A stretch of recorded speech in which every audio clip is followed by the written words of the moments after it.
I chased my cold childhood friend for 7 years. Only after getting married did I learn that she had loved me at first sight, yet she secretly enjoyed the process of me chasing her. A sudden accident brought me back to the first day I met my childhood friend again. I immediately heard her sneer in front of her best friend. Gu Chen, and a childhood engagement? I'd rather become a nun than marry him.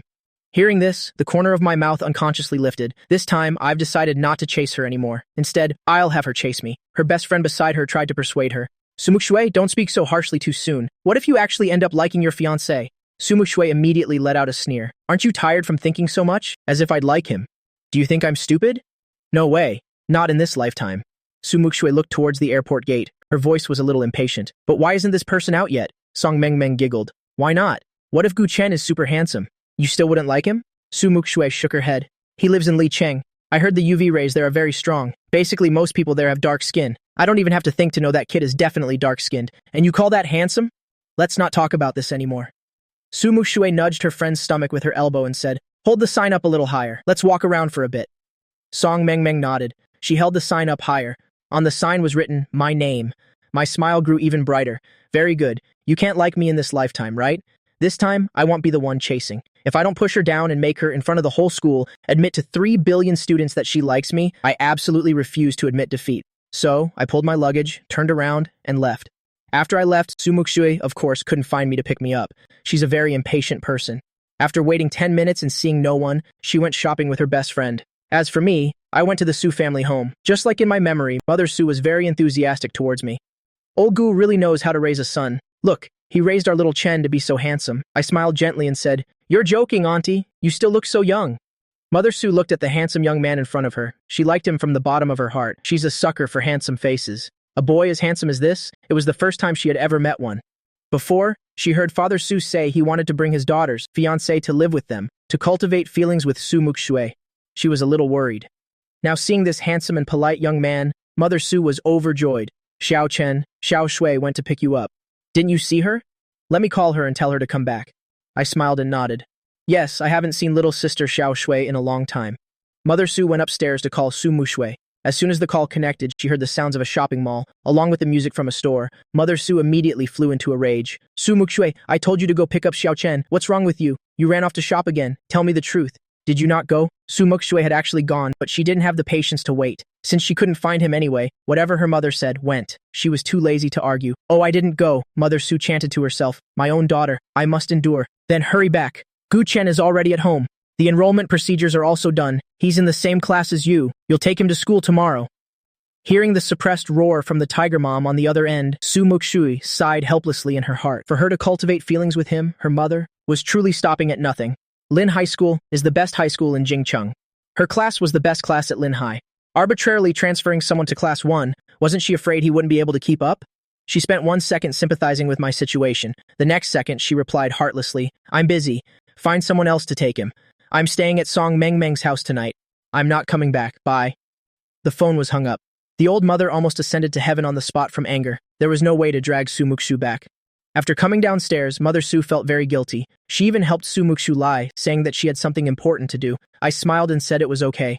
This smile of mine made Mother Su's heart. This old mother's heart couldn't take it. Oh my. How could there be a child so handsome and understanding? This is someone else's child. No, he could become my own child.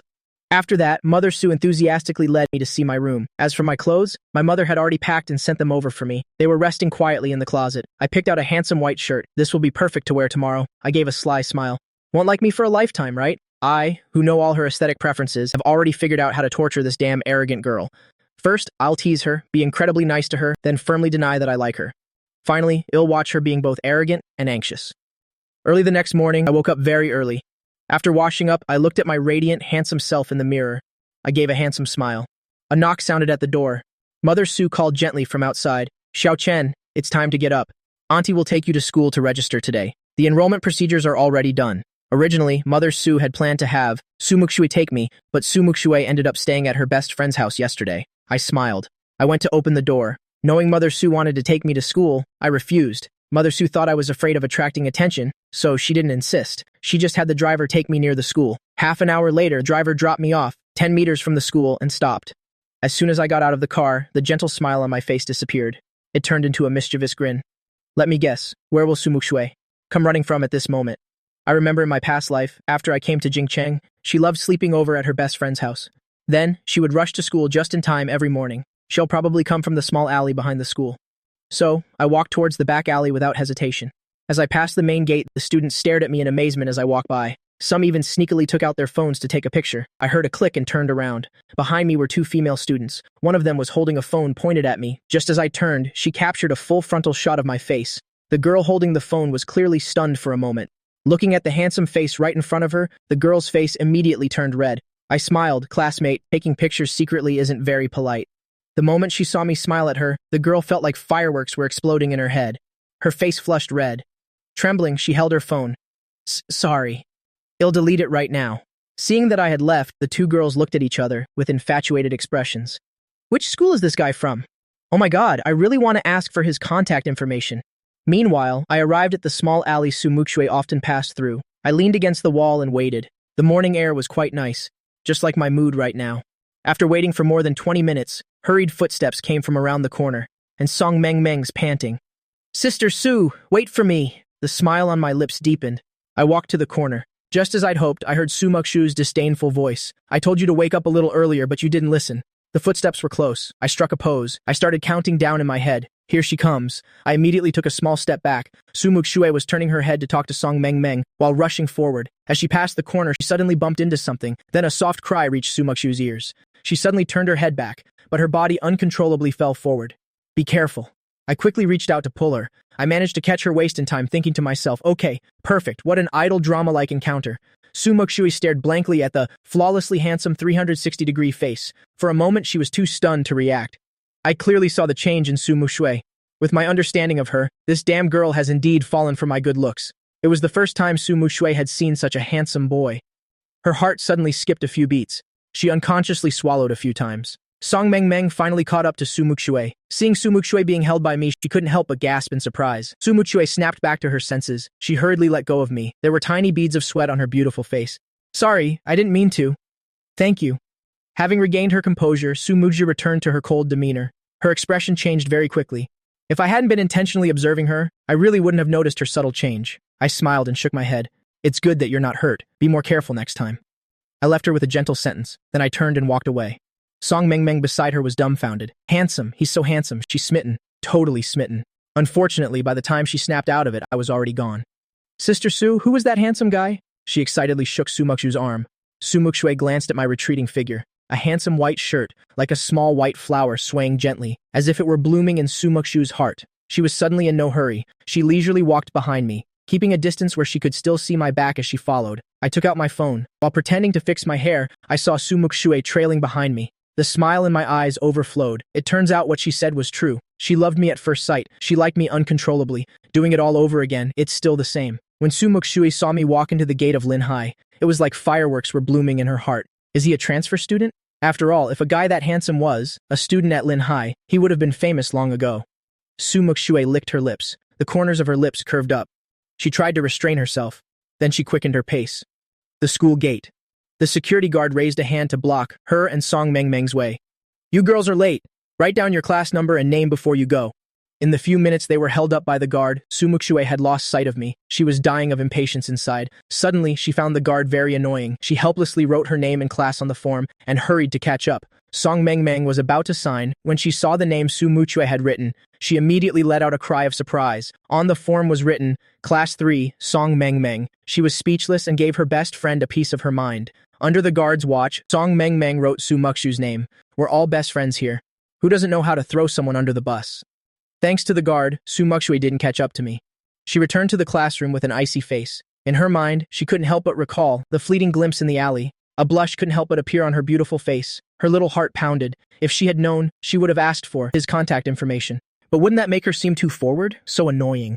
Muxue wearily slumped onto her desk. Her deskmate in front, Song Meng, suddenly thought of something. She turned around and said to Muxue, Sister Su, isn't your childhood fiancé transferring to our class later? Muxue's thoughts had already drifted far away. Hearing the word fiancé, she suddenly felt a bit annoyed. She unhappily looked up at Meng. I already said that was just a joke from the older generation. I don't even take it seriously. Why are you playing along? If you like him so much, then you can have him. Wait, Gu Chen is also transferring today. Muxue suddenly thought of something. Lin Hai isn't that easy to get into. There are only a few transfer students a year. A handsome guy who caught her eye suddenly appeared at school. And that fiancé of hers happens to be transferring today. It can't be such a coincidence, can it? Sumuku couldn't help but think of my skin tone from earlier. She immediately shook her head, denying the thought.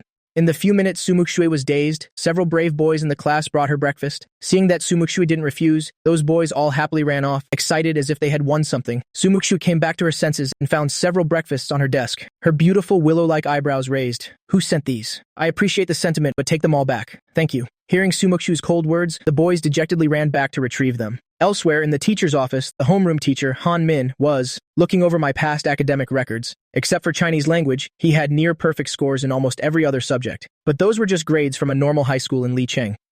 Compared to Lian High, the best school in Jingcheng, there was still a certain gap. And Class 1 was the best-performing class at Lian High.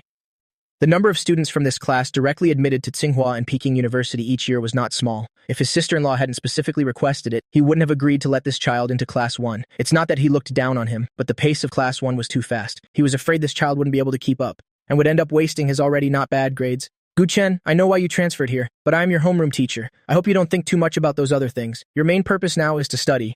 If your results on next month's test don't meet my minimum expectations, no matter who you are, you will have to transfer to a regular class. Do you have any objections to this? I knew Han Min was always tough on the outside, but soft on the inside. He was especially responsible towards his students. Hearing that, I smiled and nodded.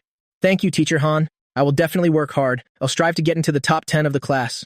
After Han Min finished his instructions, he led me to the classroom. I followed Han Min towards the familiar Class 1 from my memories. Before reaching the classroom, Han Min stopped. He turned to look at my fair, handsome face. He opened his mouth and said hesitantly, "Later, you'll have a classmate bring you a school uniform. From now on, wear the uniform at school." I smiled and nodded. "Yes, sir, I understand." That smile was dazzlingly bright. Han Min added with a straight face, "Also, don't just keep smiling for no reason. What can I do? Is it my fault for being handsome?"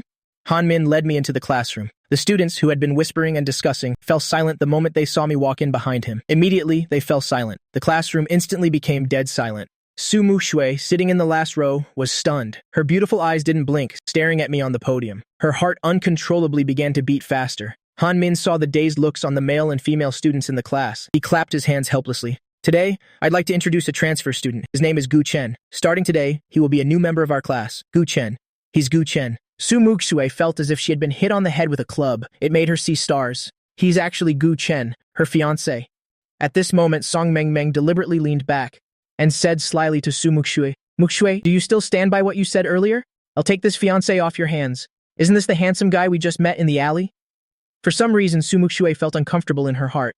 "I'd be willing to give him up, but he has to notice you first," Song Meng huffed. "As long as you don't like him, you'll chase him. As for whether I can succeed or not, that's another matter." Muxue felt even more uncomfortable. She helplessly pushed her friend away. "Go away, don't bother my studies." She unnaturally picked up her English book. She stared at the vocabulary words she had long since memorized. I was arranged to sit next to Muxue. Then, I walked over to Muxue with my school bag. Seeing me and Muxue become desk mates, the male and female students in the class for a moment didn't know who to be more jealous of. Muxue held her English book, not looking sideways at all. Her cold face clearly spelled out in indifferent strangers, "Stay away." I sat down next to her. I glanced at her. On the surface, Muxue showed no expression, but she secretly and unconsciously swallowed a few times. The first class was English. It was Teacher Han Min's class. He usually taught entirely in the foreign language. Thinking I might not be able to keep up, he made a special effort to translate it once into Chinese. As for me, I quietly took notes, studying very seriously as well. Soon the bell for the end of class rang. Han Min dismissed the class and walked out. I turned my head and extended my hand towards Muxue. "Hi, I'm Gu Chen." It wasn't an ordinary introduction. His voice carried a natural intimacy. Muxue knew why. After all, they both knew very well that this was the other's fiancé, Muxue. She coolly extended her hand towards me. Her fingertips brushed against mine. A light touch, and then she pulled away. On the surface, Muxue was cold, but inside she was screaming, "I can't take it. Why is my heart beating so fast?" No, I have to control myself. The students in the class didn't know me. Although they were too shy to come and say hello, they were still secretly observing me. Seeing me bravely shake hands with Muxue, everyone's heart trembled. No way, this handsome guy hasn't already set his sights on Muxue, has he? As for Muxue, she was afraid others would see through her thoughts. She kept her beautiful face tense. Her already cold face, due to the extreme tension, gave others a very dangerous feeling. Everyone thought Muxue was angry. Song Meng felt that Muxue was very impatient. Knowing she didn't like her fiancé, she complained about their taste while coming to my rescue. "Hi, Gu Chen." I smiled lightly at the foolish Song Meng and replied, "Hello. Song Mengmeng only wanted to save me from a dire situation, afraid that Muxue would get angry at me. She didn't expect me to smile at her. Faced with such a handsome smile, Song Mengmeng's heart fluttered wildly. She just wanted to turn into a maggot and roll on the ground. She didn't know what to say. In an instant, she blurted out the only piece of information in her head. I heard you and Muxue have a childhood engagement. On the surface, Muxue glanced at Song Mengmeng, but inside she was delighted. The other students heard her words. They were even more stunned into silence. Wow, how exciting. He's actually Muxue's fiancé. Oh my god, is this the legendary joy of the rich? Muxue suddenly became a little tense. She propped her chin on one hand, revealing her beautiful side profile. She deliberately avoided looking at me. I observed Muxue's cold expression. I thought to myself, this girl really knows how to pretend. Then I immediately smiled and said, that's just a joke from our elders. What era is this? To still have that kind of arrangement. I came here to study hard, improve myself. A cold arrow shot through Muxue's heart. Her tense expression collapsed. She felt a little upset inside, but she wouldn't show any weakness. She said coldly, it's best that you think this way. As soon as she finished speaking, Song Mengmeng immediately chimed in. That's great then. Muxue told me before that she would rather die than accept her family's arrangement. Muxue glared at Song Mengmeng, thinking to herself, you really talk too much. Why can't you learn to talk properly? I witnessed the collapse on Muxue's face. The smile in my eyes almost overflowed from their sockets. Actually, I don't like accepting family arrangements either. After hearing this, Muxue furrowed her willow-like eyebrows. She stiffened her face and lay on the desk, pretending to sleep. But after she saw my handsome smile, her heart fluttered like a startled deer. She was so flustered she wished the ground would swallow her whole. After that, her best friend Song Mengmeng again brought up a few other topics with me. When it came to academics, Song Mengmeng showed her concern for me. Gu Chen, your past grades weren't bad, were they?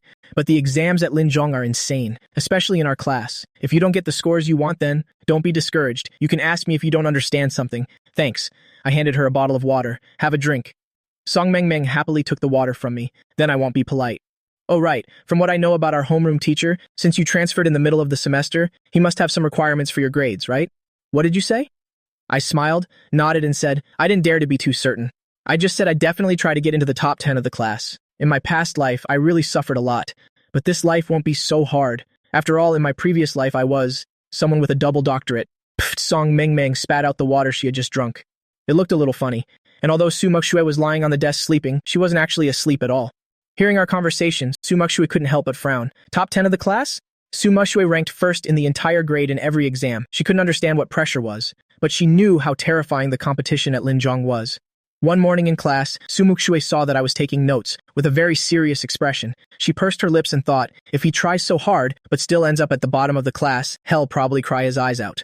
So, out of kindness, she took her old notebooks and a set of key exam questions and gave them to me. I looked at the notebook in my hand in surprise and asked, this is?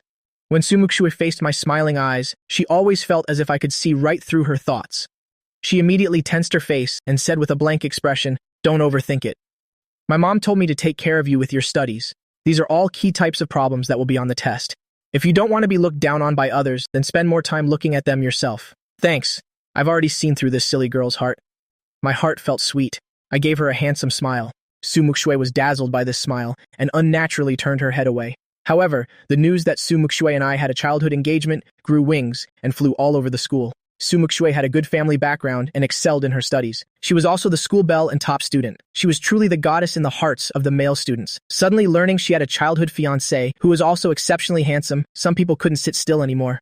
Lin Haoshian from class 18 led a group of his lackeys and cornered me in the restroom. Seeing my extremely handsome face, Lin Haoshian couldn't even muster a single thought of jealousy. Damn, we're not on the same level. I can't even be jealous, he said fiercely. Are you Gu Chen? Let me tell you, I don't care what relationship your family has with Muxue. You better stay away from Muxue for me. Otherwise, you'll show you what I'm made of. However, I wasn't scared at all. If they knew that because I was too handsome as a child, my parents were afraid I'd get bullied, so they had me learn martial arts. Perhaps they wouldn't be so arrogant. I elegantly warmed up my wrists. Classmate, do you want to fight? Lin Haoshian was stunned by my calm attitude. He snorted coldly. What? You dare to fight me? With your skinny arms and legs, don't delude yourself. Just agree to stay away from Muxue from now on, I won't bother you.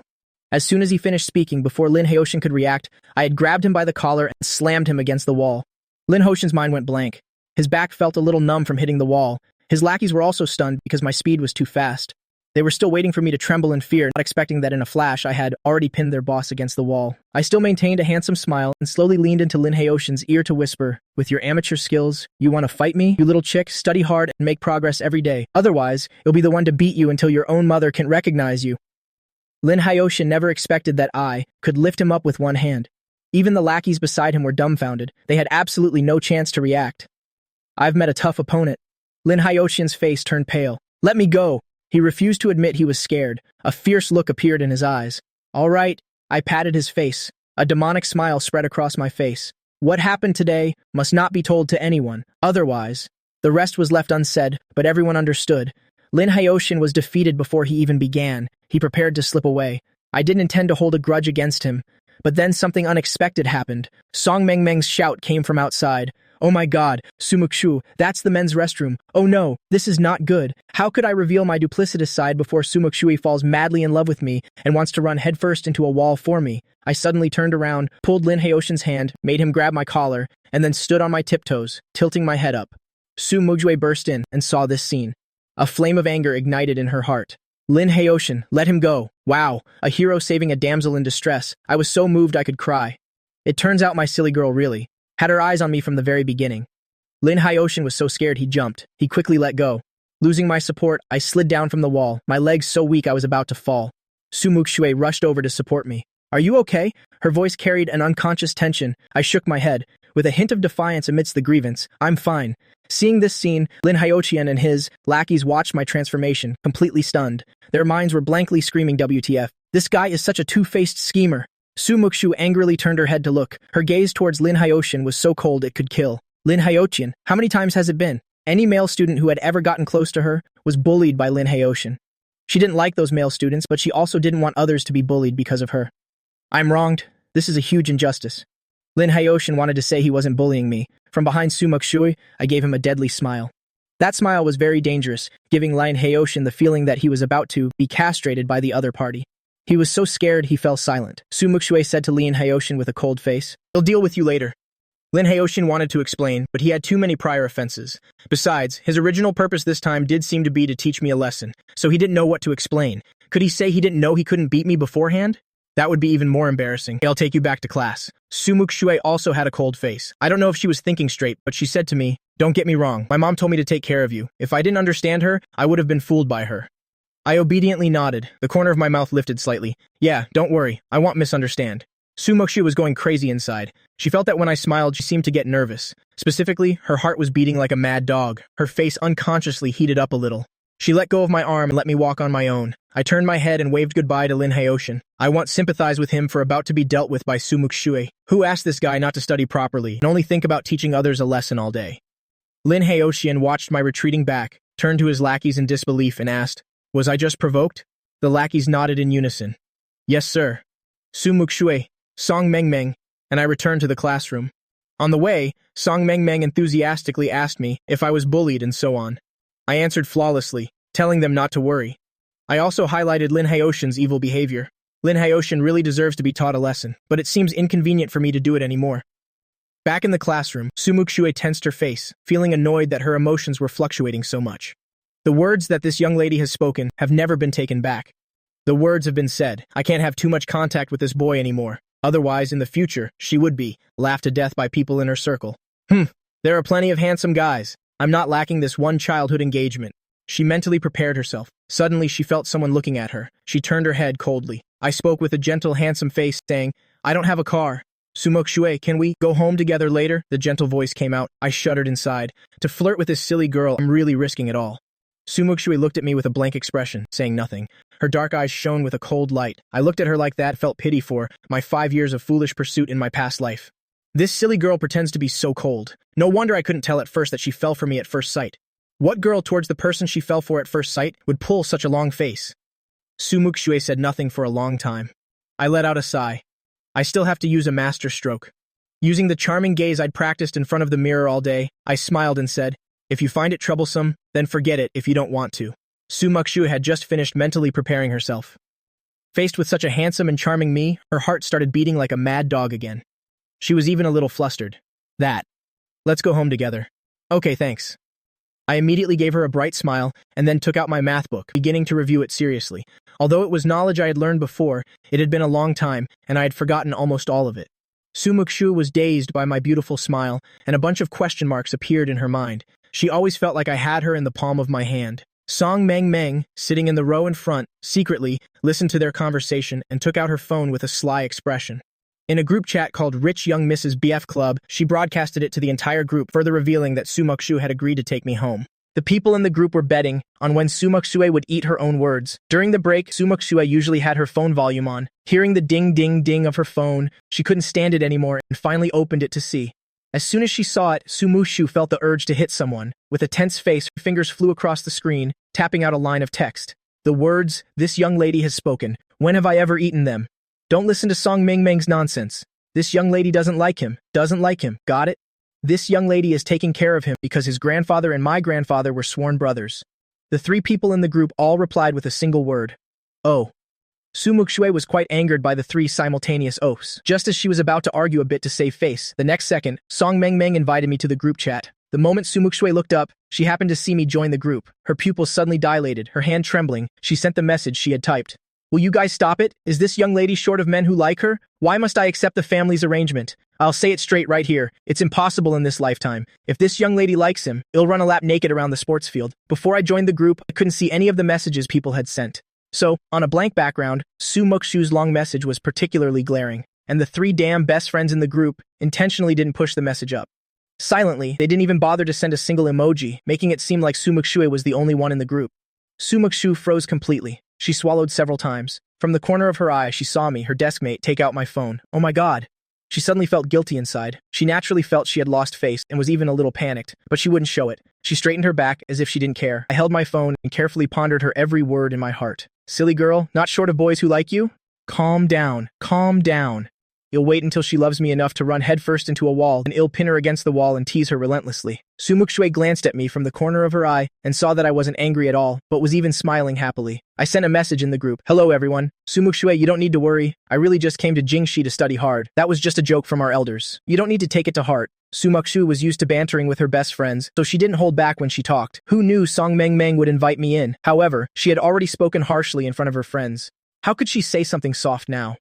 She replied to me coldly, "It's good that you know." I smiled at Sumuku, extending the group chat conversation into real life. My features were completely Sumuku's type. Looking at my handsome smile, Sumuku was momentarily dazed. By the time she came to her senses, the new class had already started.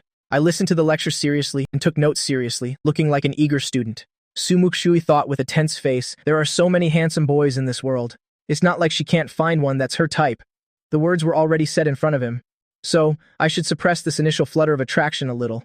She wasn't the type of person who, once she liked someone, would die to have them. It's just a little crush. It's very easy to pull back. It's decided. From now on, well, just be friends. Until the final bell rang, homeroom teacher Han Min saw my serious attitude towards studying and felt a bit more at ease. I packed my things to go home. Sumuku had agreed to go home with me today. The corner of my mouth curved into a slight smile. "Let's go home." The handsome smile struck right at Sumuku's soul.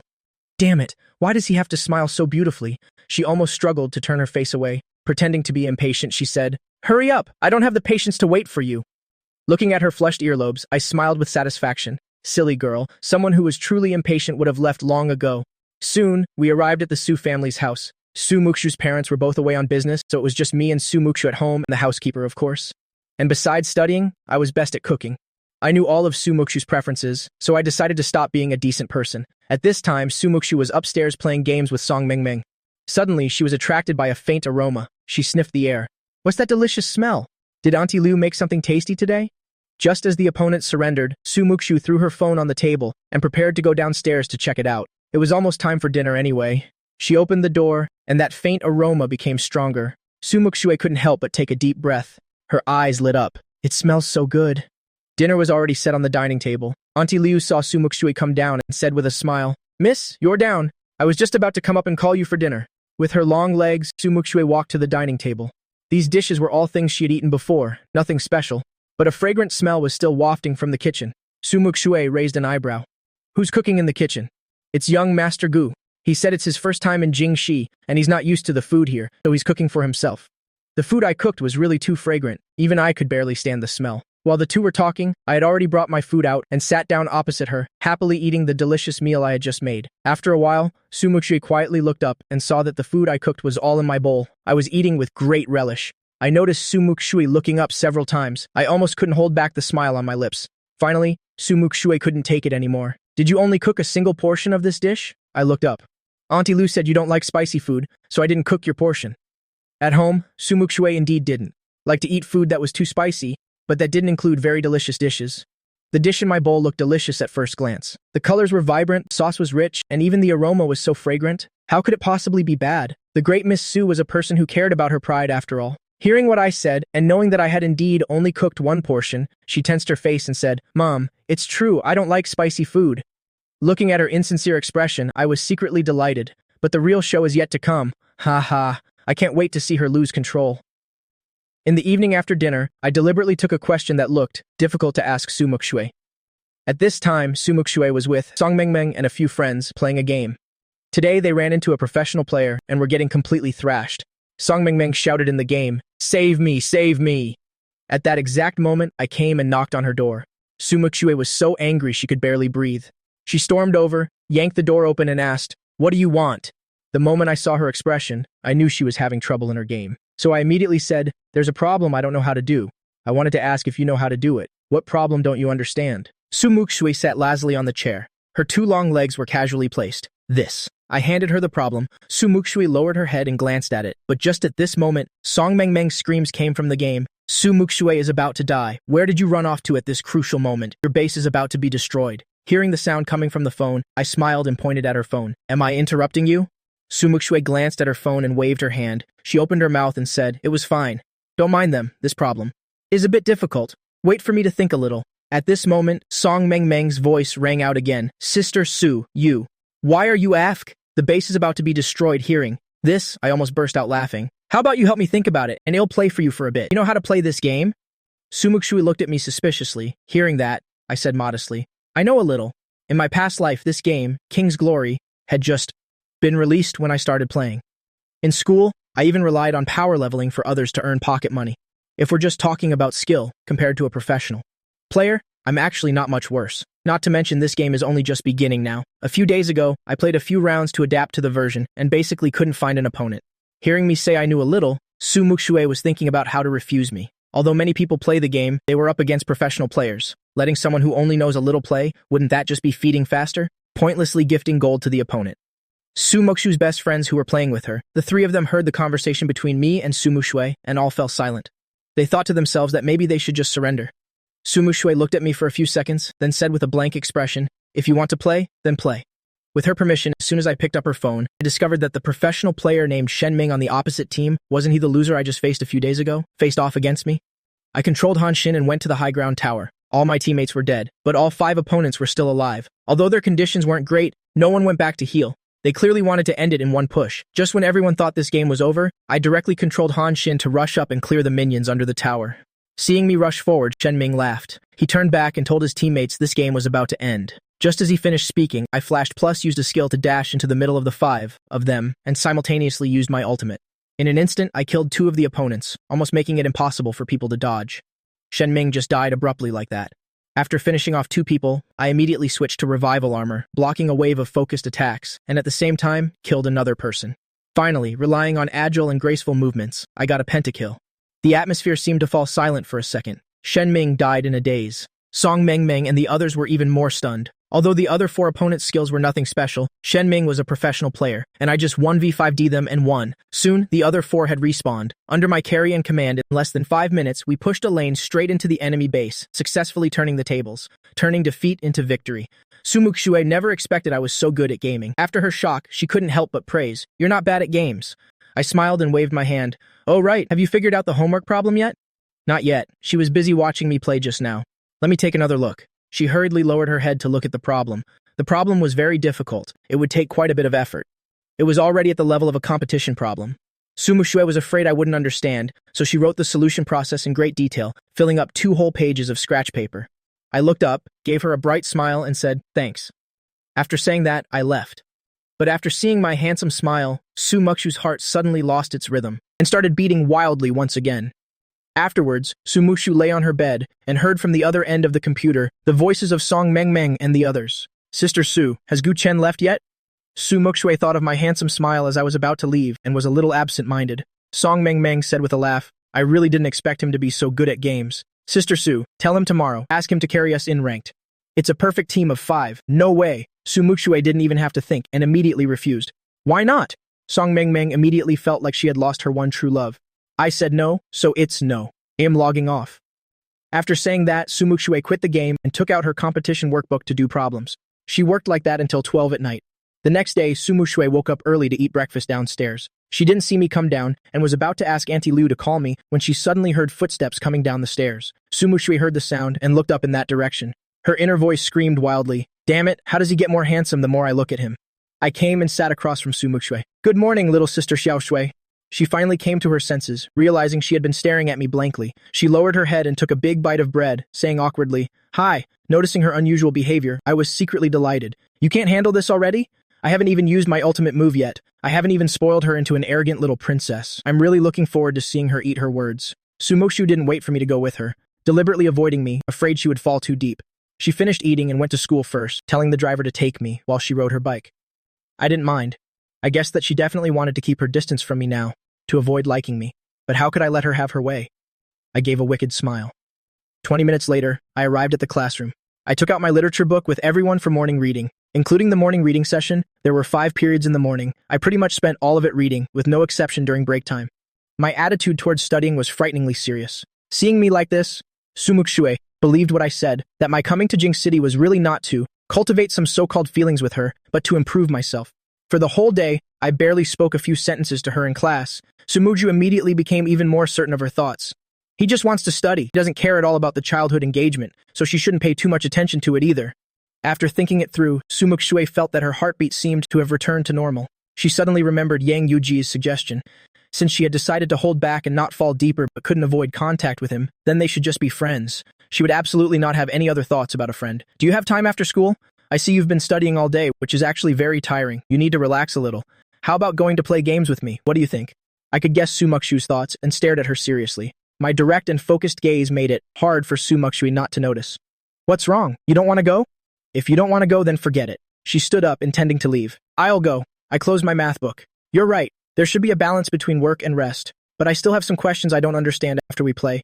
Can you teach me when we get home?" Those are all difficult problems that I deliberately picked out. Sumuku didn't expect me to agree so easily. After all, with my serious attitude towards studying, I didn't seem like someone who would spend time on things other than studying.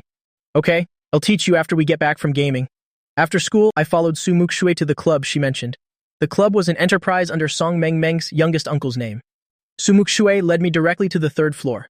There was a recreation room on the 3rd floor, which was the private space for the 4 of them. Song Meng Meng arrived at the club before me and Muxue. In their private gaming room, Song Meng Meng was currently exaggeratingly introducing me to Yang Yujie and Gongwan Ru. Seriously, that Guchen guy is really handsome. If he wasn't engaged to Sister Su, I would definitely pursue him. Yang Yujie twirled a pen in her hand and said with a teasing smile, "Are you exaggerating? Have you never seen a handsome guy before?" "That's right, and besides, he already said it in the group chat. He just wants to study hard." "How did it become him liking Muxue when you say it?" Gongwan Ru took a moment to look away from her phone. Song Meng Meng looked at her 2 best friends and suddenly felt like she was the only sober one among a crowd of drunks. She swore on her woman's 6th sense Gu Chen definitely likes Muxue. A person's eyes can't lie. When Muxue and I reached the door, we happened to hear their words. Muxue immediately became a little embarrassed. "These idiots." She glanced at me unnaturally and explained, "Don't listen to their nonsense. These people can't keep their mouths shut." The corners of my mouth curved up. "It's fine, I don't mind." Muxue's eyes also went out of control, staring at me for a second before snapping back. She said absent-mindedly, "It's good that you don't mind." After opening the door, the conversation inside stopped abruptly. I went to sit next to Muxue. When Yang Yujie and Gongwan Ru shifted their gazes over, their eyes froze for a moment. They only came back to their senses a moment later. Yang Yujie licked her lips.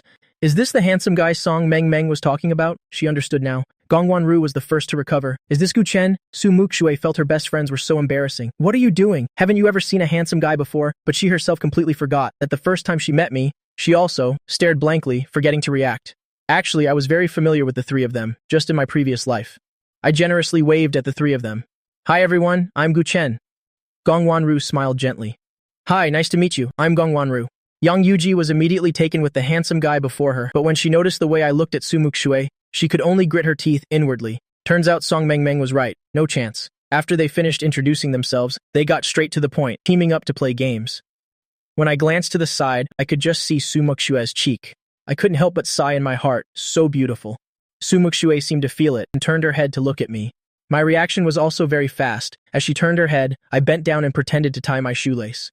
Because of my action, I accidentally revealed the pectoral muscles and abs peeking out from inside my collar. I just didn't want Sumuku to find out I was looking at her, but I didn't expect to unintentionally capture Sumuku's heart.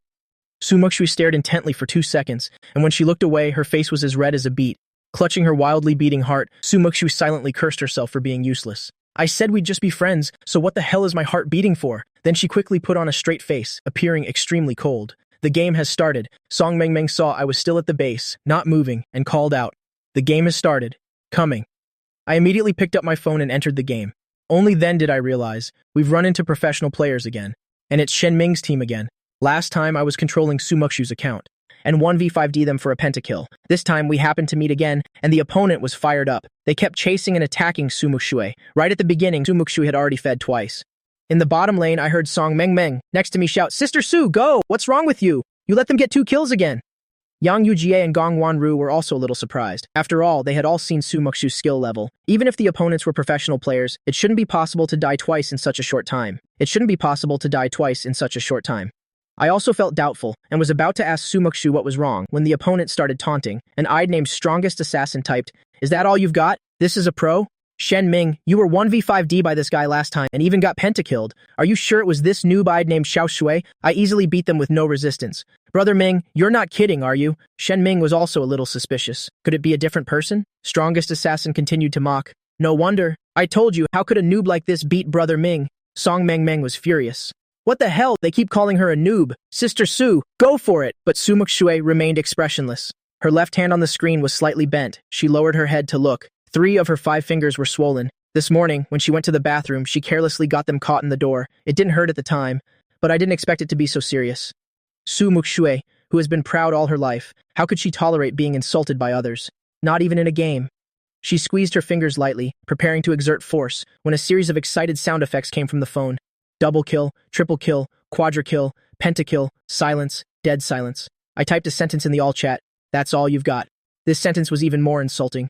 It made the opponent's mockery of Muxue seem like the words of a preschooler. The sentence "that's all you've got" had no subject, but after I got a pentakill, the intention of the sentence was very clear. Strongest Assassin, who was just mocking Muxue, his face was burning now. But in the face of absolute strength, all shouting becomes futile. The 5 of them, professional players, although 3 of them were substitutes, were wiped out by an amateur player. What a huge humiliation this was. Song Meng and the others finally reacted.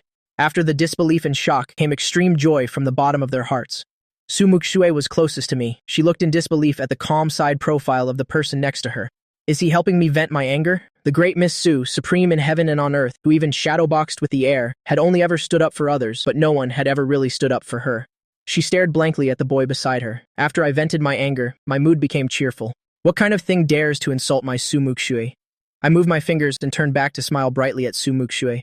Their mouths are clean now. My smile was both handsome and charming. Seeing this, Muxue's heart skipped a beat.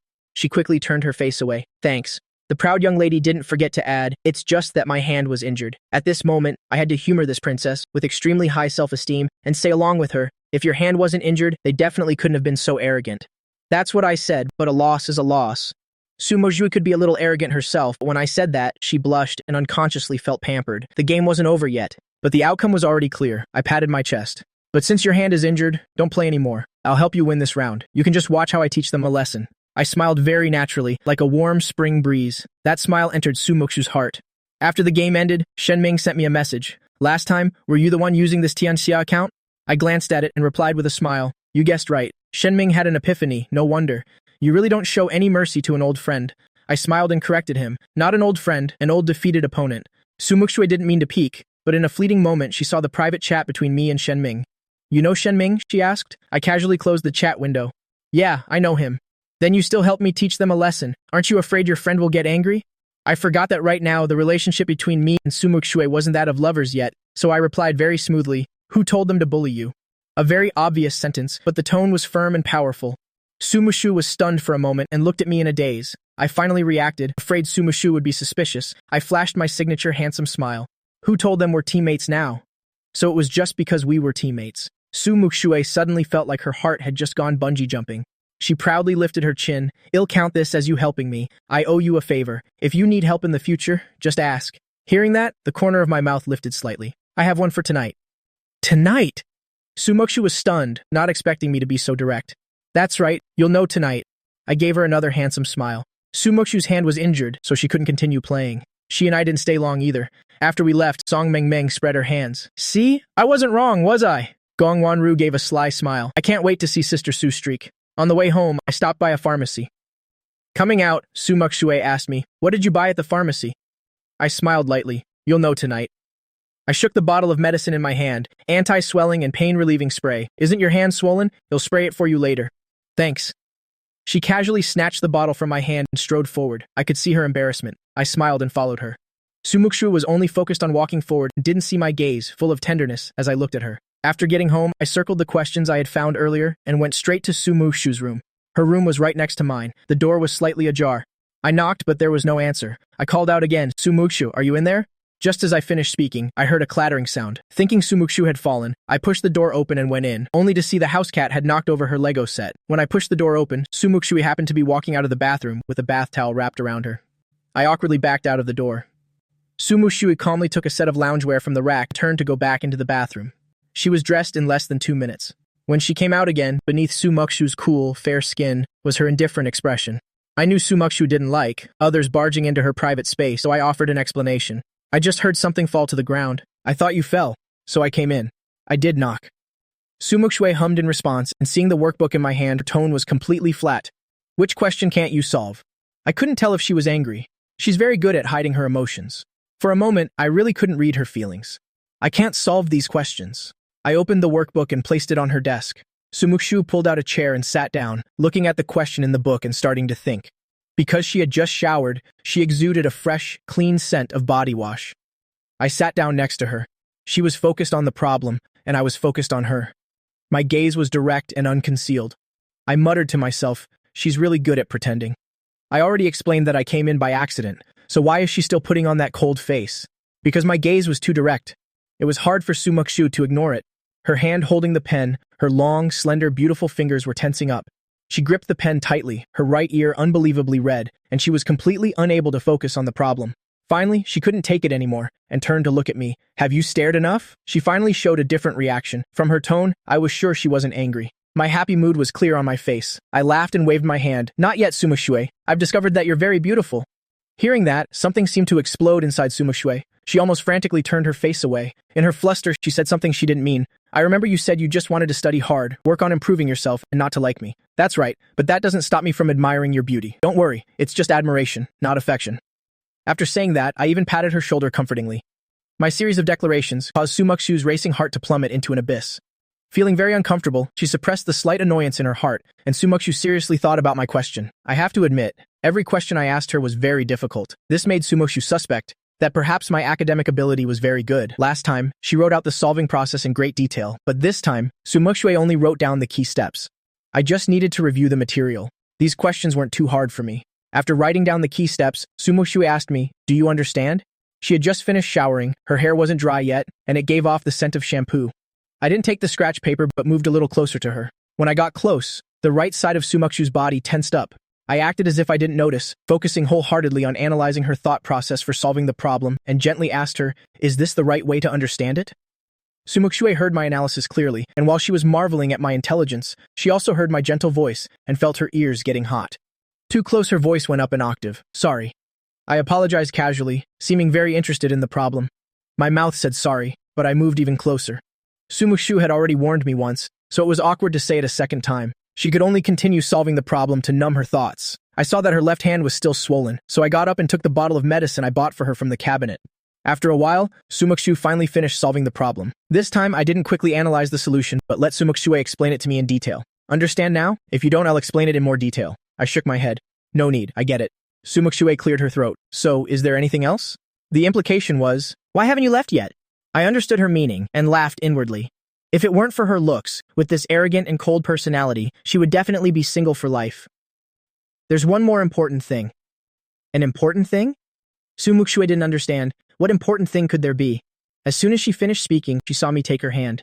In that moment, Sumuku's heart nearly stopped beating and her voice became tense. What are you doing? I pulled her left hand over and shook the medicine bottle in my right hand. Spraying medicine for you. What else? You still haven't used it, have you? So it was just to spray the medicine. Sumuku breathed a sigh of relief. I saw that she was too tense, so I deliberately moved closer and flashed a brilliant smile. Did you think I was going to do something to you? The boy in front of her had a handsome smile. Sumuku's heartbeat when I flashed that brilliant smile reached its peak. She thought I probably didn't know how handsome I looked when I smiled. Afraid that I would hear her violently pounding heart, Muxue coldly pulled back a bit. I can do it myself. I didn't indulge her. If you could do it yourself, you wouldn't have waited until now to spray the medicine. Muxue shot a cold glance at me. Usually when she looked at people coldly, everyone was afraid of her, but all she saw was the top of my head. I bowed my head and sprayed the medicine on her finger, then gently massaged the swollen area for her. Muxue was stunned into silence. While her thoughts were in a jumble, I let go of her hand. All done. Grumble. Sumuku's stomach made an inopportune sound. She suddenly blushed, feeling embarrassed, but she didn't say a word, wanting to use her cold expression to hide her shyness. I chuckled lightly. Are you hungry? Sumuku's face tensed, as if she were impatient. She calmly brushed her hair. I'm on a diet. Oh, then I'll go back to my room. Thanks for today. I stood up and left her room without any hesitation. Sumuku's face was blank, her long, beautiful fingers pressing on her stomach. I'm starving, but I've already said it. Tonight, Sumuku would rather die than let Aunt Lu make her a late-night snack. She took out her test papers and started working. On the other side, after I left Sumuku's room, I went straight downstairs. In my past life, to pursue Sumuku, I used every trick in the book. Even the saying, the way to a person's heart is through their stomach, was not overlooked. My cooking skills are excellent. I can even make a bowl of noodles with a flavor you can't buy anywhere. Luckily, the fridge had enough ingredients. I patiently cooked a rich and delicious bowl of noodles, sprinkled with fresh green onions on top. The broth for this bowl of noodles alone took me an hour to cook. It might look bland, but the taste is mouth-watering. When Sumuku heard a knock on the door, she could already smell the aroma. Her eyes flickered slightly, and a guess vaguely formed in her mind. This guess was confirmed when she opened the door. It was really me. I stood at the door, holding a bowl of noodles with both hands, and smiled at her naturally. Want some? No extra explanations, just that simple question. But the proud princess who had just said she was on a diet, how could she lower herself to say she wanted to eat? Just as she was about to refuse, I brought the bowl of noodles in front of her.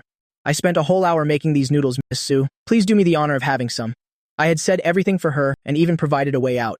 Muxue felt that if she refused again, it would be truly ungracious. She silently took the bowl of noodles. I think you're deliberately sabotaging my diet. As she turned away, the smile at the corner of her mouth betrayed her happy mood. Seeing her still so proud, I felt both helpless and amused, so I flattered her a bit. Actually, you don't need to lose weight. With a figure like that, what's the point of dieting? Being complimented on her figure by the boy who first made her heart flutter, Sumuku's ears perked up, but her mouth remained stubborn. This is called the pursuit of perfection, you wouldn't understand. After saying that, she took a bite of noodles. The noodles looked very ordinary, but the essence was all in the milky, white broth. Sumuku only took one bite, and her eyes lit up. Every strand of noodles seemed to be coated in the rich broth. With one bite, a delicious freshness filled her mouth. It could be said that this was the bowl of noodles that was the most delicious Sumuku had ever eaten. Did you really make this? She couldn't quite believe it. I shrugged. Who else? Is it good? Sumuku couldn't lie to herself and say it wasn't good, so she lowered her head and huffed. In just a few bites, she finished the noodles and drank all the broth. Having eaten someone's food, no matter how shy or proud she was, Sumuku glanced at me. Thanks. Catching a glimpse of the handsome smile on my face, Sumuku's heartbeat became irregular again. It's not that no boys had been nice to her, but to be so meticulous and thoughtful, I was the first. And to even care about her proud heart, it's nothing. This is a thank you gift for helping me with my homework, so it's just a thank you. Sumuku's face fell. I teased her, stirring the lake of her heart, and then I waved my sleeve, leaving without taking a single cloud. The next morning when she woke up, Sumuku hurriedly finished breakfast and wanted to go to school. As usual, she wanted the driver to take me while she would ride her bike. I called out to her, "Wait, what is it?" She turned her head back warily. I smiled. "Sumuku, the back of your bike can carry someone. Can I give you a ride to school?" My gentle voice combined with my handsome smile struck Sumuku's heart directly. She admitted that, faced with such a handsome face, she couldn't say no, so she agreed. As I rode the bike with her to school, Sumuku couldn't figure out. She had clearly said she would keep her distance from me, so why were they getting closer and closer? We rode all the way, and we finally got to class before the bell rang, avoiding the fate of being scolded by the homeroom teacher. During break, when I went to the restroom, Muxue was sleeping on her desk. Meanwhile, she heard someone bad-mouthing me. The dissatisfaction of a few male students was basically disdain for me and her being close. When Sumuku heard it, she suddenly stood up and walked towards them. Sumuku was the top student in the grade, beautiful, and from a wealthy family. Countless boys in the school liked her. Seeing her approach, the boys who were mocking me fell silent, looking at her with both nervousness and anticipation. "Sumuku, is something wrong?" One of the boys, blushing, boldly struck up a conversation with her. Sumuku tapped her beautiful fingers on the desk, her voice extremely cold. "Who I, this young lady, am close to is none of your damn business." The boys didn't expect that she had purposely come over to defend me, and for a moment, all of them blushed. "Sumuku, we didn't mean it like that." I don't care what you meant, Sumuku snapped coldly, cutting them off. If you're not going to use your mouths, you can donate them. Don't let me hear you bad-mouthing Guchen behind his back again. Just as Sumuku finished her cold words, she saw me at the classroom door. I had already come inside. Sumuku suddenly felt a dangerous sense of her thoughts being seen through. She gave an unnatural cough, strode forward. As she passed by me, she lifted her chin. Move. I'm going to the restroom. I stepped aside to let her pass. Sumuku had only taken a few steps when my voice came from behind her. Thank you, Sumuku. Sumuku walked faster. Being protected by Sumuku, I was in an extremely good mood. Even the math book looked pleasant. Song Mang saw the corners of my mouth constantly turned up in a smile and turned to say to me, Guchen, are you free tonight? I didn't understand why Song Mang was smiling so slyly, but from what I knew of Song Mang, she was definitely up to no good. What's up? Today's Friday, and conveniently, tomorrow is a day off. If nothing unexpected comes up, I'm free tonight. Song Mang leaned close to my ear and whispered, Tonight, Sister Muxue is racing someone. If you're free, it'll take you to watch the race with me. I frowned. I remembered. In my previous life, Sumuku injured her hand in this very race and had to rest for half a year before she could hold things steadily again. This injury prevented her from continuing to play the games she loved. Sumuku is a good student. She can balance her study and leisure time well. I don't see anything wrong with her liking games. Her love for games isn't a simple addiction. Besides wanting to play esports, she also has many novel ideas about games. I was so busy teasing her that I forgot about this. No, I have to stop Sumuku. Song Mang originally wanted to take me to see Sumuku's cool performance, but seeing my serious expression, she suddenly regretted her suggestion a little. Hey, just pretend I didn't say anything. At this moment, I looked up and said seriously, You'll go. Song Mang had a bad feeling like she was about to cause trouble. Oh well, let Sumuku deal with the trouble herself. This matter weighed heavily on my mind. In my previous life, I wasn't there. By the time something happened to Sumuku, I only heard about it later. I felt a vague sense of unease. Sumuku returned from outside and saw my serious expression. She thought it was because of the words from the boys in class that had upset me. She handed me a bottle of water. Don't take it to heart. They're all just talking nonsense. I smiled, took the water bottle and asked, Weren't you going to the restroom? Where did the water come from? She was gone for less than a few minutes. Sumuku awkwardly turned her face away. If I give it to you, just drink it. Why ask so many questions? Oh, thanks, I replied obediently. Seeing her earlobes so red they looked like they would bleed, the smile at the corners of my mouth couldn't stop rising. Still so proud. This Sumuku only responds to softness, not force. Seeing me so obedient, she felt that her tone just now was too harsh. She wanted to explain, but when she turned back, the words on the tip of her tongue were forgotten. I had already twisted open the bottle cap and was now tilting my head back to drink. Are you planning to race someone tonight? Sumuku tilted her head, her cold gaze fixed on me as if she were impatient. Did Song Mang tell you? You want to go too? I shook my head and said, Can you not go? Sumuku looked at me with some suspicion. Why don't you want me to go? I couldn't say that she would get hurt if she went. To her, that would be like jinxing her, wouldn't it? After a moment of silence, Sumuku spoke first. How about you come with me? I couldn't think of a reason to stop her for the time being, so I could only reluctantly agree for now, planning to take it one step at a time. After school, I went with Sumuku and Song Mang, and as soon as we left the school gate, we hailed a taxi to the competition venue. The race was at Yueming Mountain, which has a winding mountain road. Racing here was undoubtedly both exciting and dangerous. We had just reached halfway up the mountain when we saw a group of provocatively dressed girls by the roadside holding inflatable cheering sticks. Besides these girls, there were several convertible cars parked across the street. Leaning on the hood of a convertible was a man with tattoos on both arms. The man didn't look very old, around his early 20s. This wasn't an official race, so of course the cars used weren't professional race cars. Gong Wanru and Yang Yujie were already waiting there. Seeing Sumuku get out of the car, they waved at her, senior. The man leaning on the car revealed a mocking smile, the trash from the Ming Yang Club. Seeing him, the unease in my heart was finally amplified to its peak. I understood why this race, Sumuku's, couldn't be stopped, because this person had sabotaged several racers from the Ming Yang Club during a competition and was disqualified from competing as a result. Not only that, Yang Yujie was also injured by him while racing against him. Yang Yujie was injured before I got to know Sumuku. Today, Sumuku was here to vent this anger. Taking a deep breath, I followed Sumuku out of the car. Everyone saw Sumuku open the car door, and the man leaning on the sports car who had just gotten out sneered. Yo, isn't this the great Miss Su? You sure are impressive, making people wait for so long. Since you know I'm impressive, is waiting a little while such a grievance for you? Sumuku slightly raised her eyelids, her dark eyes cold and distant, looking at the man as if he were an ant. Or can you not wait, and you're looking to die? Kiju felt annoyed, but he also knew he couldn't openly offend Sumuku. After all, she was a genuine rich young lady. He gave a fake smile and spread his hands in a helpless gesture. What are you saying, Miss Su? Your presence, willing to race against me, Kiju, is more than I could ask for. Cut the crap. If you lose this race, then get the hell out of the racing scene for me, forever. Kiju didn't mind her insult, spreading his hands and saying with a laugh, "A gentleman's word is his bond." As he turned, he gave me a meaningful look. I responded with a perfect smile. "This guy, I want to punch him. I just don't know if he can take a punch." Sumuku turned her head, just in time to see my smile, and her brows furrowed tightly. "Why are you such a pretty boy, smiling so handsomely at everyone? This Chiju is cunning. Be careful he doesn't bully you." Her tone was fierce, but it couldn't hide her concern. I smiled at her until my eyes crinkled. "But you're here, aren't you? Who could possibly bully me?" Muxue was pleased by my trusting gaze, and then she cleared her throat lightly. "That makes sense. The person I, Muxue, protect, who dares to bully him, it'll take their dog life. After all, you're a guest in our house." After saying that last arrogant sentence, she strode imposingly towards Kiju. Song Mang and I also hurried to follow. Kiju's gaze swept over me. Just racing without a bet is so boring. How could Sumuku not know what he was up to? Cut the crap. How is there no bet? The bet is that if you lose, you get out of the racing scene, and if I lose, I'll give the Ming Yang Club to you. Tisk, tisk, tisk, Miss Su. Don't get so worked up. I just feel that such a bet is too monotonous. How about...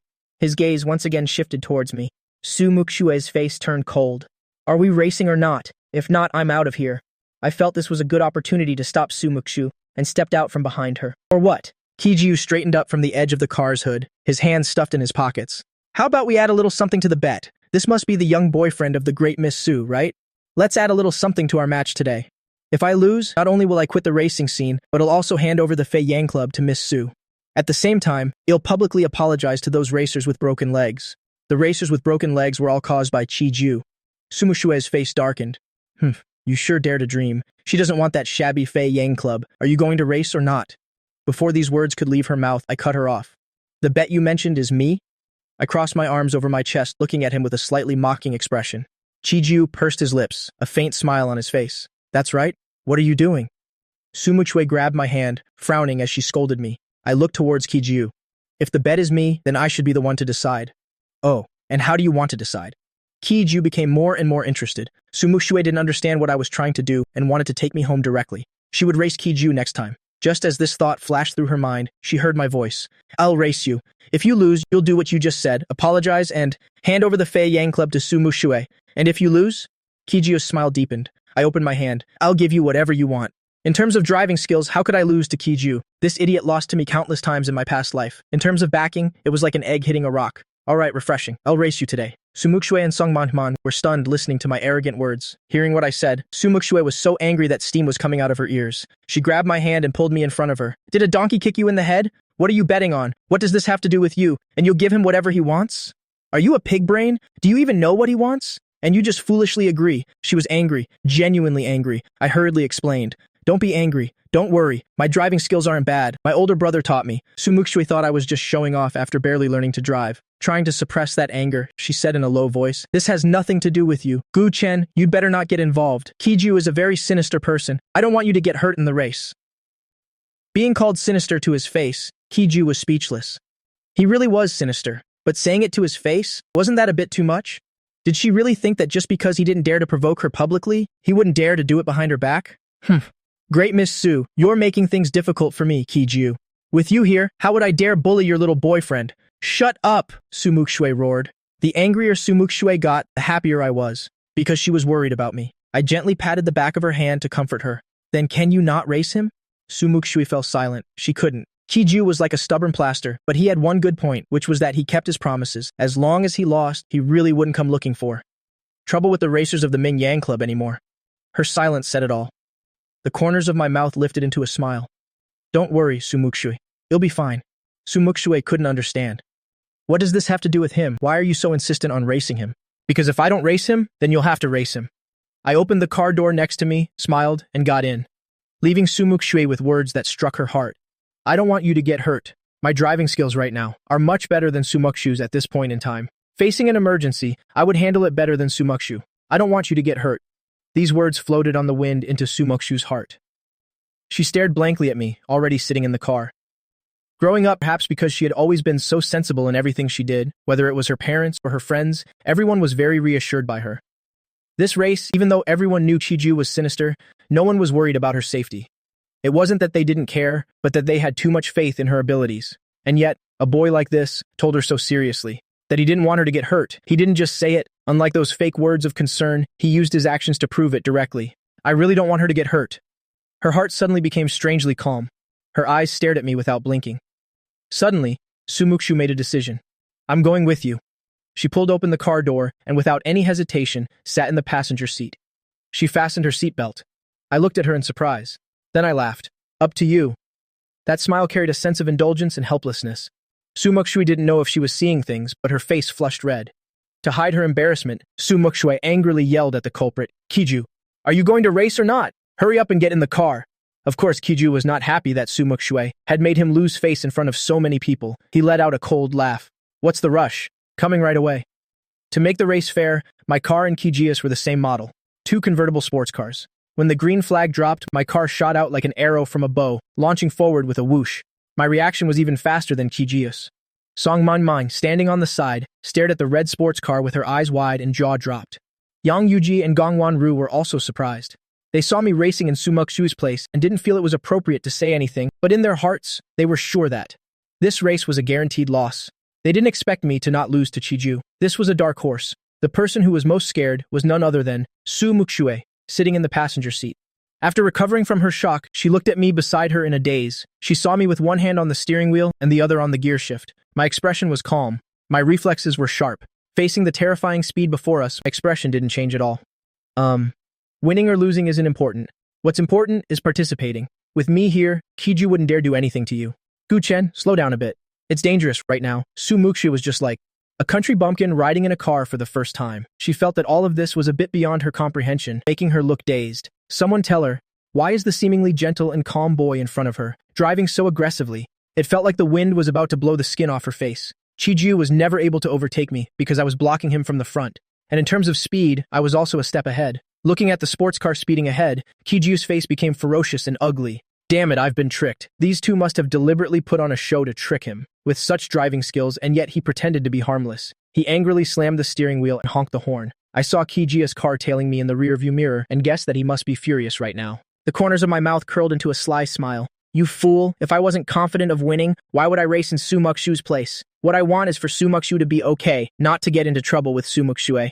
That smile caught Sumuxue's eye, both sly and very charming. Sumuxue's heart didn't beat faster because of the car's speed, but because of this wicked smile, it was pounding erratically like a startled fawn.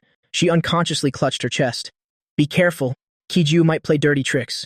Her voice was tense, and her words came out a little stuttered. I knew she was worried about me, so I took the opportunity to respond with a gentle smile. Don't worry, it'll be fine. With the contrast, this smile became extremely precious. Sumuxue's heart went out of control again, pounding wildly. She suddenly turned her head away, looking out the window, letting the wind hit her face. Damn it, he's just too charming. Kiju could never catch up to me. Whenever he barely managed to get close, I would block the road, giving him absolutely no chance to overtake. Thinking of the bet for the race, Kiji's face was extremely ferocious, damn it. Since you dared to trick me, then don't blame him for not holding back. He was extremely familiar with this route. There was a sharp turn ahead. His eyes gradually turned vicious. There was a sign for a sharp turn ahead. I had noticed it long ago. Noticing the car behind gradually closing the distance, my mouth curved up, calm and confident. Sumuku noticed Kiju tailing them closely and reminded me, Gu-chen, be careful when you take the turn. Kiju guessed that most people would slow down when turning. They would all reduce their speed. That way, he could quickly rush forward and ram into the back of my car. He immediately sped up. Finally, the turn was ahead. A smug smile appeared on Kiji's face. He suddenly aimed for the back of my car and charged. Unexpectedly, the car in front executed a beautiful drift, avoiding his collision. I didn't slow down at all when turning. Speed. Kiju crashed into thin air, hitting the stone guardrail on the side of the road. It made a loud bang and then stalled. Beautiful, this move. The drift was so cool that Sumuxue couldn't help but cheer for me. I saw Kiji's predicament in the rearview mirror and let out a clear laugh. Ha. He tried to steal a chicken but ended up losing the rice. The clear laughter carried a hint of refreshment. Sumuxue's surprised and joyful eyes gradually calmed down. When she tilted her head to look at me, there was a strange emotion rippling in her eyes. Calm, composed, brave, careful. The car stalled. Kiju was ruthlessly left behind. The finish line was the starting line. Outside the finish line, everyone was waiting expectantly. When that familiar red figure came into view, everyone was extremely tense. Taking a closer look at the license plate, the whole crowd erupted in cheers. Song Man's eyes widened and her jaw dropped. Damn, Gu-chen won. When the car stopped, I was surrounded by cheers. About 2 minutes later, Kiji's car finally appeared. A vicious look flashed in Kiji's eyes. Seeing Sumuxue on the side of the road, he narrowed his eyes and suddenly drove towards her. Watch out! I saw Kijiyo's car accelerate towards Muxue. My heart leaped into my throat. I grabbed her hand and pulled her towards me. I bumped into her face. My teeth cut her lip, making her lip bleed. There were some beer bottles left by the cheerleading squad nearby. One of them happened to cut Muxue's waist. She let out a soft groan, almost fainted on the spot. Muxue, are you okay? I was extremely worried. Muxue held her waist with one hand and grabbed my hand with the other. Seeing my worried expression, Muxue endured the pain and forced a smile. I'm fine. How about you? Are you hurt anywhere? I shook my head. I'm fine. Just then, the sound of a car door slamming came from behind. Kijiyo's lazy voice reached everyone's ears. Sorry about that, Miss Sue. I didn't see you just now. I had long known that Kijiyo was sinister, but I didn't expect him to be so blatant. Suppressing the anger in my heart, I turned to look at Kijiyo. Are you blind? Are you looking to die? Kijiyo's face darkened. His cold gaze swept towards me. I wasn't afraid at all. Songmanman and her friends reacted and directly cursed at Kijiyo. Kijiyo, what the hell do you mean by that? Trying to hit my sister Sue? You've got some nerve. Songmanman, not to be outdone, stepped forward with her hands on her hips. A bit childish. Yang Yujie and Gong Wanru stood on either side, like two guardians for Songmanman. The three of them looked at Kijiyo coldly, determined to make him explain. The flesh on Kijiyo's face twitched slightly. His eyes were full of malice. I already said I didn't see her. The great miss of the Sue family. How would I have the guts to hit her? Sorry, my eyesight is really not good. I walked towards Kijiyo with a cold face. Kijiyo gave a faint smile. Pushing Songmanman aside, I tilted my head and scoffed. Unexpectedly, I raised my hand and punched Kijiyo hard in the face, grabbing his collar, lifting him up and slamming him against his car door. I whispered harsh words into his ear. Don't play tricks with me. I know all the petty tricks in your mind. If there's a next time, take your dog life. Don't think you can act recklessly just because Muxue owes your sister a favor. You can do whatever you want. Kijiyo's eyes trembled violently, mixed with unwillingness. The reason he dared to be so arrogant all these years was because he thought Muxue owed his sister a favor. He had no choice but to bow his head. I let go of his collar and disgustedly dusted off my hands. What I said to Kijiyo, besides Songmanman and Yang Yuji's group, no one else heard, including Muxue. The race was over. Kijiyo had to accept his loss in the bet. The Fei Yang Club was handed over to Muxue, and from then on, he quit the racing scene. Muxue's back was cut by a beer bottle, but it would heal after some rest. On the way, Songmanman and Yang Yujie kept praising my driving skills and courage. Meanwhile, Gongwan Ru from the rearview mirror glanced at Muxue with a faint smile. Embarrassed by their praise, Muxue decided to settle the score later. Guchen, I'm warning you, don't do what you did today again. Kijiyo holds a grudge. You don't need to get involved in matters between him and me. It was clearly words of concern, but she had to add the word, warning. I was starting to understand why in the past, I didn't realize Muxue liked me. My smiling eyes curved, and they were filled with nothing but Muxue. Songmanman and Yang Yuji in the car felt like they had been fed tons of dog food. Only Gongwan Ru, who was driving, had it a little better, not being hit by the sudden public display of affection. After returning home, before entering the door, Muxue stopped in her tracks. She turned her head to look at me, who was about to enter the room next door. Muxue was a bit embarrassed. Why were you so worried about whether I was hurt or not? She remembered what I said when I wanted to race in her place. I looked at her, smiled, and shook my head. Take a guess. Guess what? Are we children playing house? Just as Muxue was about to ask more, my voice reached her ears. Auntie Sue told me to look after you carefully. After saying that, I opened the door and went in, closing it without any hesitation. Muxue's face was blank. Just because of her mom, her heart had been fluttering for hours. A sense of grievance built up in her heart, and she let out a long sigh. She let out a fake smile. Ha! I knew it was like that.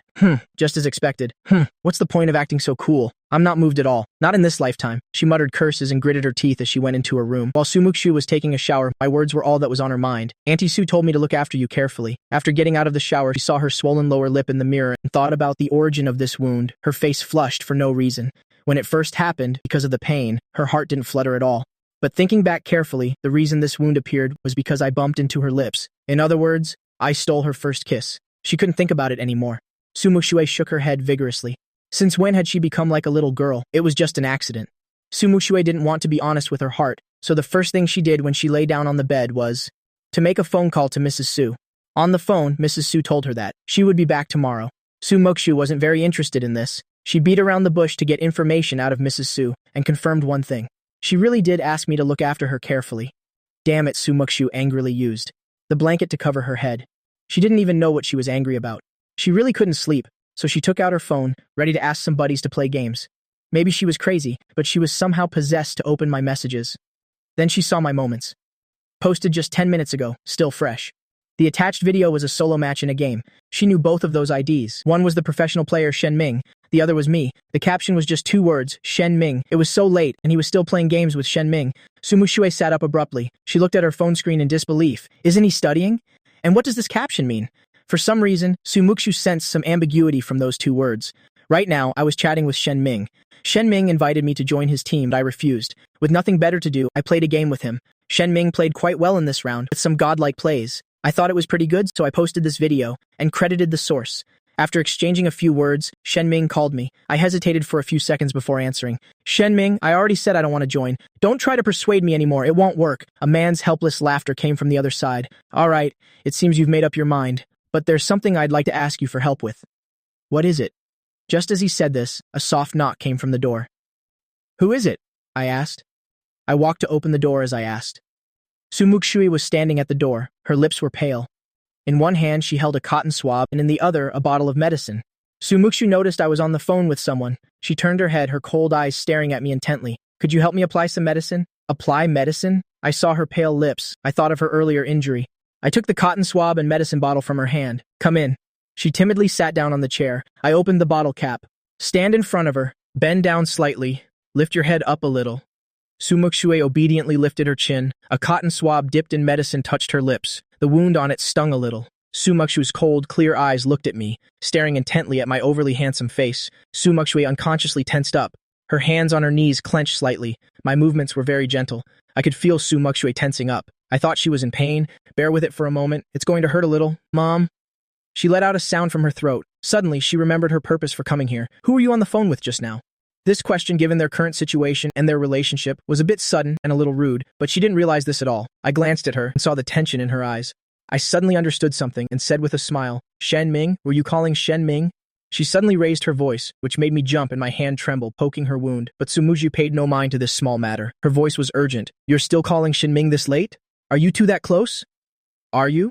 As she said this, Sumuku finally realized she had overstepped her bounds. Her eyes darkened for a second. She pursed her lips, trying to save some face for herself. I heard Shen Ming likes to catfish guys online. Don't get fooled. After saying that, she felt it was a bit unkind of her.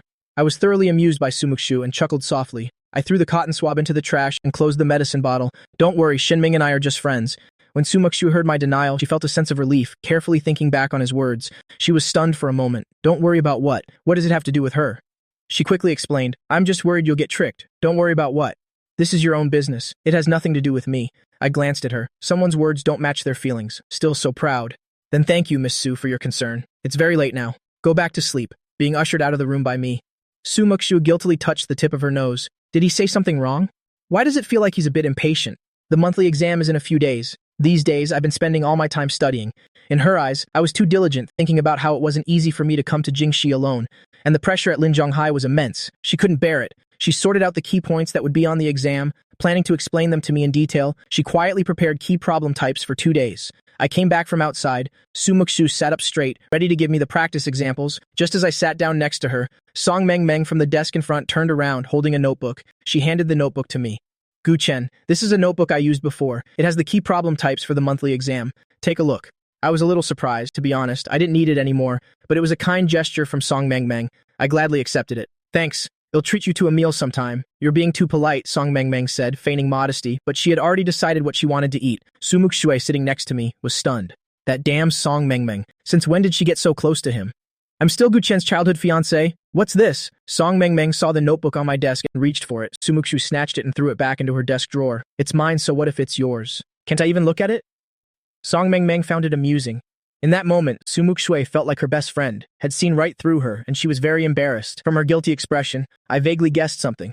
Seeing how she protectively guarded the notebook, I didn't have the heart to expose her, and even helped her change the subject by asking Song Meng Meng when she was free for that meal. Muxue silently listened to the two of them talk. Feeling restless and uneasy, she sulked all morning, silent and gloomy. During the break, I got a call from Shen Ming. Shen Ming asked if I liked Xiaoshui. I had just helped her vent her anger last time. The corners of my lips unconsciously curved into a charming arc. Just then, Muxue was lying on her desk and looked up to see this beautiful sight. She frowned thoughtfully. Who is he calling? Why is he smiling so happily? After school, Muxue stood at the door with her backpack, waiting for me. I forgot to tell Muxue I had something to do today. Seeing her waiting at the door, I felt a little guilty. Muxue, you go home first. I have something to do. Something to do? Muxue frowned. Does it have to do with the phone call you just took in the hallway? Her face was tense, her delicate jawline tightened. Oh. As it happens, I have something to do too. It's even better that I don't have to take you home. After saying that, she strode away quickly. She left just like that, without leaving any room for retreat. I watched her retreating back in astonishment, couldn't help but laugh softly. Why is she still so childish? Mandala's real name is Meng Bing. She used to be a professional player. We had a pretty good relationship in the game. Then she suddenly disappeared without a trace. She and I only knew each other online. We had no way of contacting each other in real life. So after she left the internet, I never contacted her again. This time, hearing Shenming mention her, I just found out Mandola is also a student. After all, we knew each other once. Besides, Mandola had helped me many times in the game. Looking at the photo Shenming sent, Meng Bing was a girl. The reason I recognized Meng Bing's identity immediately was because in my past life, I saw an interview where Meng Bing was dressed as a woman. Meng Bing studies at Yizhong High School, and Yizhong isn't far from Linzhong. Just 2 alleys away is the gate of Yizhong High School. I waited for Meng Bing at the school gate and walked up to greet her. Mandola, im Setianxia. Suddenly hearing the name Setianxia, Meng Bing unexpectedly broke into a faint smile. The sunset was incredibly beautiful. Handsome boys and beautiful girls always attract attention. Besides, Meng Bing is also the school belle of Yizhong. The scene of the two of them smiling at each other was captured by students with their cameras and posted on the school forum. Meanwhile, on the other side, slouched on the sofa, Song Meng Meng laughed. What's with you today? You look so miserable. Did someone piss you off? Sumuku's face was tense as she said nothing. Gu Chen should be home by now, right? With unclear thoughts, she took out her phone, planning to ask a question. Suddenly, she saw from her Zhang the second message sent by Yang Yujie. Her long, narrow eyes immediately widened. Sumuku suddenly stood up and ran outside. Hey, Sister Su, where are you going? Wait for me! Song Meng Meng hurriedly chased after her. On the other side, Meng Bing and I walked out of school shoulder to shoulder. I didn't reveal her identity immediately. Instead, I chatted with her about interesting things from the past. Meng Bing recalled the past and a smile gradually appeared on her lips. I could see she wasn't living happily at the moment. I stopped and asked her, Meng Bing, Shenming asked me to convince you to rejoin the team. But right now, I want to know more. Are you facing any difficulties? The smile on Meng Bing's lips vanished in an instant because of my words. She looked at me without blinking. You can't help me with my problems? Her eyes showed a hint of confusion. Suddenly, a sinister laugh came from ahead. What a coincidence! Meng Bing and I looked towards the speaker at the same time. The newcomer brought a group of lackeys. Both arms were tattooed with a fierce expression. Who else could it be but Qiju? Meng Bing's expression suddenly changed. How could she forget that Qiju was coming to cause trouble for her today? She quickly whispered to me, You should go first. Let's get in touch in a few days. She thought she was whispering, but Qiju heard it loud and clear. The flesh on Qiju's face trembled. Trying to leave? In your dreams? I smiled. The time he tried to run over Muxue with his car. I haven't settled the score with him yet, and he just served himself up on a platter. Qiju waved his hand, and his lackeys immediately rushed forward, blocking all escape routes. There's no escape this time. Meng Bing looked at Qiju with extreme anger. Qiju, if you have a problem, direct it at me. Don't hurt my friend. Qiju looked as if he was watching a joke. Cut it out. Don't play the hero compared to you. I'd rather teach him a lesson. You want to teach me a lesson? I laughed and cracked my knuckles and shielded Meng Bing behind me. Let me. I want to beat him up more. After saying that, I calmly walked towards Qiju step by step. Qiju reacted as if he'd heard the funniest joke in the world. You want to teach me a lesson? You son of a... Before he could finish his sentence, a strong gust of wind suddenly brushed past his ear. Luckily, he dodged in time, and my spinning kick missed. A wicked smile played on my lips. That was just a reminder. Now I'm going to get serious. An expert reveals their skill with one move. You can tell their depth. The kick was both fast and powerful. It even created a whistling sound as it cut through the air. Qiju immediately knew he had been careless. This kid's skills weren't bad. No wonder he wasn't afraid. Qiju immediately yelled, You idiots! Hurry up and help! The lackeys who were blocking the escape route scrambled to help in a panic. Meng Bing delivered a sidekick, knocking down the first lackey. She snorted coldly. Your opponent is me. The two groups just started fighting like that. Qiju had learned Sanda and thought he could still handle it. It wouldn't be too pathetic, but he still overestimated himself. After just a few exchanges, he felt his arm go numb from the impact and immediately wanted to surrender. But I gave him no chance to open his mouth. My attacks were fast and fierce. In less than a few minutes, Qiju was beaten to the ground. He lay flat on the ground, his cheek pressed against the pavement. I stepped on his head, his mouth twisted as he stammered, begging for mercy. Big brother, spare me. I bent down slightly and chuckled at Qiju. Do you still want to fight me? Qiju no longer had the guts to keep yelling. No, I don't dare anymore. At that moment, a lackey charged from behind me, rushing towards me with a club in his hand. He yelled loudly, Boss, I'm here to help you. I suddenly turned around. A heavy kick landed squarely on the lackey's shoulder, forcing him to kneel on the ground. The club fell to the ground with a clatter. The lackey's shoulder throbbed with pain. He grimaced and winced. Master, spare me! I laughed coldly. Just then, from deep in the alley, Song Meng Meng's panting could be heard. Muxue, wait for me. I can't run anymore. Muxue. The cold smile on my face froze. I quickly retracted my foot and turned to run towards Muxue. I couldn't show my violent side in front of Muxue. Unexpectedly, Qiju's lackey suddenly grew bold. Seeing that I was about to run, he picked up the club from the ground and tried to sneak attack me. When Muxue ran over, she saw this scene. In that instant, her heart leaped into her throat. Be careful. I dodged it easily and ran up to her. Muxue looked me all over and asked worriedly, Are you okay? Are you hurt anywhere? I smiled and shook my head. Not hurt. Muxue nodded, then looked towards Meng Bing. What exactly happened? Meng Bing stood on the opposite side. A group of people, including Qiju, were lying on the ground. Qiju looked particularly pathetic. Meng Bing didn't expect that I and Muxue knew each other. I raised my eyebrows. It's just as you see it. Muxue thought that I was almost in danger because of Meng Bing, so she didn't look at Meng Bing kindly, but she didn't say anything either. The main culprit was Qiju. Qiju saw Muxue and tried to sneak away, but Muxue called him back. You dare bully the person this young lady protects? Looks like you don't want to live anymore. Qiju had a pained expression. Before he could even explain, he was slapped hard across the face. After teaching Qiju a lesson, Muxue didn't even glance at Meng Bing and pulled me away. Seeing that I was about to leave, Meng Bing unconsciously called out, "Wait." Muxue stopped and I turned my head back. Meng Bing recited a string of numbers and said, "This is my phone number." I nodded. "Okay, I'll contact you next time." After speaking, I took out my phone to save the number. Muxue was so angry at my action that she laughed. He dared to save the number right in front of me. Another girl's phone number. Does he think I'm dead? Don't be angry. Don't be angry. She was just helping her grandpa look after his best friend's grandson. Muxue convinced herself internally, but her face was frighteningly cold. She pulled me forward with long strides. I was taken home by Muxue, sensing the low pressure coming from her. I belatedly realized and asked, Muxue, are you angry? Muxue turned to look at me, helplessly realizing that she couldn't even bring herself to say a harsh word to me. No, she said she wasn't angry, but felt wronged inside and angrily asked me, "How do you know Meng Bing?" After saying that, she realized she seemed overly concerned and added to save face, "I see you as a guest in our house, so I'm kindly reminding you, don't always put yourself in dangerous situations." Realizing Muxue was jealous, I smiled and said, "I know." Muxue, thank you. Muxue, who was fierce a second ago, was like a popped balloon the next second, instantly deflating. You don't need to especially thank me. It was just a casual thing. I was just passing by." After saying that, she couldn't maintain her cold expression any longer. Her face blushed first. "I'm going back to my room first. Aunt Liu will make dinner for you."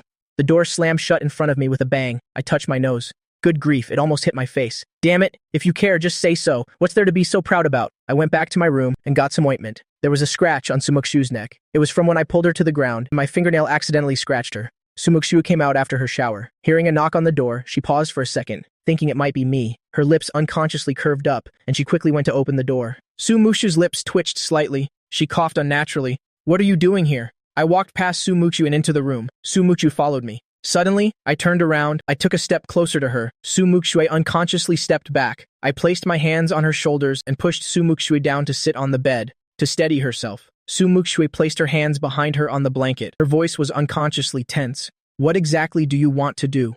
I looked down from above and leaned close to her face. I said in a low voice, "What do you think?" Sumuku was so tense her whole body stiffened. Her palms began to sweat. For some reason, seeing her so nervous, she was speechless. A smile formed on my lips. I couldn't bear to tease her anymore. I tilted my head and leaned close to Sumuku's neck. My fingertip, coated with ointment, gently touched the scratch. Seeing that she was about to move, I said in a low voice, "Don't move. I'm putting medicine on it for you." Sumuku's heart pounded like a drum. Her dark eyes stared unblinking at me as I bent over to apply the medicine. Sumuku's eyelashes trembled unconsciously. I straightened up. "Done." Sumuku immediately pushed aside the fluttering in her heart and coughed lightly, showing me her side profile. She said shyly, "Thanks." I smiled and my voice unconsciously softened. "I should be the one thanking you.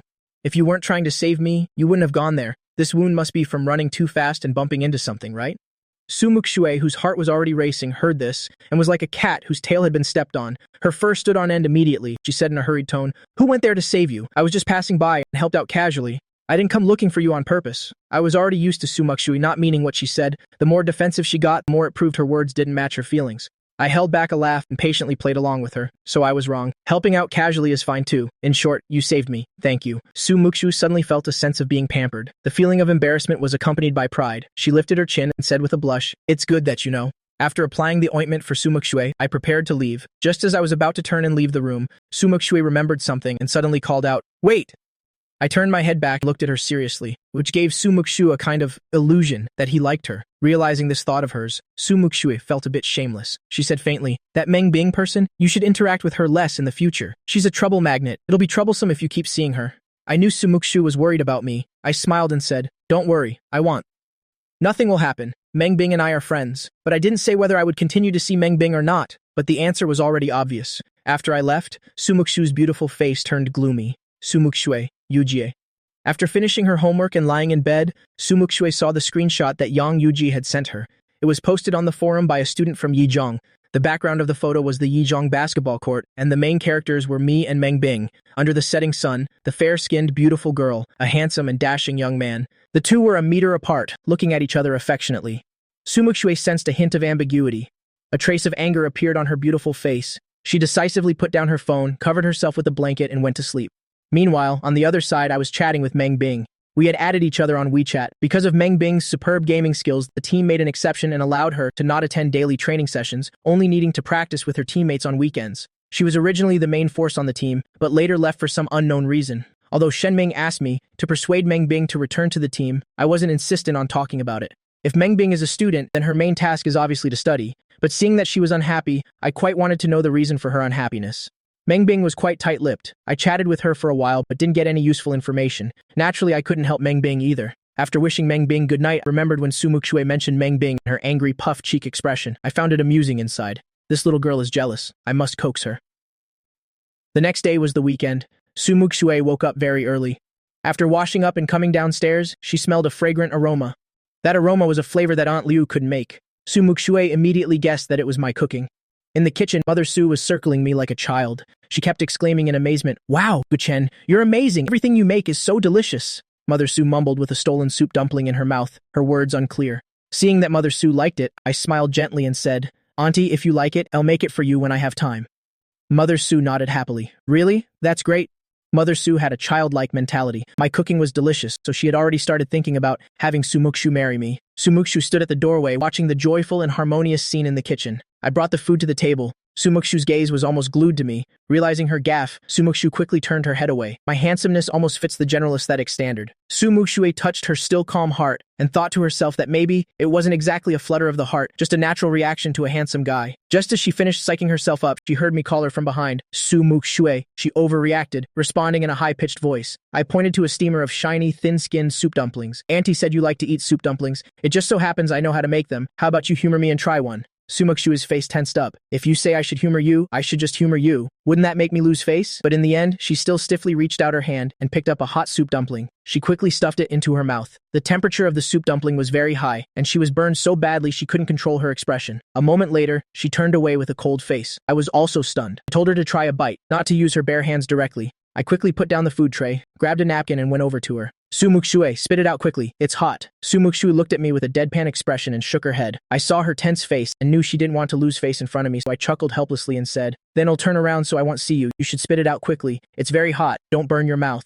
I turned my back to her. Sumuku couldn't hold it in any longer and opened her mouth to spit the dumpling into the trash can. She fanned her mouth vigorously. During the meal, I continuously used the serving chopsticks to give food to Sumuku. "Sumuku, you should try this." Sumuku's ears turned red upon hearing this and could only lower her head to eat. Mother Su watched from the side with a wide grin. There's hope for the childhood engagement. The awkward yet happy breakfast ended, and I was about to go back to my room to do homework. Just then, my phone vibrated once, and then it kept vibrating. It was a message from the group chat. In the group chat, named Beautiful Girls Group, Song Meng at everyone. "Sisters, the haunted house at the nearby Kaiyang amusement park has added more terrifying elements. Does anyone want to go together?" Yang Yujie was the first to respond. "Let's go, why wouldn't we go? It just so happens Gong Wanru and I are nearby." I had a feeling they had forgotten I was also in the group. Just as I thought that, Song Meng called my name. "Hey Gu Chen, you and Sumuku should come over together. I thought it was boring at home anyway, so it's better to go out." I nodded in agreement. "Okay." Then I went to knock on Sumuku's door. When Sumuku heard the knock, her body immediately stiffened. I stood at the door and saw Sumuku come to open it. Her ears were flushed red and my eyes curved into a smile. "Let's go, Sumuku. Let's go out and have fun." Sumuku and I, a handsome couple, attracted the attention of many passers-by as soon as we entered the amusement park. Song Meng and Yang Yujie's group had already arrived. After seeing them, I waved to them. Song Meng wanted to go on thrill rides today. Before entering the haunted house, she suggested, "How about we go on the roller coaster first?" I subconsciously glanced at Sumuku. If I remember correctly, Sumuku is afraid of heights. When Sumuku heard Song Meng mention the roller coaster, her heart skipped a beat. Noticing my gaze on her, her pride flared up, and she coldly threw out a sentence. "Don't tell me you think I'm scared?" I raised an eyebrow. "What do you mean?" This girl would really die for her pride. Song Meng's group probably never knew she was afraid of heights, precisely because she's so good at pretending. I chuckled. "No, how could I think that? It's just that I'm a little scared." Hearing this sentence, Sumuku seemed to have finally found an excuse and was about to say, "Well then, I'll stay here with you," when Song Meng chimed in. "It's okay, Gu Chen, you can sit next to me later, it'll give you courage." I saw Sumuku's face darken, and I couldn't help but laugh out loud. Muxue stared at me, momentarily dazed. When she realized it, she felt that maybe I had seen through her fear, and immediately straightened her back, glanced at Song Mang, and said coldly, "If you want to ride, then hurry up, don't waste time." She has long legs, and her pace was leisurely but fast. I didn't even have time to stop her. She had already gone to buy the tickets. I hurried after her. To show that she wasn't scared, Sumuku deliberately sat in the front row and even pulled me over with her. Song Mang and Yang Yuji's group all sat in the middle. After fastening the safety lock, Muxue offered her hand to me and said awkwardly, "If you're scared, you can hold it for a while." I tilted my head to look at Muxue and proactively placed my hand in her palm. "Okay, thank you." Feeling the warmth in her palm, Muxue was stunned for a moment, then her fingers slowly closed, gently grasping my hand. She even comforted me, saying, "If you're scared later, just close your eyes. Hold my hand and you'll be fine." I saw the sweat dripping down her cheek and knew she was scared. My heart softened incredibly. She was clearly scared to death herself, yet she was still pretending to be strong to comfort me. I think this is probably why I love Muxue without regrets. Even though she's fatally arrogant and her mouth never admits to being nice to me, her actions are always very good to me. I whispered, "Thank you, Muxue." Muxue pursed her lips, the base of her ears burning and turning red. She said softly, "It's nothing, just a small thing." Song Mang sat in the middle, and the three of them felt like they had eaten tons of dog food. The corner of Yang Yuji's mouth curled into a wicked smile. Muxue has definitely fallen for him. Song Mang and Gong Wanru looked at each other, signaling, "Isn't this too obvious?" They grew up together since they were little and had never seen Muxue treat a guy so well. As the roller coaster started, Sumuku's heart quickly jumped and tightened. She immediately squeezed my hand tightly, shut her eyes tight, afraid she would scream, so she pursed her lips tightly. I've loved thrill rides since I was a child, so I'm not scared of roller coasters at all. Feeling the wind whistling past my ears, I tilted my head to look at Muxue. Muxue's eyes were shut tight, her sensual lips pressed together firmly. I squeezed her hand tightly. The roller coaster went up and down erratically every time it was about to plunge from a great height. Sumuku's heart was always in her throat. One roller coaster ride ended. Sumuku's whole body was limp, her legs indescribably weak. Relying on her willpower to save face, she managed not to fall to her knees. Getting off the roller coaster, Muxue was still holding my hand. Her small face was pale, and Song Meng's group clamored that they hadn't had enough fun and wanted to go again. Muxue would rather die than go again, but she didn't want to seem too weak in front of me. While she was struggling internally, I gently said to Song Mang, "I'm a little scared, I'm not going again." Muxue seized on this sentence, immediately regained her composure, and pretended to say nonchalantly, "Since you're so scared, I won't go either, I'll stay down here with you." This statement was met with teasing from Song Meng's group. Sumuku thought of something, and added out of embarrassment and anger, "My mom told me to take good care of him, don't misunderstand." The more she tried to hide it, the more obvious her explanation became, making Sumuku blush with embarrassment.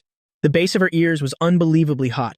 She was afraid I would see through her true thoughts. I already knew her thoughts long ago. If she's arrogant, I'll play along with her arrogance. That's right, everyone don't overthink it. Our two families are old friends. Hearing me say that, Sumuku's mood suddenly felt a bit off. The roller coaster started again, taking the 3/3 wheels, Song Meng's group, with it. I looked down at the hand Sumuku was holding and teased, "Sumuku, I'm not scared anymore. You can let go now." "Hand? What hand?" Following my gaze, Sumuku looked down and saw our clasped hands. As if electrocuted, Sumuku suddenly let go. We sat on a nearby bench, waiting for Song Meng and the others. Sumuku stretched out her long legs and leaned back lazily, soothing the after effects of the roller coaster. I took out my phone to chat with Meng Bing. I found that Meng Bing seemed quite willing to confide in me. I wanted to know what had happened to her that caused such a big change in her personality, making her completely different from how she was in the game, so I talked for a little longer. Muxue was resting with her eyes closed and felt that I was too quiet, so she peeked at me with one eye. Unfortunately, she saw my phone screen, where the two words Meng Bing were extremely glaring. Muxue immediately sat up straight, her beautiful eyebrows furrowing into a curve. Her mood suddenly turned sullen. "Gu Chen." I turned my head to look at her. Muxue felt uncomfortable under my gaze and pursed her lips, saying, Don't you think what you're doing is very rude?" I was puzzled. How am I being rude? While I was thinking, my handsome face was full of confusion. Facing my gaze, Sumuku felt as if her heart had been jolted. She quickly turned her face away and said in a sullen voice, "I'm sitting right next to you. We're friends, after all. But you're ignoring your friend and are just engrossed in your phone conversation. Do you think that's polite?" I immediately felt wronged. I was on my phone because the waiting time was boring and Sumuku was resting with her eyes closed. But I didn't forget my purpose, to spoil Sumuku and see how long she could be arrogant before admitting she likes me. So I immediately put away my phone and said sincerely, "I'm sorry, it won't happen again." Sumuku was stunned and said nothing. I patted her head. "Are you angry?" Sumuku couldn't stand my affectionate gaze, coughed a few times, and said irritably, "The roller coaster has stopped. Let's go. Let's go to the haunted house." Before entering the haunted house, I pretended to be worried and said with feigned fear, Sumuku, I'm actually scared of ghosts. Sumuku was about to say then, let's not go, but I didn't give her a chance to say the next sentence. I looked at her and added, but I really want to try it. Sumuku thought for a moment and finally quietly held out her hand and asked tentatively, how about, I hold your hand? Mission accomplished. I smiled smugly, grabbed her hand directly and said, thank you, Sumuku. Sumuku's heart again, uncontrollably started to beat wildly. Originally, the 5 of us planned to go together, but Song Mengmeng and Yang Yujie couldn't stand the pain of being fed dog food and went into the haunted house first.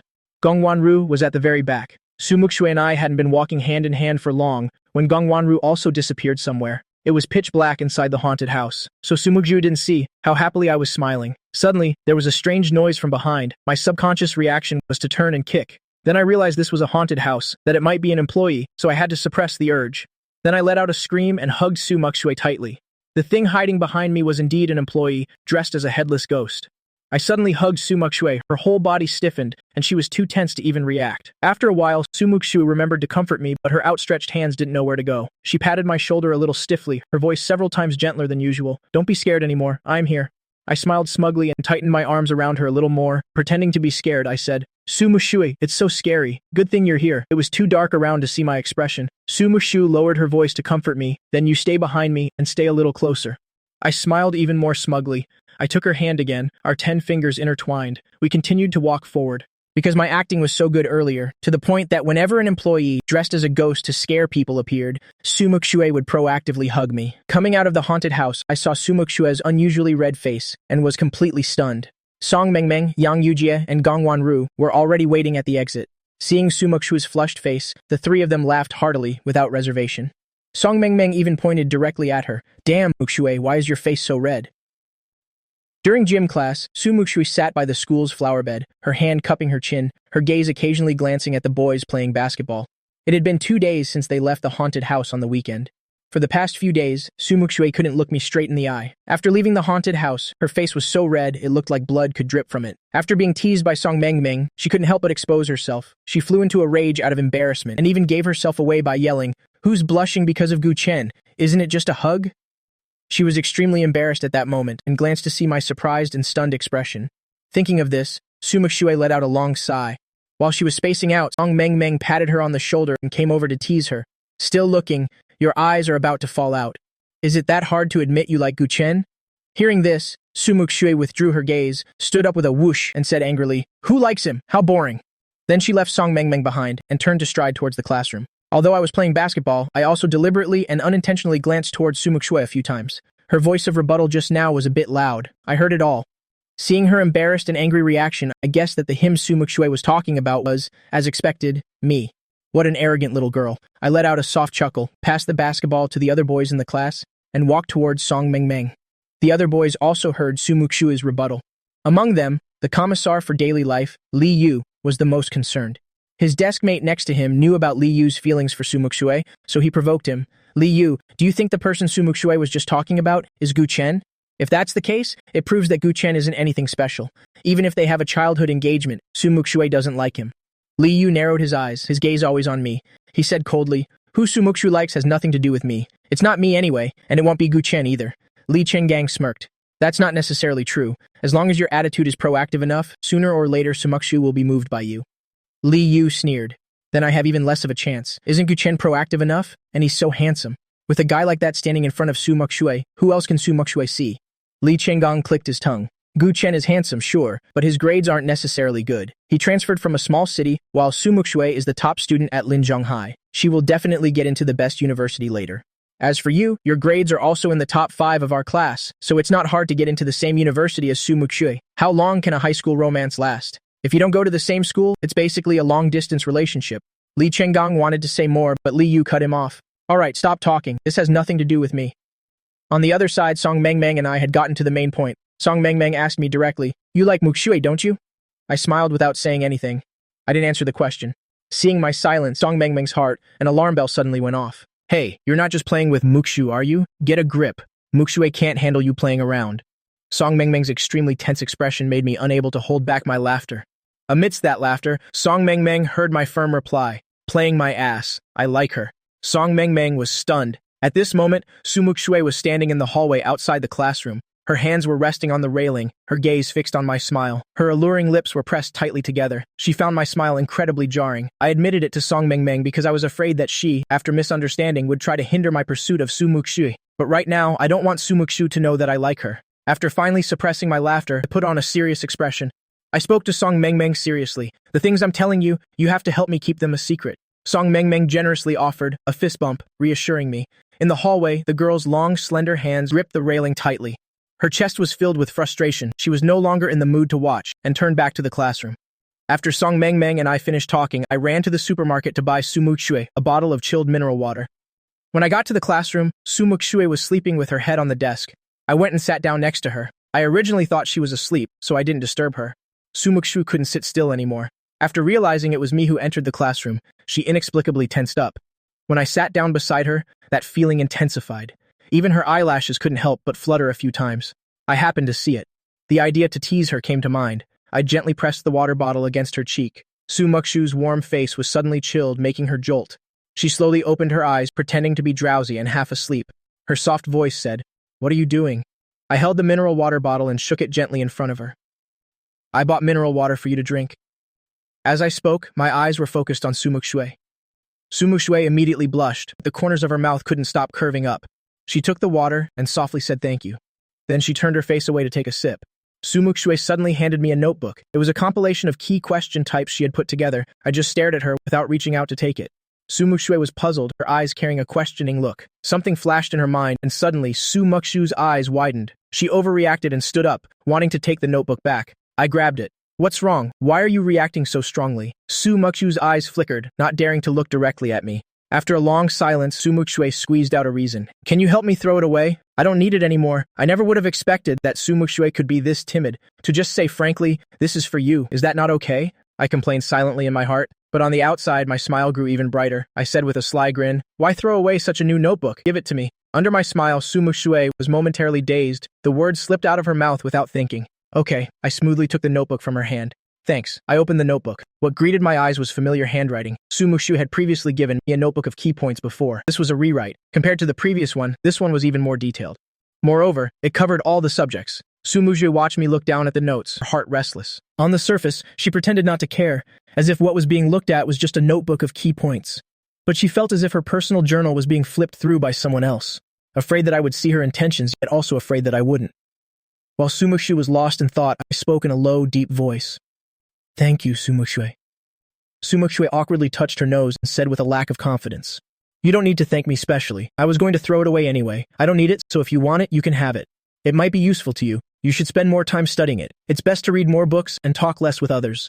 Seeing this awkward side of Muxue made me want to tease her even more. I slowly leaned closer to her. Muxue realized I was getting closer. Her heart pounded with nervousness. She immediately sat up straight, her eyes fixed forward. She didn't dare to turn her head to look at me. I saw her nervously swallow her saliva, and I couldn't help but smirk. Muxue clenched her hands. I moved close to her ear and said huskily, "Muxue, these questions are a great help to me. Thank you. You're so kind." Muxue abruptly pulled away from me, stumbling over her words. "It's good that it's useful. No need to thank me. I didn't need it anyway." After speaking, she panted as if, "Move, I'm going to the restroom for a bit." I made way for her, smiling as I watched her leave in a panic. The next day, the monthly exam took place as scheduled. Muxue, out of guilt, came to school early by herself. I rode my bike to school, and on the way, I ran into Lin Haoshan, the guy who once cornered me in the bathroom for Muxue, wanting to teach me a lesson. I don't know what Muxue did to him. I only know that Lin Haotian never came to bother me again. Right now, Lin Haotian was being cornered in an alley by several men. The man in the lead was a familiar face, Kiju. I narrowed my eyes and stopped my bike. Lin Haotian clutched his school bag to his chest, looking at Kiju warily. Out of fear, his legs wouldn't stop shaking. "Brother Ju, can you please let me go?" Kiju sneered. "Let you go? Who's going to pay me? I can see you don't want to die. If that's the case, then come with me. As long as that sister of yours has a conscience, she'll come to take your place." Lin Haotian's face was mournful, his body trembling as he begged, "Brother Ju, please let me go. I really don't know where my sister is." This sentence seemed to have angered Kiju. His expression turned ferocious, and he threw the cigarette from his mouth onto the ground. "It seems you're choosing the hard way instead of the easy one." He raised his hand, about to call his underlings to take the person away. I spoke up in a casual, carefree tone. "Haven't seen you in a few days, Kiju. Your guts have really grown." To Kiju, this voice was like a demonic sound. He immediately widened his eyes. Damn it, where did this demon come from? The horrifying experience of being beaten to a pulp last time was still fresh. Chi-Ju was already psychologically traumatized. As for Lin Haoshan, he looked at me with a joyful expression. He remembered that my martial arts skills weren't bad, as if he had grasped a life-saving straw. Gu Chen, hurry and save me! He originally thought there would be a fierce fight, but the result was beyond Lin Haoshan's expectations. Chi-Ju turned around and called out fawningly, Brother Gu Chen, so it's you. Is this your classmate? A misunderstanding. Just a misunderstanding. Well, leave right away. Well, leave immediately. Lin Haoshan watched, dumbfounded. Holy crap, that's it? Chi-Ju actually knows Gu Chen? He's actually afraid of Gu Chen? He even calls him Brother Gu Chen. Oh my god. I was so reckless before. Just what kind of formidable figure did I offend? No one paid attention to his shock. Chi-Ju moved stealthily, intending to walk past me. I put out a hand to block him. Chi-Ju looked at me with a pained expression. Brother Gu Chen, I was really wrong. Please let me go. In terms of martial arts, he's not my match. In terms of influence, how can he compare to my little girlfriend, Muxue? I spoke up to comfort him. Don't worry, I won't hit you this time. Chi-Ju was revived in a second, grinning happily from ear to ear. Before the flattering words could even come out, he heard me say, just obediently follow the police officer to the station. I just called the police. I didn't want to let Chi-Ju go, so naturally, Chi-Ju couldn't escape. After waiting for the police to take Lin Haoshan and Chi-Ju and his gang away, I hurried to school. The first exam was language arts. More than half the time had already passed. Luckily, this was just the school's monthly exam, so even though I was very late, teacher didn't give me a hard time. My speed in doing the test was very fast, but there's a limit to how fast one can be. When time was up, I had just finished writing the essay prompt. The content below was still completely blank. Although it was a monthly exam, Linzhong High School had always been strict, so students from each class took their exams separately. Therefore, Sumuku and I were not in the same exam room, so she didn't know I was late. After the exam, I went to the restroom for a bit. While washing my hands, I ran into Li Chenggong and Li Yu from my class. The two of them were discussing the exam questions. Out of politeness, I smiled and greeted them. I like to spin my pen, so my hands have quite a few marks drawn on them by the pen. After greeting them, I lowered my head and focused on scrubbing the ink stains off my hands. I lowered my head slightly, my messy bangs swaying gently before my eyes. Li Chenggong and Li Yu subconsciously sized me up. As soon as I entered the school, I was voted the new heartthrob of Linzhong, so I was definitely handsome beyond reproach, able to attract attention immediately. Without doing anything, just standing next to someone would make those of the same gender feel ashamed. They couldn't even muster up any jealousy. Muxue has good grades, a good family background, and she's beautiful. Not only does Li Chenggong like her, Li Yu is no exception, but Li Chenggong hit it quite well. He intentionally and casually brought up a topic. The teachers who made this month's exam are really twisted. There were so many questions I didn't know how to do. Li Yu didn't know what his intentions were, so he just went along with it. It really was quite difficult. Li Chenggong asked nosily, "Oh right, Gu Chen, how did you do on the exam?" I finally washed the ink stains off my hands and gave a relieved smile. I turned my head to look at Li Chenggong. "What did you just say?" Li Chenggong awkwardly repeated himself. "This exam was quite difficult. I was just curious how you did." I replied to him politely. "It was okay. I'm just afraid of questions that are too basic. This exam, for someone like me who once had 2 PhDs, the difficulty was only average. The two of them and I are just classmates. We're not very close, so I said a few words and left first." Li Chenggong waited until I was far away before saying something casually. I wonder if that okay was really okay. Li Yu shrugged. The academic pace of Linzhong is hard for other schools to compare to. Even if Gu Chen really isn't good, it's not surprising. The environment is very important. If you had studied in a small, remote city since you were young, you might not have been able to keep up with Linzhong's pace either. Even if Gu Chen's grades aren't good, you don't need to feel superior. The starting points are different. Li Chenggong was embarrassed by Li Yu's words. After the exam, we had a break. Song Mang and Sumuku invited me to play games. How could I possibly refuse? It was still with their group of 4. But this time, Gong Wanru wasn't feeling well. Although she came, she didn't play games. She rested in the lounge. We were short one person. I just happened to see a message from Meng Bing. So I smiled and asked Sumuku, "Can I invite a friend?" Sumuku thought I was going to call Shin Ming and was about to refuse when she heard the clueless song Meng Ming say, "Of course. Gu Chen's friend must be really good too. Call them to play with us." Then I invited that person in. Sumuku looked speechless, treating me like I was invisible the whole time. I just talked to Song Meng past her and couldn't help but think of the scene where Song Meng and I were talking the other day. The girl's small face was tense, radiating a low-pressure atmosphere around her, but no one noticed. After the game started, Muxue felt even more frustrated for no other reason than I and the other person were on a QQ voice chat. Moreover, that person was Meng Bing. We coordinated perfectly, as if we had teamed up countless times. Sumuku couldn't help but think about how I once said that my gaming skills were taught to me by someone. She suspected this person was Meng Bing. Sumuku was fuming throughout the entire match, unleashing her full firepower. When one game ended, she successfully won MVP. "Nice one, Muxue. You played well today." Song Meng took off her headphones and suggested, let's go, get some barbecue." Yang Yujie thought it was a good idea, but he guessed someone wasn't in the mood. I was still talking to Meng Bing. I don't know what the other person said, but Sumuku's ears were filled with my magnetic laughter. She was inexplicably annoyed, didn't want to hear my voice talking with Mang anymore. She suddenly stood up, preparing to leave. Her movement was so big, it was hard for me not to notice. Puzzled, I looked up at her. Muxue, where are you going?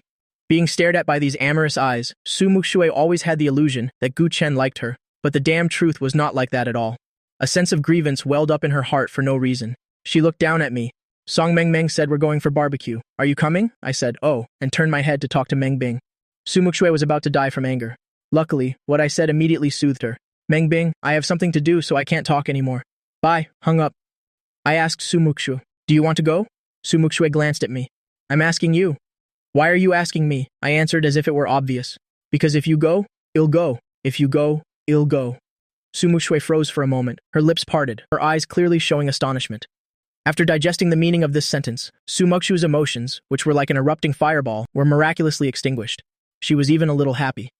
The slight curve of her lips was the best proof. She tried to suppress the corners of her rising lips. Then let's go. She turned and walked straight ahead without looking back, not forgetting to put on my school bag before leaving. The sound of the door closing reminded the people in the room that Muxue had already left. I asked Song Meng doubtfully, did she just smile? Song Meng shrugged. Wasn't it obvious enough? Yang Yujie added. I think it's more accurate to call it turning sorrow into joy. As for why she changed, maybe it's because she looked at me. She swallowed her explanation and revealed a sly smile. It's probably just because she's tsundere. I recalled the words I had just said and immediately understood. It turns out, unintentionally, I had flirted with her again. It seems I have to keep trying harder. At the barbecue restaurant before ordering, Muxue specifically asked me what I like to eat.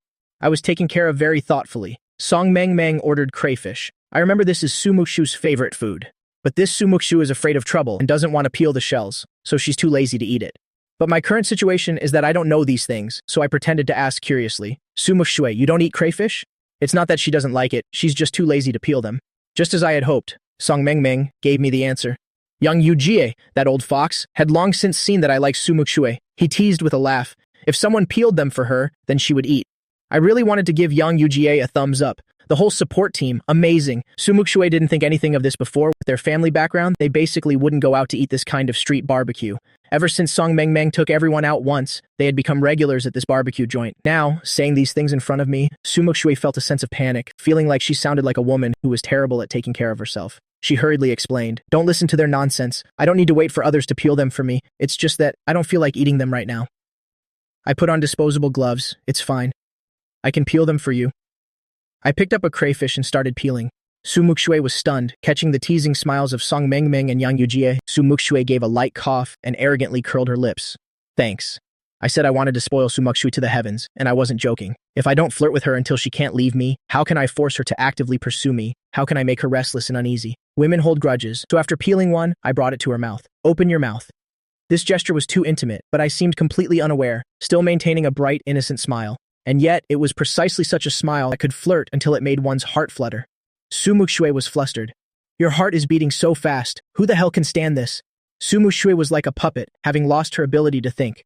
She only knew that I gave a command, and she performed an action. I said, open your mouth, and she really obediently opened her mouth. It's all a mess. After being continuously fed more than 10 crayfish, Sumuku's small face was flushed. Touching her hot cheeks, she seriously suspected she had taken the wrong female lead script. Although I wanted to flirt with Muxue, wanting to be good to her also came from the heart. Muxue was spoiled, feeling a little giddy. She even wondered if I liked her. The girl's chest was full, as if filled with sweet honey. Seeing me struggle with the peeling, Muxue quietly put on a pair of disposable gloves and did the thing she was most afraid of doing. Peeling the shell to get the crayfish meat, she placed it in my bowl. Song Meng and Yang Yujie felt that they, the single dogs, were guilty and shouldn't be here. I stopped my movements, threw my gloves in the trash, and quietly waited for Muxue to serve me. She peeled one, I ate one. For everyone I ate, I praised her. Muxue, you peel the crayfish meat so perfectly intact. Muxue, you're so fast. Mum, delicious. No wonder you like it. A surprised smile, a sincere compliment, made Muxue float on cloud 9. It was as if she wasn't just peeling shrimp shells, a trivial little thing, but a matter of national importance. So she tensed her beautiful face, her expression serious as she focused on peeling. She peeled until her hands were sore. Waiting until my bowl was full of shrimp meat, she finally stopped. As soon as she looked up, she met the teasing gazes of Young Yujie and Song Meng. Fearing they would say something I couldn't hear, she blurted out, "Don't be jealous. My mom told me to take good care of this ice queen." After hearing this, I just wanted to roll my eyes at her. Yang Yuji and Song Mengmeng, on the other hand, wanted to stuff the pile of shrimp shells in front of her into her mouth so she wouldn't have to open it again. The atmosphere didn't have a chance to get awkward, nor did it have a chance to fall silent, because I immediately said with a half smile, Sumuku, so you listen to your mother that much. Isn't this what they call a mama's girl? Sumuku was stunned. A mama's girl? What the hell, she wasn't. She stiffly turned her head to look at me and I smiled. It was a bright smile, carrying a hint of teasing. It seemed to be joking, so this is the kind of person you are? No, she really wasn't. The explanation was on the tip of her tongue, but she didn't know how to start. If she said she wasn't, then every time she used her mother as an excuse, her words sounded too much like a mama's girl. She hesitated, her heart restless. I burst out laughing. I'm just kidding, don't take it seriously. This kind of explanation was worse than no explanation at all. Muxue was so angry she wanted to curse. Her good mood because of this sank to rock bottom due to this terrible misunderstanding. She wasn't happy, but the other three of us were. We had a tacit understanding, and all lowered our heads to laugh secretly. Luckily, Song Mengmeng changed the subject in time. By the way, the exam this time was really hard. How did you do? Facing Song Mengmeng, Yang Yujie, and Muxue, I wasn't modest. Pretty good. Song Mengmeng liked my confidence. As long as it's good. Even if you didn't do well, it's okay. If you didn't do well this time, you can try harder next time. Muxue is very good at studying. If there's anything you don't understand, just ask her. I will, thanks. After that, they chatted for a while longer and ate quite a lot. Only Muxue dragged her heavy body, her face gloomy. Why was her body heavy? Because she was carrying the label of Mama's girl on her back. And it was the image she had in my eyes. I didn't expect this comment to hit Muxue so hard that for the entire next day, I witnessed her trying every possible way to shed the title of Mama's girl. At breakfast, Mother Su called her. Xiao Shui, help me get the bottle of milk from the kitchen. Muxue replied leisurely, I'm busy, get it yourself. Mother Su was stunned. Then she put her hands on her hips. Well done, Muxue. Your mother raised you to be this big. Your wings have hardened. You don't listen anymore, do you? After breakfast, Mother Su was getting ready to go out. Xiao Shui, do you think this dress looks good on me? Muxue criticized with a straight face. It's ugly as hell. Mother Su was hit hard. She bent down to take off her shoe and threw it at the back of Muxue's head. How did I give birth to a blockhead like you? Mother Su and her friends had just finished their facial spa. Their faces were rosy, radiant, and fresh. As soon as she got home, she asked Muxue, Xiao Shui, do I look prettier? Muxue lowered her head, leaned close to Mother Su, and with a taut face, delivered her conclusion. Mom, you have crow's feet. Muxue, Mother Su roared. When Father Su came home, Mother Su nestled into Father Su's arms, sobbing and tattling. Father Su's expression darkened. The pressure of a superior radiating from him, he said calmly, Muxue, go kneel in the yard. Muxue's face was calm. She didn't resist at all. Kneeling in the yard, she looked up at the sky. She thought this behavior of hers surely had nothing to do with being a mama's girl anymore. Gu Chen probably. Wouldn't mistake her for a mama's girl anymore, right? Girls are soft-hearted. She had watched idol dramas with her cousin, where the male lead, while kneeling for punishment, would always be caught in a downpour, making the male lead look pitiful. The female lead would feel especially heartbroken then. It was also very effective on the male lead. However, the sky she saw was clear without a single cloud. The sun burned her face a little. I had been holding back my laughter all day, seeing the pitiful Muxue kneeling under the sun. I smiled and walked over to her, asking knowingly, Muxue, why were you so defiant towards Auntie Su today? Muxue had waited all day, and finally she heard this question. She put on a lazy act, pretending to be nonchalant as she said, It's nothing, I'm always like this. Her arrogant expression, combined with her delicate features, was ridiculously cute. I never expected that with the mindset of an adult. Looking at Muxue now, I would find her so interesting. Even her arrogance wasn't annoying. I take back what I said yesterday. Muxue's ears perked up, her joy evident. What words? I moved from her side to stand in front of her, bending down to face her. Yesterday I said you were like a mama's girl, I'm sorry. The suffering was finally over. Muxue tried to suppress the joy in her heart. Oh, it's really nothing. I think you're more like a rebellious child. Muxue was speechless again. It was like being struck by lightning on a clear day, leaving Muxue charred on the outside and tender on the inside. Her expression was so stiff it was almost contorted. I laughed. From within my dark eyes she saw her own distorted face, numb, being disliked for a whole day for nothing, kneeling for several hours. Muxue's face was very hot. The next morning when she woke up, she was shocked to find that not only had her reflection darkened by several shades, but her skin was also peeling, her beauty gone. Muxue clutched her face in horror. I'm ruined. I returned from my morning run and suddenly noticed an intense gaze. Turning my head to look, I only saw a girl in a black shirt and black pants on the sofa, wearing a black mask and black sunglasses, sinking into the black sofa, almost blending in completely. I wasn't quite sure, so I called out, Muxue? I walked towards her. What's wrong with you?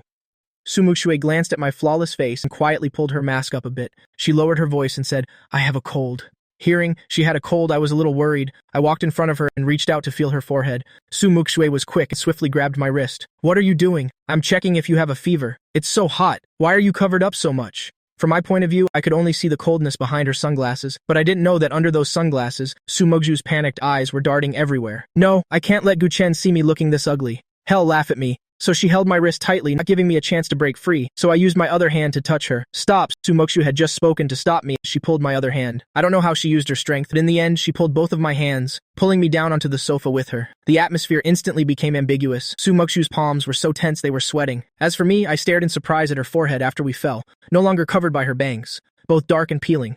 Romantic thoughts surged in Sumuku's mind, but I was holding back laughter internally.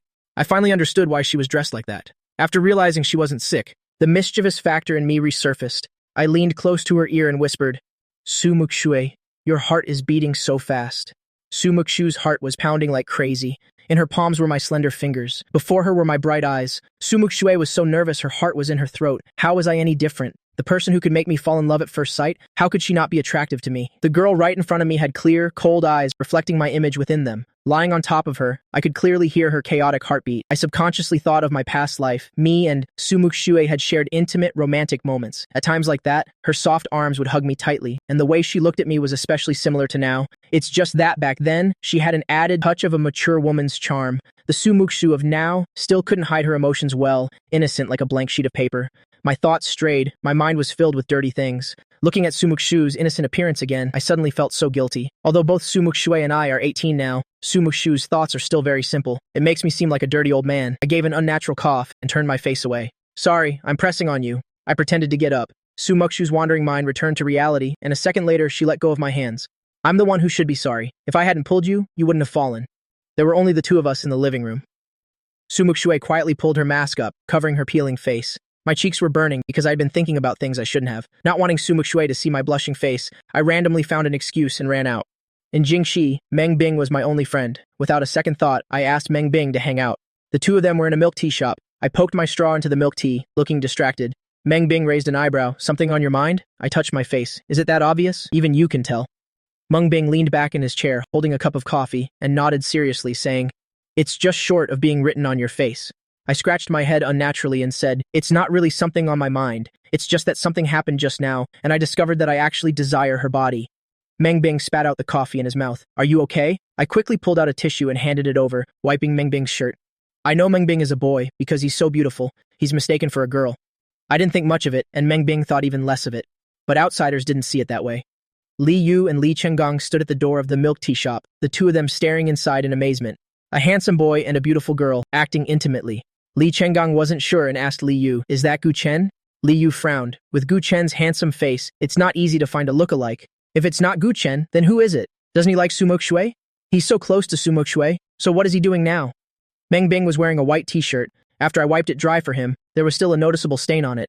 I felt a little guilty. Looks like I have to go buy clothes with you. Meng Bing didn't seem to mind. No need to buy any. I have plenty of clothes. I can just change when I get home. He was now more interested in the person I mentioned earlier. He asked me casually, Who did you say you desired just now?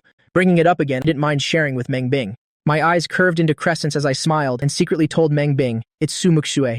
But she's still very innocent right now. I just feel that I actually desire her body at a time like this. It's a bit despicable. Meng Bing knew who Sumuku was. That day, his protectiveness towards me, anyone with sharp eyes could see that he liked me. His eyes lit up with a smile. It was the teasing reserved for a close friend. Meng Bing, only when he was with me, would smile a little more and even be in the mood to joke around. My honor. The rapport between two teenagers took on a different color in the eyes of others. Li Chenggong looked at the photo on his phone and said sarcastically, Being handsome really has its advantages, not only making Sumuku wrapped around his finger, but also being intimate with the school belle of Yizhong. Li Yu saw him taking photos, but he didn't stop him. He liked Sumuku. It was a secret love hidden in his heart. He didn't want Sumuku to be deceived. Sumuku was still feeling flustered over the ambiguous moment in the living room when she received a message from Song Meng Meng. There were only two photos. One was of Meng Bing whispering in my ear while I was grinning from ear to ear. The other one was the opposite. I was whispering in Meng Bing's ear. The corners of Meng Bing's mouth were slightly raised, a smile spilling from his eyes. The two photos, no matter which one, both showed the intimacy between the two people. This wasn't a trick of the angle because Meng Bing's hand was on my shoulder. Sumuku's eyes were pitch black. Staring at the photo on her phone, she turned off her phone without a word. The photo was posted on Moments by Li Chenggong. It didn't seem malicious. The caption was like this. Yizhong's school hunk versus Linzhong's school belle, a perfect match. Song Mang saw it and conveniently saved it to send to Muxue. Upon returning to the Su family's villa area, I saw Muxue drenched in sweat. She was alone. Her face was tense, expressionless, looking very cold. It seemed like she was in a bad mood. I saw her face was covered in sweat. Her hair was also soaked with sweat, and her breathing was a bit heavy, guessing that she must have gone for a run. Muxue. I called out to her. Muxue's body stiffened for a moment. She paid me no attention and walked straight on. This time I could be very sure that she was in a bad mood right now. As she passed by me, I immediately grabbed her wrist. Muxue, what's wrong with you? A concerned tone, an intimate gesture. Muxue looked down at the wrist I was holding tightly, her beautiful eyes turning dim.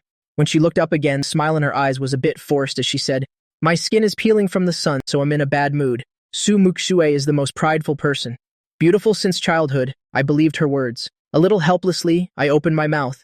"Just for that, you're already in a bad mood? Come on, I'll take you to apply some ointment." On the way back, I had already bought ointment for her. Only then did Muxue notice that I was carrying a plastic bag in my hand with a box of medicine inside. Muxue's heart thumped erratically. She asked in a hoarse voice, "Did you buy this for me on purpose?" I shook the bag in my hand. "What else? Do you think I need to apply sunburn cream?" I wasn't out in the sun all afternoon. In the room, Muxue came out after her shower and sat obediently on the edge of the bed. I pulled a chair to sit in front of her and seriously applied the medicine for her. I was half a head taller than Muxue. Being held by me to apply the medicine, Muxue's gaze never left me for a second. My movements were gentle, my gaze focused. It was as if I cared a lot about her. Thinking of the image in the photo, Muxue's eyes darkened for a moment. She subconsciously voiced the words in her heart. "Are you dating Meng Bing?" When she asked this question, I had just finished applying the medicine. It was like a casual chat. I froze for a moment. "What did you say? Me and Meng Bing are dating?" My gaze carried clear inquiry and doubt. Muxue's heart, which had been silent all afternoon, unconsciously became lively again. Hope ignited in her heart. She asked again, "You're not dating?" I immediately said, "Of course not, but why would Muxue think that? I didn't tell her I went out to meet Meng Bing today. Could it be that she was following me?" I looked at her suspiciously. Muxue seemed as if her thoughts had been seen through and felt guilty a second later. "I was just asking casually. You don't have to mind it." I finally understood why she had an unhappy expression. It turned out she misunderstood me and Meng Bing. She was jealous. I lowered my head to suppress the corners of my rising lips and gave her a calming pill. "We're not dating. Meng Bing and I are just friends. We will never become boyfriend and girlfriend. I tease her, but don't want her to be unhappy, and especially don't want her to be sad." The phrase "will never become boyfriend and girlfriend" completely washed away Muxue's gloomy mood from the entire afternoon. Such a precise definition. Then he definitely doesn't like Meng Bing. She suddenly understood. The smile in her eyes couldn't be hidden even if she wanted to. Not wanting to be found out, Muxue gave a light cough and tried to purse her lips. She said nonchalantly, "Oh, I think Meng Bing is quite beautiful. Why can you never become boyfriend and girlfriend with him?" It was clearly a lie. I was too lazy to expose her and pretended to ask casually, "Oh, right. Why did you suddenly ask about me and Meng Bing? Did someone say something to you?" Muxue didn't hide it, saying that Song Mang had sent her the photo. I asked Muxue to show me the photo. Looking at the intimate photo of the two of them again, Muxue became upset again. "It's all just gossip." I deleted it. She didn't want to keep these two photos at all. I glanced at the photo. It's true that some people have too much time on their hands. Through Song Mang, I finally found out the source of the photo. Li Chenggang's petty thoughts. How could I not see through them? He said he was wishing me and Meng Bing well, but it was just a way to inadvertently let the photo fall into Muxue's eyes. Muxue saw that I was always smiling as if I didn't mind at all. The concern in her heart suddenly jumped out. In a sour tone, she said, "Your relationship is really good. In the game, you defended him. In real life, you competed against Kiju for him, and you're always concerned about him." Muxue suddenly felt a little discouraged. Then she thought again, who Gu Chen was intimate with had nothing to do with her. They weren't even boyfriend and girlfriend. She frowned in anger. I looked at the small expressions on her face and understood clearly in my heart. She was jealous.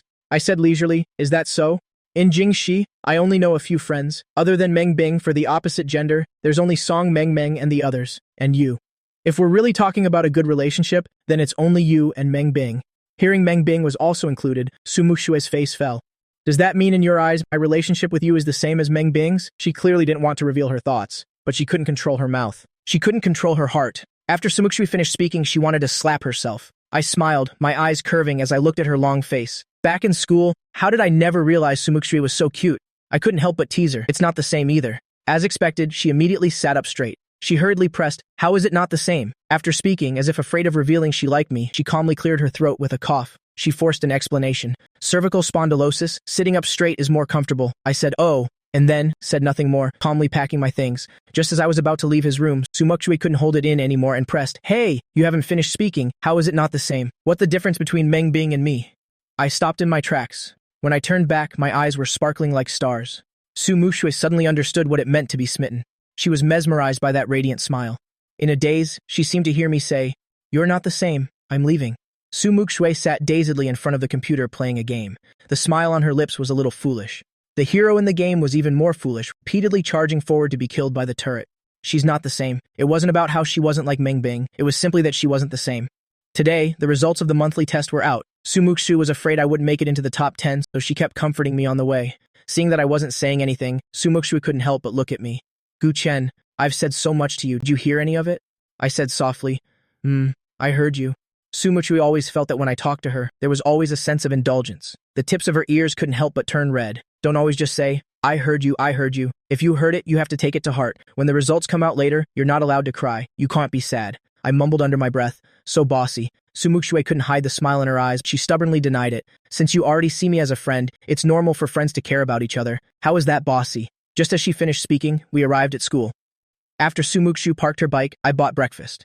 I peeled a tea leaf egg and brought it to her lips. "Hey, for you." This could be considered an overly intimate act. Sumuku tried hard to suppress the smile on her lips, but the corners of her mouth wouldn't listen. They kept trying to curve upwards as if trying to catch the sun. Miss Sue shyly smiled and took the egg, but her mouth said, "I don't usually eat tea leaf eggs." I was speechless, still so prideful. I turned my hand. "Oh, then I'll give it to Song Meng Meng." Watching the egg leave from right in front of her, Sumuku was afraid I would actually give it to Song Meng Meng, so in her panic, she opened her mouth and bit the egg in my hand. Before I could react, she took a deep breath and sucked the whole egg into her mouth, chewing it frantically and swallowing it quickly. She choked so hard her eyes rolled back, but she didn't forget to save face. I forgot. I suddenly started to like the taste of tea leaf eggs a while ago. It had only been a few seconds since the egg was snatched. I was stunned by Sumuku's actions. Seeing her choking in panic, I quickly handed her my water bottle. "Have some water." Sumuku was truly choking. She didn't care about anything else. She quickly took the bottle and chugged a few gulps. Only after drinking did Sumuku realize that she was using the water bottle I always drank from. Moreover, I had just drunk from it on the way here. So, was this an indirect kiss?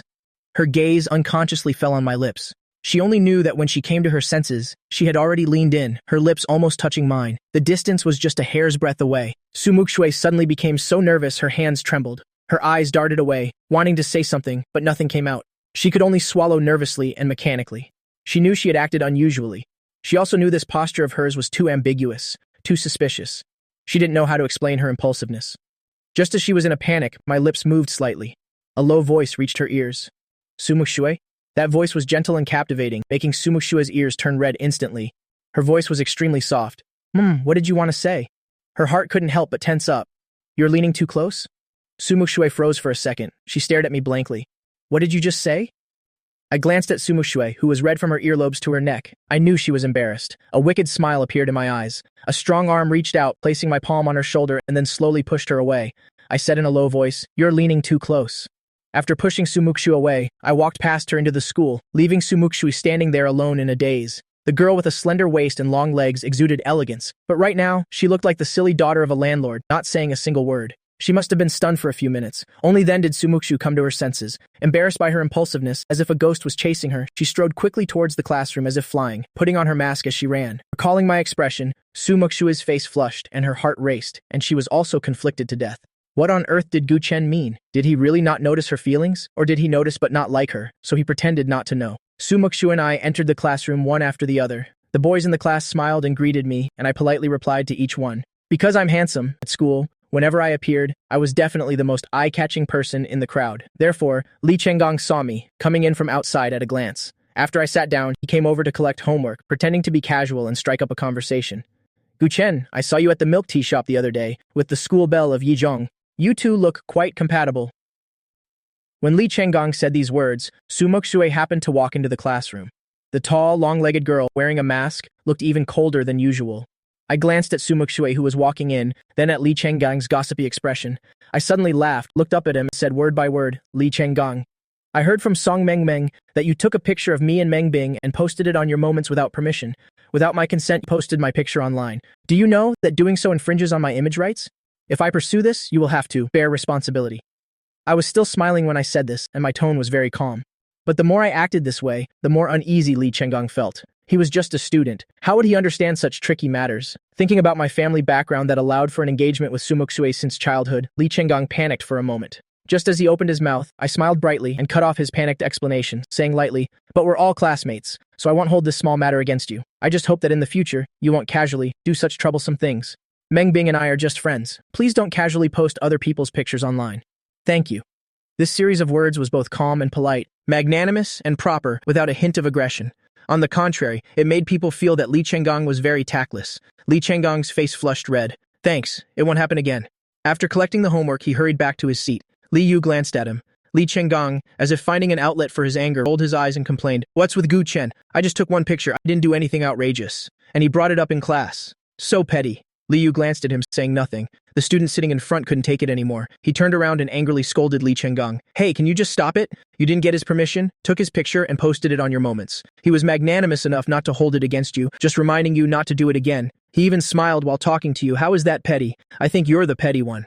After saying that, the student turned back around, letting out a huff through his nose. Li Chenggong was immediately rendered speechless, his face bright red. He lowered his head and didn't dare say anything more. "Such a small matter? I didn't take it to heart at all." On the contrary, Muxue beside me suddenly blurted out, "Is there really no possibility between you and Meng Bing?" The curiosity in her eyes was unconcealable. I propped my head up with my right hand, raised an eyebrow, and asked with a smile, "Do you hope there is a possibility between her and me?" Muxue's heart thumped. Afraid her thoughts would be discovered, she immediately turned her head to face the blackboard and said without a blush or a catch in her breath, "No, I was just asking out of curiosity. I wanted to remind you that studying is more important. You prideful girl." I chuckled. "You're right. Studying is important now, but after the college entrance exams, it won't matter anymore." Just a few short sentences, clearly without any threat, like a normal conversation, but it made Muxue's nerves tense up immediately. What does it won't matter anymore after the college entrance exams mean? Didn't he say he and Meng Bing could only be friends forever? What does this mean? Her lips trembled. She suddenly started lecturing me on the importance of studying. Well, I say the turning point in life isn't just the college entrance exam. College is just as important. Don't be so short-sighted. If you don't do well in college, then it's useless even if you get into a good school. Dating really affects your studies. You absolutely must not follow those bad examples. Besides, your current academic performance still needs improvement. The learning pace at Linzhong is very fast. Don't always be thinking about random things. Muxue nervously went on a long tirade. I just propped my head up, looking at her with a smirk. My gaze swept over her beautiful eyebrows. After hearing her words, I slowly yawned and tossed a sentence at her. Muxue, you talk too much." Muxue was speechless again. She talks too much? Gu Chen said she talks too much? Who was she doing it for? Wasn't it because she was worried he wouldn't study properly? Compared to her indignation, my mood could be described as brilliant. During the morning reading session, my smile never faded, as if there really was a house of gold in the book. I loved it so much I couldn't put it down. A while later, our homeroom teacher, Sumin, arrived. Before the school announced the grade-wide rankings for the monthly exam, Sumin announced the class rankings first. Class 1 is the advanced class of Linzhong, so the class ranking is almost equivalent to the grade-wide ranking. The monthly test rankings were about to be announced. All the students had serious expressions, extremely tense. They didn't dare have any expectations because the exam was too difficult. Their scores would definitely not be as good as before. Sumin didn't call out the names but directly posted the ranking list on the wall. The classmates were restless with anticipation. As soon as class was over, everyone rushed to the front to see the rankings. Sumuku always ranked first. Clearly, she didn't care much about the monthly test results because she was used to it, but she cared about my score. So, Miss Su strode with her long legs and squeezed into the crowd. Song Meng also followed. As for me, I had gone to the restroom. This exam was very difficult. Everyone's total scores dropped across the board. I was a transfer student from Li Cheng and worried that I couldn't keep up. Muxue and Song Meng started, looking from the last name upwards until they saw my name and checked the rank. Holy crap. Song Meng's eyes widened. Amazing, Gu Chen actually got 11th place. This is class 1 of Linzhong School in Jingxi. Every student in it is more than halfway to getting into a key university. For me to be able to, in my first month of transferring, get 11th place, even though I didn't achieve the top 10 in class like I said, it was still enough to make others admire me immensely. Muxue was not happy with Song Meng paying so much attention to me. She frowned, surprised by my results. The corners of her lips kept curving up. Not bad. Song Meng shouted so loudly that the whole class heard. Everyone was shocked. Only Li Chenggong was resentful. Perhaps to regain the face he lost when I questioned him this morning, he said sarcastically, didn't he brag about getting to the top 10 of the class? In the end, he couldn't do it. What's there to brag about? The surrounding classmates immediately looked at him, their eyes full of question marks. Classmate, are you sick? The difference between top 10 and 11th place is so small, is it worth your jealousy? First, check your own rank before you talk, okay? Li Chenggang was looked at by everyone with strange gazes. He felt something was wrong. Thinking of his own results, he guiltily ran outside. Everyone thought I could rank at the top of the class, but after the subject teachers handed out the exam papers, my math score was 150, one of only 2 people in the class to get a perfect score. One was Muxue, the other was me. English, 149. Physics, a perfect score. Chemistry, a perfect score. Biology, 2 points shy of a perfect score. Everyone was stunned. Both Muxue and Song Meng had looks of disbelief on their faces. Except for Chinese, almost every subject was close to a perfect score. The difficulty of this exam was several levels higher than usual, yet I managed to achieve such results. In an instant, Song Meng was dumbfounded. The whole class felt the same way. Dumbfounded, completely dumbfounded. At this moment, the way my classmates looked at me revealed a strong, complex emotion. It seemed to be saying, damn, you're really good. And it also seemed to be saying, damn, what a pity. Such a serious imbalance in subjects. Except for Chinese, Muxue got perfect scores in all other subjects. After the papers were handed out, she looked at my exam paper and found that the questions I lost points on were the super basic formula application questions meant to give points away. She couldn't help but suspect that I lost points because I didn't remember the formulas. My Chinese score was not good. Everyone thought I had a serious subject imbalance. Sumuku thought so too, so she didn't dare hurt my pride and didn't look at my Chinese exam paper. Not until the Chinese teacher got angry in class, questioning me about why I didn't write the essay. The essay was worth 60 points. Not writing the essay and still getting 11th place in class. I answered, I was late. I didn't have enough time. This time, no one dared to look down on me anymore. This wasn't an average student. This was clearly a top-tier contender who had a slip-up. Knowing my results, Liu couldn't help but feel ashamed of his previous animosity. He thought I got into class 1 of Linzhong through connections and had looked down on me for it. While everyone was still shocked and admiring, I was bowing my head, memorizing formulas, not arrogant, not impatient. Sumuku suddenly realized I was very outstanding. Incredibly outstanding. So outstanding that there was no way so-called dating would affect his grades. She suddenly became worried, her heart feeling like it was being scratched by a cat all day. After school, Sumuku and I ran into Lin Haotian. Lin Haotian came to thank me. Hearing the conversation between me and Lin Haotian, Sumuku finally realized that on that day, I was late for the monthly exam because of Lin Haotian. I like to share my views and commentary on games. On Weibo, I'm considered a minor blogger with over 100,000 fans. My name is Daily Life of Shenguang. Today, I didn't share game commentary but shared about my love life. I like a girl, and she likes me too, but she's very prideful and refuses to admit she likes me. Muxue always felt that Daily Life of Shenguang had views on games that resonated with her and also gave her a lot of inspiration, so she put me on her special follow list. Seeing the Weibo post I made, Muxue snorted in disdain. A bad girl. They had chatted privately before, mostly about innovations in gaming. You could say they had some rapport. So, Muxue sent a private message to Daily Life of Shenguang. This kind of girl is a bad girl. Don't take it too seriously. I was surprised to receive a private message from number 1 under heaven. I blinked in surprise. Number 1 under heaven was also interested in matters of the heart. The first time I spoke with number 1 under heaven said he was 40 years old. I quickly explained to number 1 under heaven, it's not what you think. She's not a bad girl, she's just shy and prideful, unable to lower herself to admit it. After all, in front of her best friend and me, she declared that whoever likes me would have to run naked. Muxue felt that this teenager was about to be deceived, but she had already given her warning. There was no need to say more. On second thought, it seemed this case wasn't necessarily a bad girl. Wasn't she the same? Liking someone but not daring to admit it. We're both fallen people at the ends of the earth. Thinking that men understand men better, she then asked, let me ask you a question. A question mark appeared in my mind. Go ahead. It took a long while before I received the question from number 1 under heaven. Tell me, if you like someone, but he only sees you as a friend, and you don't want to break through that paper-thin window, what should you do? I replied with great confusion. If you like him, just say it. Say it out loud. Why are you afraid of breaking that paper-thin window? If you don't say it, he will never know. Muxue was very distressed. She wasn't thick-skinned enough to say it, not to mention the harsh words she had said in front of her close friends, and she had said quite a lot in front of Gu Chen too. Besides, Gu Chen only saw her as a friend now. If she confessed and got rejected, she wouldn't even have the advantage of proximity anymore. So, Muxue tactfully asked, is there a way to say it so that he realizes I like him? I was stunned. This big bro is so coyly flirtatious, slow, and hesitant, not like a woman at all. I casually copied an answer from Jihu and sent it to her. Then be good to him, care about his affairs the most, talk to him often, help him solve problems in life, but don't talk about feelings. Let it grow on him over time, so that because of your kindness, he can't leave you anymore until he takes the initiative to confess to you. Or, confess when you feel that he likes you back. Muxue seriously read every single word and benefited greatly from it. She felt this was the most effective method at the moment. The other person had helped her so much, Sumuku felt she should repay him a little. She carefully recalled that daily life of Shen Guang's crush was very likely a bad girl. After all, innocent women like her are rare. That person must be a promiscuous woman of the world.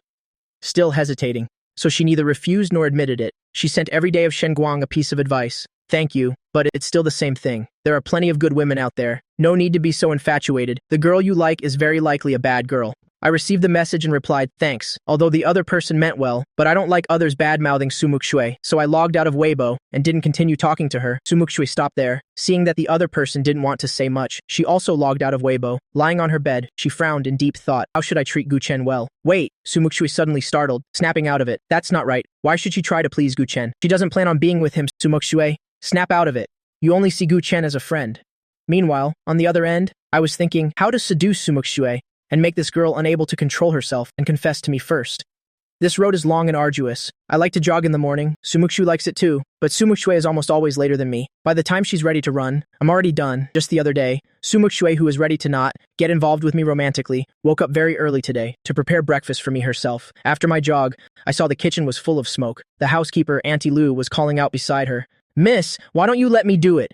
Sumuku was choking so hard her eyes were watering, coughing while stirring the food. These chilies are so spicy. The people of Lisheng really eat spicy food. I had just finished my jog. The towel still hung around my neck. I stood at the kitchen door and called out to Sumuku with a smile. What are you doing? Sumuku was coughing, looking up from within the smoke, and saw me standing at the door, drenched in sweat. I was wearing a sleeveless shirt, my muscle lines smooth and powerful. Sumuku suddenly felt like she was about to have a nosebleed. She quickly turned her head away, the tips of her ears burning strangely, as if they were stung by the smoke. I'm making breakfast. As she spoke, she inhaled another mouthful of thick smoke, causing her to cough incessantly. Suddenly, the fresh scent of laundry detergent came from beside her. Long, slender fingers pressed the range hood button. The range hood started working, sucking away the smoke. I also turned off the stove, my fingertips brushing past the back of her hand. I took the handle of the frying pan. What do you want to eat? I'll make it for you. Sumuku's fingertips trembled slightly. She pulled her hand back. The back of her hand, which I had just accidentally touched, suddenly felt as if it was burning up. The range hood made a whirring sound. Sumuku leaned to the side to make room for me. I lowered my head to stir-fry the vegetables, revealing my sharp, very sexy jawline. Sumuku clutched her heart. Damn it, this is the feeling of being smitten, afraid I would hear her wildly beating heart. She took another small step back. Just then, in the most beautiful princess group chat, Yang Yuji sent a message. My family's hot spring resort is now open. Are you ladies interested? Hot spring resort? Sumuku looked up at me. Perhaps this was a chance to be good to Guchen, and also show off her own excellence. Yang Yuji's family's hot spring resort, besides being able to soak in the hot springs, also has all sorts of competitions. Not bad. It's settled then, she immediately replied to Yang Yuji. I'm in. After I finished stir-frying the vegetables, they were all dishes Sumuku liked to eat. A question involuntarily popped into Sumuku's mind. Does Guchen like her? Happy about this speculation, corners of Sumuku's mouth kept turning up. She pretended to casually ask Guchen, are all these dishes your favorites? I knew what she was probing, so I played along with her. Fortunately, I'm not a picky eater. My fleeting glance made Sumuku's heart tremble. She asked, then why did you make these dishes? I spoke up and said, you like to eat them? Just one sentence, with no redundant explanation, straightforward and direct. Sumuku's heart felt like it would leap out of her chest. Just as she had guessed, she looked at me with expectant eyes, but saw that my expression was normal. Sumuku lost her confidence. What does he mean after all? Does he like me or not? In my room, I took out the test papers and started working. Sumuku's expression just now was full of expectation yet hesitation, which made me unable to hold back a smile. What an adorable girl. After finishing 2 test papers, I reviewed my lessons for a while. When I had free time, I took out my phone to play a game. A WeChat message popped up. Yang Yuji's call to action in the group had received responses from the other 3. She just realized she had said ladies and hurriedly tagged me. Of course I'm going. The weekend arrived in a flash. Sumuku wore a long white dress which added a touch of youthful spirit to her elegance. She waited for me in the living room on the first floor, going on a trip. How could there be only one guy? Yang Yuji and Gongwanru both brought their boyfriends. Song Meng also dragged Li Yu along. 4 guys, 4 girls. I wore a simple white shirt and black dress pants. Seeing me come down the stairs, Sumuku's eyes lit up. She couldn't help but ask me, you're going dressed like that? Does it not suit me? I asked back with a smile, but I was actually thinking, you arrogant girl, even if it's simple, it's meant to seduce you. Facing my clear eyes, Sumuku felt like she was the one with dirty thoughts. She quickly averted her gaze, not looking at my exposed muscle lines. Then let's get going. Yang Yuji and Gongwanru, along with the guys they brought, were already waiting at the resort. Hearing Sumuku call and say they were arriving soon, Yang Yuji immediately went out to greet them. The guy Yang Yuji brought also went out with her, seeing us approach from the opposite direction. Especially seeing how dazzlingly handsome I was, the other guy suddenly felt a sense of threat. He couldn't help asking Yang Yuji, "Who is that guy?" Yang Yuji glanced at him and said with a smile, "Sumuku's childhood fiancé." The other guy was immediately relieved. We met up with Yang Yuji. Yang Yuji made a brief introduction, then led me and Muxue inside. 4 girls, 4 guys. The number of rooms was limited, so I shared a room with Liu. Muxue always remembered the netizens' advice. She was very proactive in asking about and caring for me, bringing water, bringing food. Liu saw Muxue busily helping me while I was like a young master who had long since calmly accepted it and then thought of the intimacy between me and Meng Bing. He felt a little unhappy inside. After Muxue left, he asked Gu Chen with a cold face, "Do you like Muxue?" I wasn't surprised that he asked that because he likes Muxue. Putting down the clothes in my hand, I turned around and looked at Liu with a smile. "Why do you ask?" Liu pursed his lips. "I know I have no right to say this, but if you don't like Muxue, I hope you won't be too close to her," I asked in return. "Whether I'm close to her or not, does it affect you in any way?" Liu's gaze darkened a little. "It doesn't affect me, even if you're not with her. There's no chance for her and me. It's just that you probably don't know. You're very outstanding. Not many girls can escape your gentle advances. If you don't like Muxue, I hope you won't get too close to her." This sincere hope made me take him seriously, no longer with a half-smiling expression. I looked at Liu seriously. "I like Muxue, and I won't play with her feelings. I care about Muxue more than anyone." Liu saw my seriousness and for a moment felt relieved. "I wish you two happiness in the future. Muxue is different to me than others. I probably like her." Meanwhile, Muxue was sharing a room with Yang Yuji. Seeing Muxue come in from outside, Yang Yuji teased her. "Yo, Sister Su, why didn't I ever notice before that you could be so considerate towards a guy?" Sumuku didn't usually mind her friend's teasing, but when she heard the word considerate, a thought suddenly popped into her head. "Do you think my actions just now could be considered considerate?" The corners of her mouth curved up involuntarily. "So, did Gu Chen feel it?" Sumuku smiled like someone lovesick. Yang Yuji was speechless. Yo, look at how happy you are smiling. This must be love." Her friend leaned close to Sumuku with a gossipy smile, wanting to see some drama.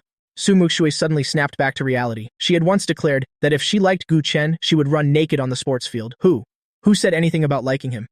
It's just friends taking care of each other a little.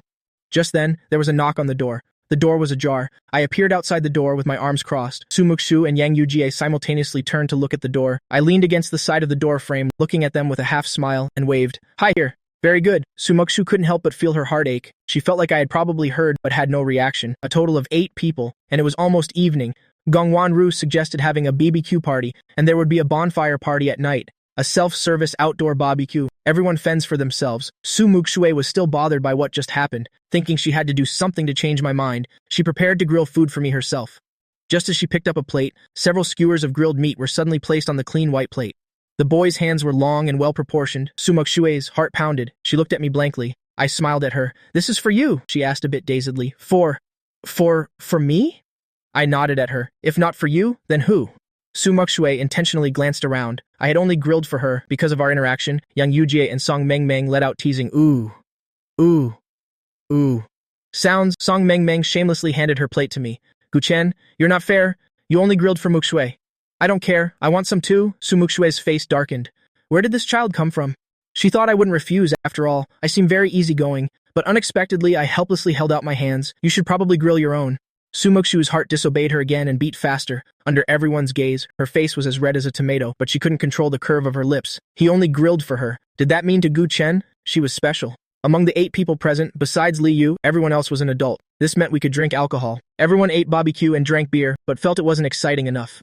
Song Meng suggested playing Truth or Dare. Muxue was not interested in this game, but unfortunately, I was there. She gave a light cough. "Then let's play." So everyone started the childish game of spinning the bottle. The first person it landed on was Yang Yuji. Yang Yuji helplessly held out her hands. "Dare!" Song Meng pointed to a group of boys nearby and said, "Run over there and tell them, they're idiots." Yang Yuji and everyone else were speechless. They never expected such a shameless trick. Yang Yuji didn't want to do this foolish thing, so she decisively took 3 penalty drinks to avoid the dare. Next, the others took their turns, and it wasn't long before it was Muxue's turn. Seeing the bottleneck pointing at her, Muxue froze for a second and looked up at Song Meng. Song Meng intentionally created an opportunity for Muxue and asked her with a grin, "Truth or dare?" Muxue was very prideful and would never do foolish things like those dares. Who knows what shameless trick Song Meng would come up with. Truth. Seeing Muxue's expression as if facing a great enemy, I secretly held back my laughter as expected. Song Meng's question was very intentional. "Let me ask, is there any guy here that you like?" Muxue's eyes widened as she glared at Song Meng. "What kind of damn question is that? She only knew me and Liu here. She was classmates with Liu but didn't talk much. Isn't this a direct admission that she likes me?" Song Meng wasn't afraid of her anger at all. Before she could speak, she said, "Oh, let me say this first. If you choose truth, you can take a penalty drink. You have to answer." Sumuku was speechless. She turned her head, not daring to look at me, and said softly, "Besides me, who was next to her?" No one else heard. Everyone was dissatisfied. "Speak up. Haven't you eaten?" Muxue was like an annoyed child whose secrets were being peeked at.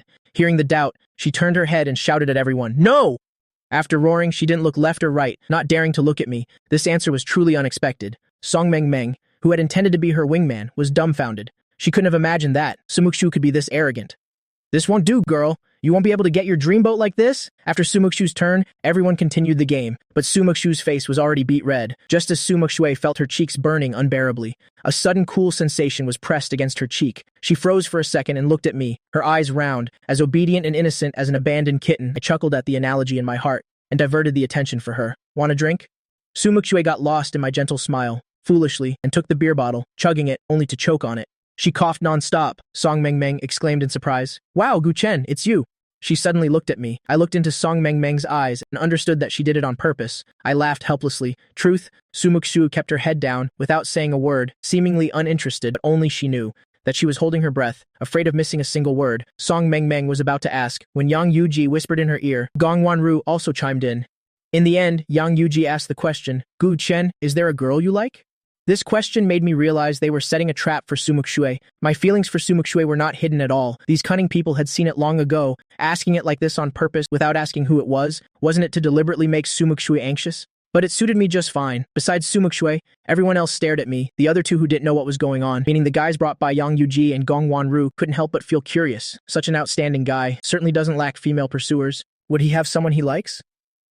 Under everyone's expectant and curious gazes, I smiled and said, "Yes." The answer was within everyone's expectations. Everyone went, "Ooh!" Only Muxue was stunned for a few seconds. "Yes," Guchen said. "Yes, Guchen has a girl he likes. Who is it?" "Su." Muxue felt as if a cat was scratching her heart, but then no one asked me who I liked. A group of people eating and drinking. It was finally nighttime. There was a bonfire party in the evening. Guests could sign up to perform, or just enjoy the performances that the staff at the resort had prepared for everyone. When the third act began, I carried a bag and walked backstage. Song Meng was curious. "Guchen, where are you going?" I smiled mysteriously. "To perform for you all," she said in surprise. "Huh? You signed up to perform?" "What's the act?" I replied. "You'll know in a bit. I'm off." Muxue felt much more natural, but inside, she was dying of curiosity. The act I was performing was jazz drumming. The third act ended, the mech, with a lively voice. "Next, let's welcome a guest of our resort, guest Gu Chen, who will bring us a jazz drum performance, Mountain Sprite."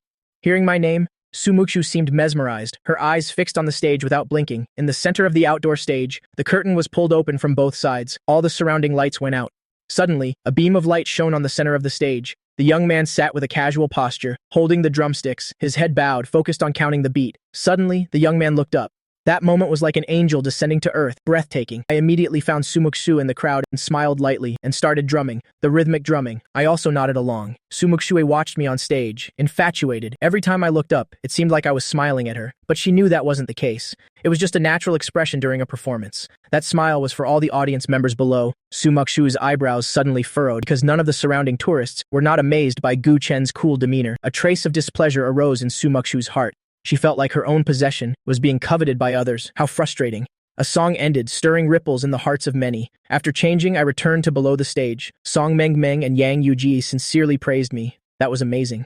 "Thanks," Muxue said nothing. Her dark eyes stared at me. I smiled. "Muxue, how did you think I did?" Muxue thought of the praises from the women below for me, turned her face away, huffed, and said, "It was average." Everyone was speechless. "You call that average?" I didn't mind either. Everyone continued watching the performances. At first, I wasn't drinking beer, but thinking of Sumuku's arrogant face, the idea to tease her popped into my head.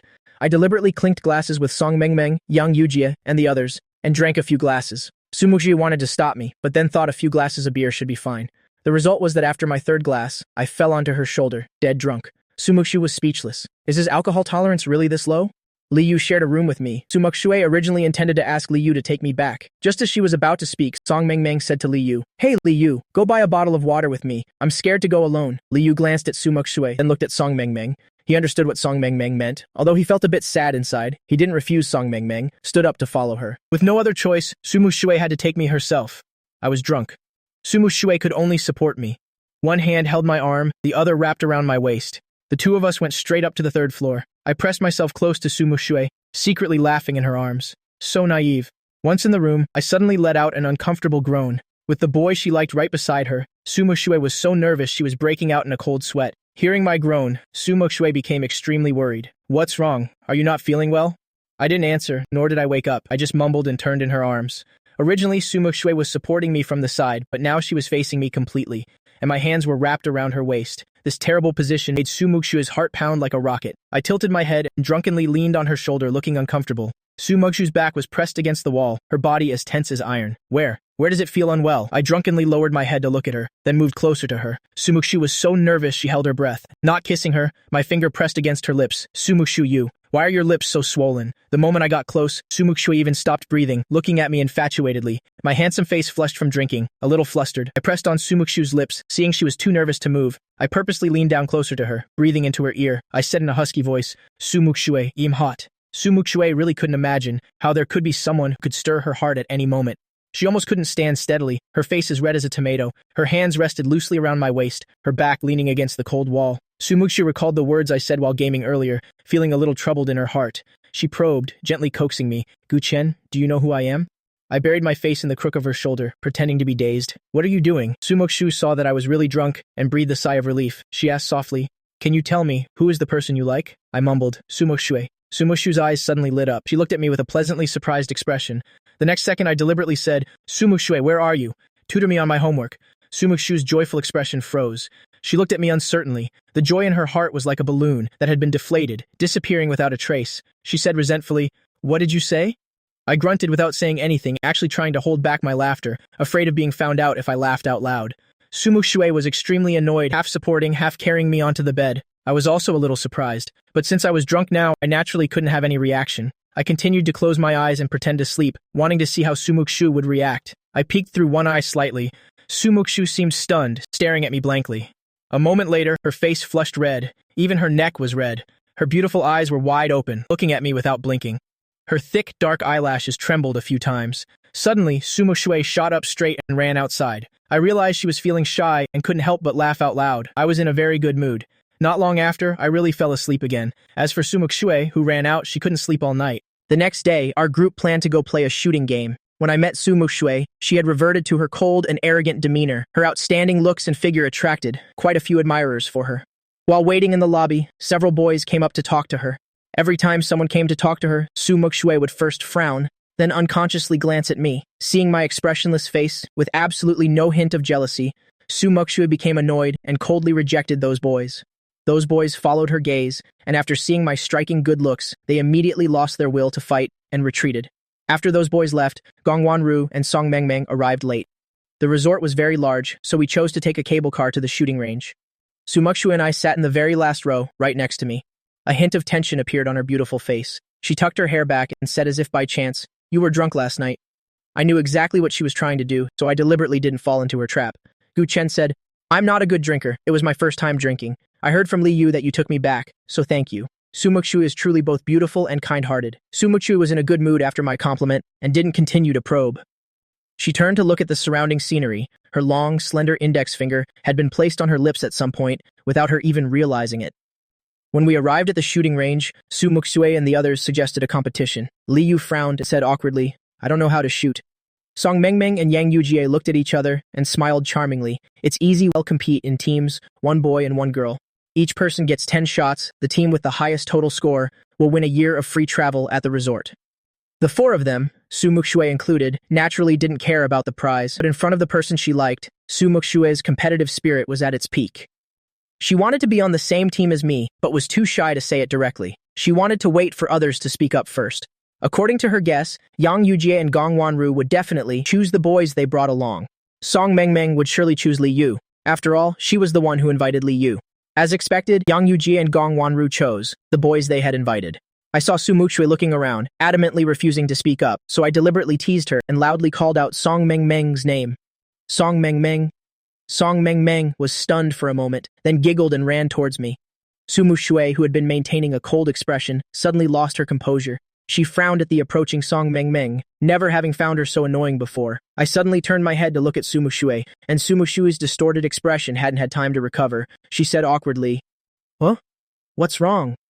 Muxue tried to smile, pretended to ask generously, "Do you want to be on the same team as Song Mengmeng? If you want, I can have a word with her." By now, Song Mengmeng had run up to me. "Gu Chen, why did you call me?" Muxue's beautiful eyes were filled with hostility. Song Mengmeng sensed something was up and said cheerfully to Muxue, "Why are you glaring at me?" Muxue didn't expect Song Mengmeng to expose her so bluntly and immediately felt like she had lost all face. She proudly lifted her chin and said, "Who's glaring at you? You're just being conceited." Although her chin was lifted, the corner of her eye glanced towards me and Song Mengmeng. I took a phone out of my pocket. It was Song Mengmeng's phone. Muxue lost her composure. Her mind was in turmoil. Why does Gu Chen have Song Mengmeng's phone? What is their relationship? Muxue's heart was in her throat, her jealousy about to erupt. I handed the phone to Song Mengmeng. "Here you go, your phone just fell on the ground." Song Mengmeng took the phone. I felt like something was missing. "Thanks." Muxue's face turned beet red, visibly blushing. Song Mengmeng teamed up with Li Yu, so Muxue naturally teamed up with me. I felt a little regretful. This little girl didn't even proactively fight for me. Such a proud one. The other three boys all said they had never played shooting games before. I said nothing. Muxue naturally thought I didn't know how either. She picked up a gun and said to me, "I'll teach you." The guns contained paintballs. Hearing Muxue wanted to teach me, I smiled and didn't say that I knew how. Although she was teaching someone, Muxue turned her head to look at her three best friends and was shocked by their teaching posture. Those people were too intimate. Muxue stood beside me with a stiff expression and instructed me, "You hold the gun first, keep your arms straight." I did as she said, one movement per instruction. Muxue helped me aim, then adjusted my position. Seeing her flushed ears, my hand itched to give them a pinch, so I deliberately said, "Muxue, I can't see with you standing like this." The weather was hot. My voice was right by her ear, seeping into the depths of Muxue's heart. Muxue suddenly felt her mouth and throat go dry. She shot up straight, rigidly moved behind me, pressed close against my back, her hands taking mine, and said a bit stiffly, Then I'll teach you like this." I leaned back, pressing closer to Muxue. "Hurry and teach me. Look how many times they've shot already." Muxue raised her hands extremely stiffly, took my two hands that were holding the gun, and leaned forward slightly. "Do you see the bullseye ahead?" I casually replied. "I see it." Muxue suddenly backed away again and started stuttering as soon as she opened her mouth. Then you pull the trigger." Her sudden stuttering stunned me. I turned my head doubtfully to look at her. "What's wrong with you?" she replied, still stuttering. Nothing." My gaze made Muxue's heart beat erratically. She clutched her chest, not daring to get too close to me. While Muxue was in a difficult position, the other three teams had already started shooting. I could occasionally hear the sound of shots by my ear. Knowing Muxue was shy, I stopped staring at her and turned my head to look at the competition status of the other three teams. My eyesight is good. I could see the performance of the other three boys with a single glance. It was a bit too pathetic to look at. After all, Li Yu and the others had never played shooting games before. But that glance of mine made Muxue misunderstand. She thought I was also worried that my skills were not good enough. After all, handsome guys need to maintain their image. She suppressed that shyness, and Muxue once again came behind me, her two hands taking mine, guiding me, raise it a little higher. I was stunned for a moment, surrounded by her breath. Although the young Muxue was arrogant, she also had a simple and considerate side. I nodded slightly. "Thanks." In Muxue's eyes, I was a gentle and polite guy. She didn't like me treating her so distantly, but she was also immersed in that gentle tone, unable to escape. There was both embarrassment and annoyance in it, so Muxue spoke up, her tone a bit arrogant. "Who told you to be so stupid?" Song Mengmeng couldn't take it anymore and said, "Muxue, we're in a competition. Teaching him like this, you might as well shoot yourself." They only taught their teammates the method, then stood aside and watched the boys shoot. But Muxue was something else, directly holding and supporting his hands, even aiming for him. "Who plays like that? Isn't this cheating?" Gong Wanru gently teased. "Muxue, your intentions aren't in the wine, are they?" Yang Yujie chimed in teasingly. "That's right, you clearly just want to take advantage of the great, handsome Gu." Muxue was already feeling guilty, and being teased by the three of them, she immediately became angry out of embarrassment, so angry she wanted to beat up the three of them, but she was afraid they would see her feelings for me. Muxue hurriedly let go of my hands, stood to the side and yelled at them, "You three are the only ones with big mouths. Can you not be so nosy?" While they were arguing, the other three boys had finished shooting their 10 bullets. Song Mengmeng ran to the target to report the scores. The shooting target has a total of 10 rings. The centermost ring is 10 points. The further out the ring, the lower the score, counting from the center ring outwards. 10, 9, 8, 7, 6, decreasing. The outermost ring is 1 point. For his first time shooting, Li Yu's score was a bit higher, 30 points. He only missed twice. The remaining 8 shots all hit the outer rings. As for the boys Gong Wanru and Yang Yujie invited, it was a bit tragic. Because it was their first time playing, they missed at least 6 out of 10 shots. The ones that hit the target were in the outer rings. The boy invited by Yang Yujie got 3 points. The boy invited by Gong Wanru got 10 points. Yang Yujie covered her face, somewhat afraid to look at this score. The two boys felt embarrassed. Only Li Yu was expressionless, unemotional. Out of the 4 boys, now only I hadn't shot a single bullet. At this moment, 7 pairs of eyes were staring intently at me. Sumuku didn't like so many people looking at me like that and was also afraid I would feel pressured, so she awkwardly reminded me, "It's just for fun, don't take it too seriously. Just shoot randomly, it's fine, leave the competition to me." I liked seeing this awkward side of Sumuku. I found it particularly adorable. The corner of my mouth curved up unconsciously, revealing a confident smile. I said to Sumuku, "Don't worry." Next, I slowly raised both hands, aiming at the bullseye. As soon as Sumuku and the others saw my standard shooting stance, they were immediately stunned. 10 bullets were fired in succession, each one hitting the center ring. The action was without a hint of hesitation, so skilled it left others dumbfounded. They were utterly astonished. It took a long while for everyone to come to their senses. Song Meng shouted in surprise, "Guchen is amazing, a perfect score right off the bat." Yang Yujie and Gong Wanru looked at each other, both with astonishment in their eyes. That's just too awesome. Even they couldn't achieve such a good score. Only Muxue could occasionally get a perfect score, but I got a perfect score in just one try. Yang Yujie stared at me blankly, then turned her head to look at the stunned Muxue. She felt a little strange inside. Was it her imagination? Why did she get the feeling that whatever game Muxue liked to play, Guchen was very good at it, and he was even better at it than Muxue? Was it a coincidence or a long-planned scheme? It wasn't just Yang Yujie who was surprised, Muxue was too. It's just that no matter how surprised she was inside, she didn't show it on the outside. Her beautiful face remained tense, making it impossible for others to read her emotions. Only those eyes were frighteningly bright. Muxue couldn't put into words what she was feeling. She only knew that her chest was burning hot, as if it was swelling. Who doesn't like an outstanding and excellent member of the opposite sex? Not to mention she and I had countless shared interests. My radiance beside her overshadowed everyone else. While Muxue was in a daze, I came to stand in front of her and look down at her. I saw that she was still staring at me blankly. I smiled and handed the gun to Muxue, my tone a little proud and boastful. "I didn't embarrass you, did I?" Muxue came back to her senses. A little person inside her was screaming at her. "Admit it, Muxue, you just like Guchen. Look, just one glance from Guchen can make your heart race." Muxue looked down at the gun that held my body heat, her cheeks gradually growing warm, not knowing if it was from the heat or from shyness. After the boys finished, it was the girls' turn. But the result of the competition was no longer suspenseful. Because the 4 of them, including Muxue, all liked to play shooting games, each of them was quite skilled. If we compared the total scores, I had already pulled far ahead. The boy invited by Yang Yujie was named Zhang Xichin. He stood beside me, and seeing me look at Muxue dotingly, he couldn't help but ask, "Do you like Muxue?" I didn't admit to it, nor did I deny it. I just smiled lightly at Zhang Xichin. We're both guys. Who doesn't understand who? Zhang Xichin was full of admiration. So handsome and so outstanding, the person you like will surely like you back. I really admire you. Everyone wants to show their best side in front of the person they like, even if it's just a game. I understand the feeling of having a secret crush. I was like that in the past too. Feeling a sense of camaraderie, I comforted Zhang Xichin. "It's always like this the first time you play, nothing to worry about. Besides, this is just for fun. You see me playing well? That's because I've played countless times, so many that I can't even remember." Back then, I liked Muxue, and to pursue her, I secretly learned all the games she liked, learned about her hobbies, just so I could have more topics to talk about with her. Looking back now, it was truly the infatuation of youth. Young love is always pure and sincere. If it were my psychological age now, I probably would never do such passionate things again. The sun was very strong. I squinted at Muxue. Her gun-holding posture was precise and neat, her long hair blowing up in the wind, like a fairy from the heavens. Especially when Muxue was serious, she was more beautiful than at any other time. As soon as Muxue fired her last shot, she immediately looked at me. Our eyes met, the joy in her eyes unconcealed, as innocent as a child's. She gave me a radiant smile. I won. I gave her a thumbs up. Well done. In the cool evening breeze, the boys and girls went to their respective pools to soak in the hot springs. Sumuku rested her neck on a towel, her arms spread out on the edge of the pool. Steam rose from the hot spring, and her curvaceous figure could be faintly seen through the mist. Thinking about the end of the competition, my doting praise, Sumuxue's lips curled up slightly. "Guchen likes me, right?" Muxue thought to herself. Seeing this, Yang Yujie teased, "Our Muxue is smiling so enchantingly. What happy thoughts are you having?" Song Meng was applying essential oil. What happy thoughts could she be having? I'd bet my life as a woman, she's thinking about Guchen. Gong Wanru elegantly took a sip of her fruit juice. If I had such a handsome childhood fiancé, I would definitely be thinking about him all the time too. Muxue was speechless. Is her crush on Guchen that obvious? She was clearly holding back a lot. Muxue didn't forget the bold declaration she made at the beginning. The corners of her lips gradually tightened. She glanced at them and said unhappily, "What nonsense are you talking about, he and I?" Song Meng and the other two said in unison. They interrupted Muxue at the same time. "We know, you're just friends." Muxue glared at them. She was about to save face, when she suddenly stared at Song Meng and asked gloomily, "What are you doing?"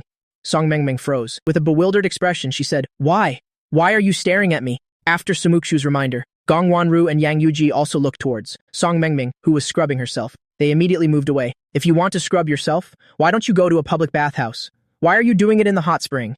After a chaotic moment. Except for Song Mengming, Yang Yuji and Gong Wanru both moved to a different pool. Muxue casually put on a bathrobe and got up to walk towards the hotel. By this time I had finished soaking in the hot spring. I was leisurely sitting on a garden bench, enjoying the breeze, drinking a soda. Not far away, a few girls were pushing each other back and forth, discussing who should be sent to ask for my contact information. Muxue had just stepped out of the women's bathing area. She hadn't taken more than a few steps when she saw this scene. I was wearing a white bathrobe, which slightly revealed my 8-pack abs. Comfortably sitting on the bench, my head was slightly tilted up towards the sky, revealing my sexy Adam's apple, like a celestial being descended to earth. Unearthly handsome.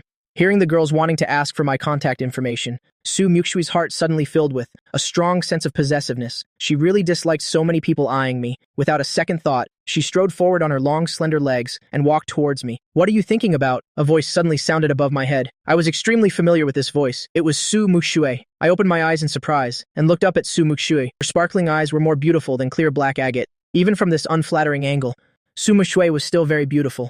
As she looked at me with confusion, Muxue's previous speculation flashed in her mind. I clearly knew how to shoot, but I tricked her into thinking I didn't. I deliberately waited for her to teach me. What was the purpose? Was it what I thought it was? Thinking this, Muxue unconsciously voiced the doubt in her heart. Why did you lie to me just now? You obviously know how to shoot. Why did you pretend you didn't? I was stunned for a moment. What did you say? Muxue thought of her speculation. Even though her face turned red, she stubbornly repeated it once more.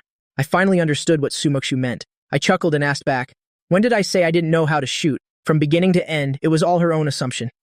I never said I didn't know. My expression was calm. I didn't seem angry at all about my lie being exposed.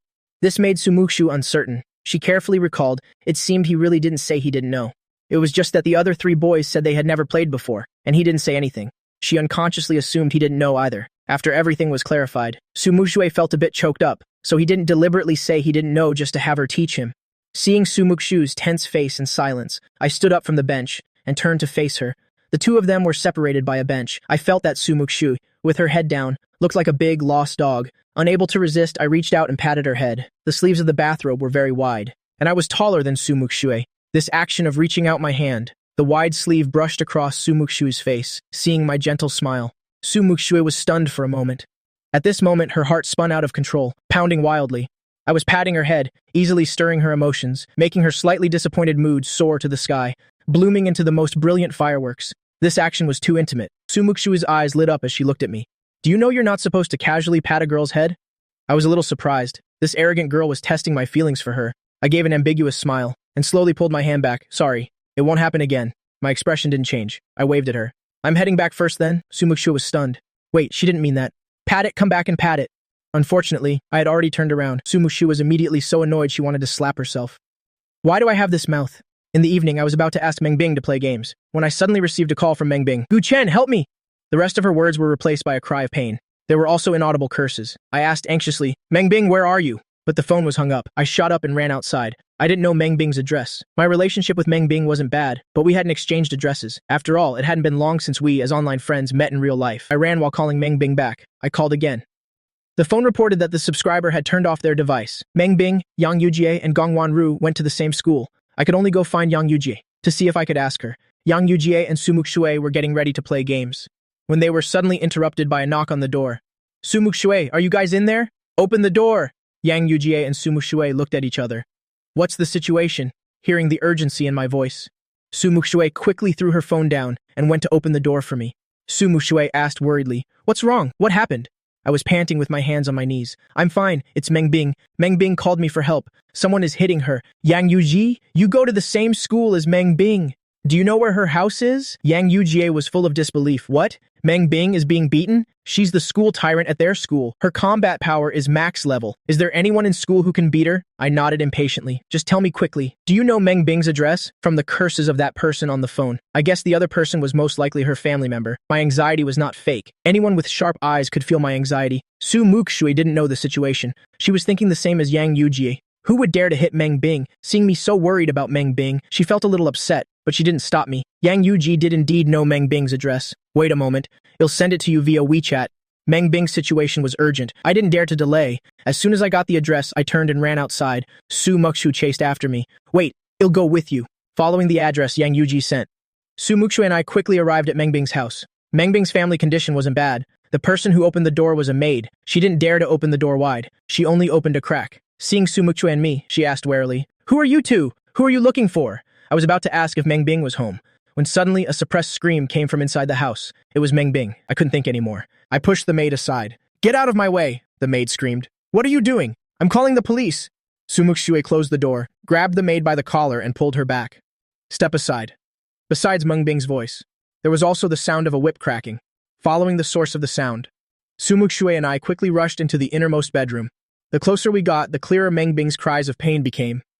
I was about to rush straight in, but Sumuku beat me to it. She kicked the bedroom door open. The person inside was clearly in the middle of a frenzy. They didn't hear the noise outside at all, until the door was kicked open, pushing him against the wall. He thought it was the maid, and roared, "I told you not to come in, didn't you hear me?" Seeing Meng Bing at that moment, Sumuku and I were both extremely shocked. On the floor, the white shirt Meng Bing was wearing was already soaked with fresh blood. Her cheeks were pale. The blood at the corner of her mouth had dried to a dark red. Her limbs were tied to a chair. Besides the bloodstains, the person who hit her was very cruel. Even the chair was kicked over. This wasn't just domestic violence. This was clearly intentional abuse. In all my years, this was the first time I had seen it so clearly. The evil of this world. How could there be a family member like this? Meng Bing was on the verge of death. I rushed forward and quickly untied the ropes binding her hands and feet. Meng Bing's father reacted. Holding the whip, he cursed loudly. "Who are you? Why are you in my house? Don't you touch my daughter, smack?" Muxue suddenly turned and kicked him, sending Meng Bing's father flying into the wall. "Just wait to go to jail, you damned scum." Even though Muxue disliked Meng Bing, she was enraged by the scene before her. This wasn't a father. This was a monster. What could have happened to make him beat his own child like this? It could only be because he was psychologically twisted and perverted. Otherwise, there was no other reason. I untied the ropes on Meng Bing and supported her barely conscious body. Only then did I discover a knife stuck in Meng Bing's abdomen. Before, she was curled up. I didn't notice it at all, seeing the wound on her abdomen clearly. For a moment, my heart turned half cold. A cold chill ran from the soles of my feet to the top of my head. I didn't dare to imagine, if I had been a step later, what the outcome would have been. "Meng Bing, open your eyes. I'm taking you to the hospital right now. Don't fall asleep. Absolutely do not fall asleep." Muxue also saw the wound on Meng Bing's abdomen. She reminded me, "Don't move her just yet. Call an ambulance." I was so panicked I lost my composure. It's true, I'm not a doctor. I absolutely didn't dare to move Meng Bing rashly. I quickly took out my phone to call an ambulance and reported it to the police as well. Meng Bing's father was still screaming. I punched him in the face, shutting him up completely. Though he was silent, his resentful eyes were full of malice. Meng Bing's house was near the hospital. The ambulance arrived very quickly. I was worried about Meng Bing's condition, so I got on the ambulance with her. My eyes were full of worry. Muxue was dragging Meng Bing's father.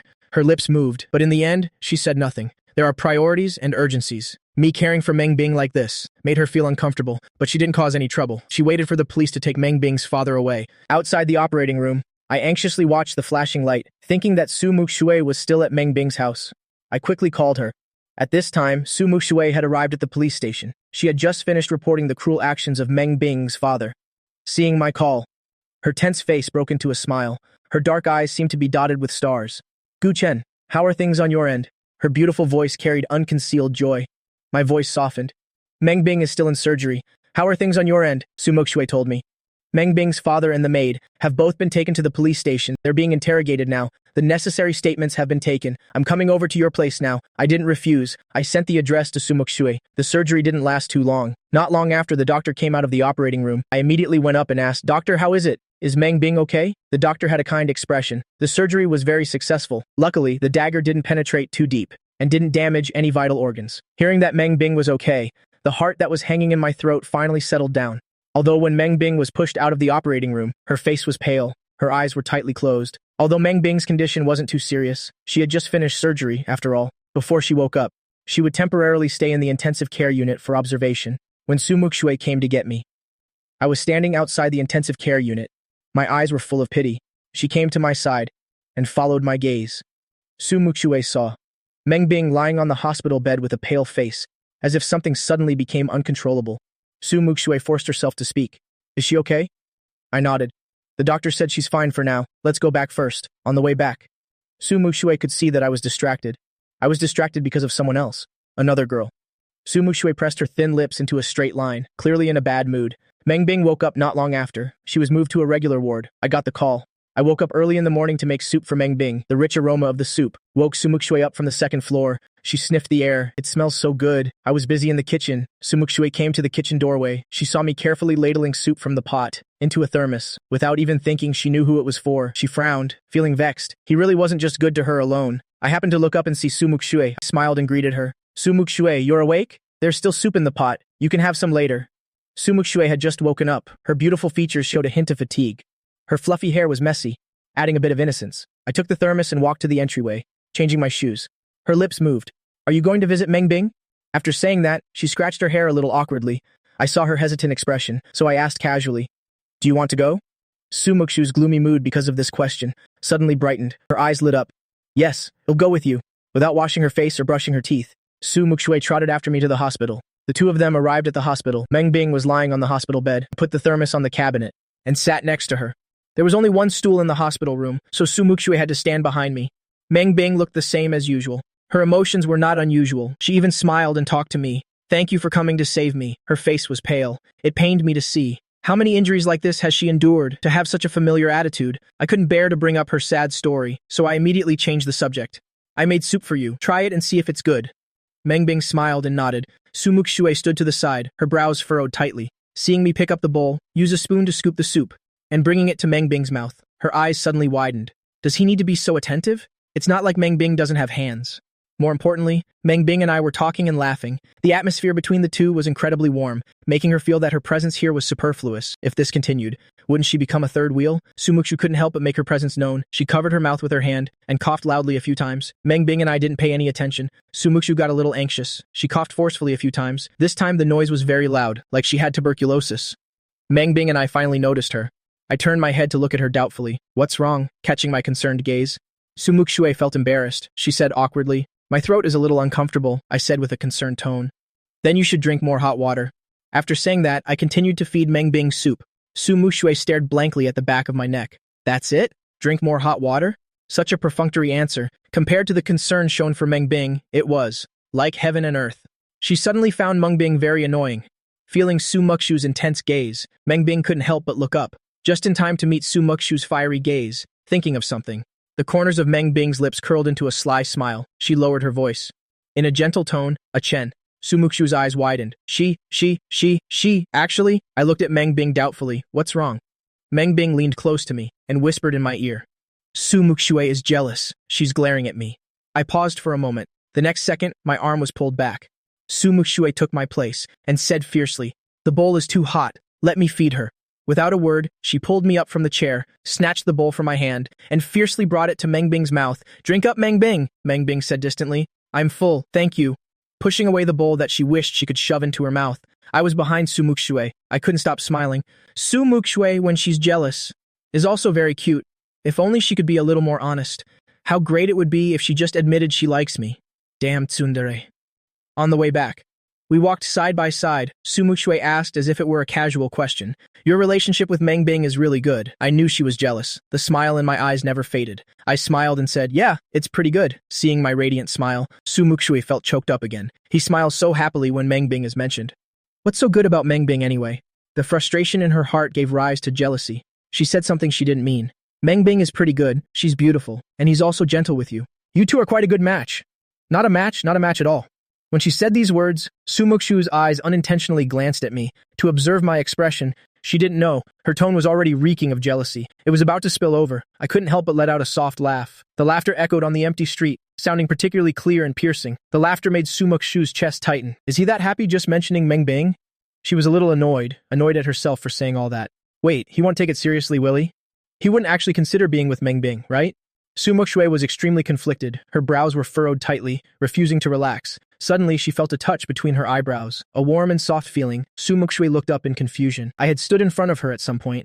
My finger was poking the space between her eyebrows. My gaze was gentle. I smiled at her. Don't worry. I've already said it. Mangbing and I will only ever be friends. Just friends. Sumuku stared at me, stunned, forgetting to even hide her true emotions. The corners of her mouth curled up uncontrollably, almost reaching her ears. This undoubtedly gave Sumuku a sense of reassurance. The next second, Sumuku's lips pressed into a thin line. She turned away, blushing. What's there to worry about?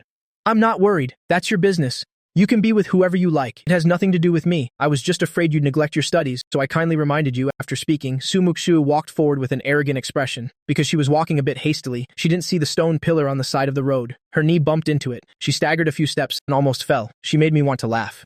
This is what they call being stubborn even when you're wrong. I guess I've witnessed pride until death. She was clearly dying of jealousy and frustration, yet she kept saying she didn't care, that it had nothing to do with her. The matter of Meng Bing being abused? Conclusive evidence was found within a few days. It turned out Meng Bing's mother had an affair and left with another man. Meng Bing's father was psychologically twisted. He frequently tortured Meng Bing. Moreover, he even installed a surveillance camera in Meng Bing's room. Then, he sent these videos to Meng Bing's mother. Unfortunately, a woman who could abandon her husband and child to be with another man, how could she possibly care about her son?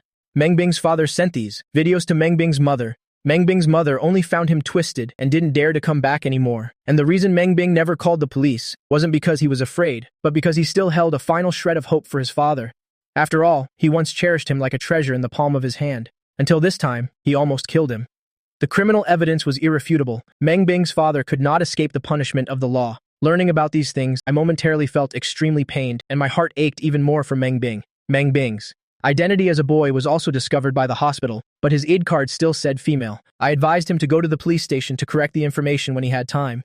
Meng Bing didn't refuse. After this incident, Meng Bing was very depressed. Now Meng Bing was the only one left in the Meng family. Meng Bing's grandparents also didn't care about him. I rushed to Meng Bing's house almost every day after school, so someone was unhappy. After 10 days of jealousy, Muxue realized she couldn't just sit and wait. Although I said I would always be friends with Meng Bing. But what if, besides Meng Bing, who was abused by a relative, there was only such a devoted boy? This boy was both gentle and outstanding. Sumuku put herself in his shoes and thought, if it were her, she would have fallen for him long ago. No way, she had to do something. Sumuku was getting anxious. It just so happened that day. Father and Mother Sue were away on a business trip again. Sumuku gave the housekeeper a day off. She took a cold shower, then chugged some chili water and cold beer. Oh my god, her throat was ruined. She tried to speak, her voice was very hoarse. After testing it out, Sumuku brushed her teeth, got into bed and covered herself with a blanket. Only then did she call me. At this time, I was at Meng Bing's house. The two of us were doing homework together, suddenly receiving a call from Sumuku. A smile appeared on my face. Sumuku, what's wrong? Sumuku pinched her throat, making her voice even deeper and hoarser. Guchen, where are you? Can you bring me some fever medicine? I think I have a fever. A fever? I frowned. Sumuku had a good constitution. She rarely got fevers or colds. Suddenly hearing her weak voice like that, I couldn't help but worry. Where's Auntie Liu? Have her call the doctor first. I think the family doctor will be faster. Call the doctor first and he'll come home later. Unexpectedly, Muxue misunderstood. She looked at the phone in disbelief. Meng Bing was in a bad mood, so he rushed over to take care of and comfort him every day. I'm not feeling well, yet he won't even come visit, and I'm even his childhood fiancé. Sumuku felt wronged, like an abandoned kitten. She buried her head in the pillow. Can't you come and take care of me for a bit? I feel awful. This time, it wasn't an act. She really felt awful. Sumuku even thought helplessly, isn't it just one Guchen? At worst, I'll just stop liking him. There are so many boys in the world. If I can fall for one person, then I can fall for another. I had never heard such a wrong tone from Sumuku. I thought she must be feeling terrible from her illness. I had already left Meng Bing's house. Meng Bing had his family's driver take me. I got in the car and gently comforted her. I'm on my way. Have Auntie Liu call the doctor first. We'll be there soon. So he was already on his way. Sumuku's gloomy mood immediately revived. The smile at the corner of her mouth couldn't be suppressed. Sumuku was full of life again. Auntie Liu isn't home. She had a family matter. I gave her the day off. Just buy me some fever medicine. It's not serious. Because she drank too much chili water. Her throat was still very hoarse when she spoke. Hearing it made me frown tightly. It's already like this, and she still says it's not serious. I decisively called and asked Auntie Sue for the family doctor's phone number, but the line was busy. I couldn't reach Auntie Sue, so I had to tell the driver to stop near a pharmacy. I got out to buy fever and cold medicine. Hearing the sound of the car, Sumuku shot up from the bed and pulled the curtains to peek. Seeing me get out of the car, a brilliant smile curled on Sumuku's lips. She quickly closed the curtains. She quickly lay down on the bed, feeling like something was missing. She smacked her head. She remembered the thermometer. She frantically poured a cup of hot water and put the thermometer in it. It immediately shot up to the highest level, exceeding the limit. That's too exaggerated. Sumuku quickly lay down on the bed, desperately blowing cold air on the thermometer. But it was useless. Just then, a knock came from outside. Sumuku, I'm coming in. My voice was a little rushed. Sumuku was startled, so scared that she stuffed the thermometer back into her mouth. I pushed the door open and entered. Seeing Sumuku's face flushed red, I quickly walked to her bedside and reached out to feel her head. Why is it so hot? Let me see what the temperature is. Sumuku's forehead had just been covered with a hot towel. How could it not be hot? I touched Sumuku's burning forehead and saw her flushed face. My heart ached terribly. How did it get so serious? Let me see what the temperature is. I reached out to take the thermometer from Sumuku's mouth. Muxue was startled, afraid I would see that exaggerated temperature. She grabbed my wrist, with the thermometer still in her mouth. She widened her eyes and shook her head at me. I thought it was very serious because that's just how Muxue is. When something is really wrong, she's afraid of making me worry. I held out my other hand and said, "You'll just take a look. If it's bad, we'll go to the hospital."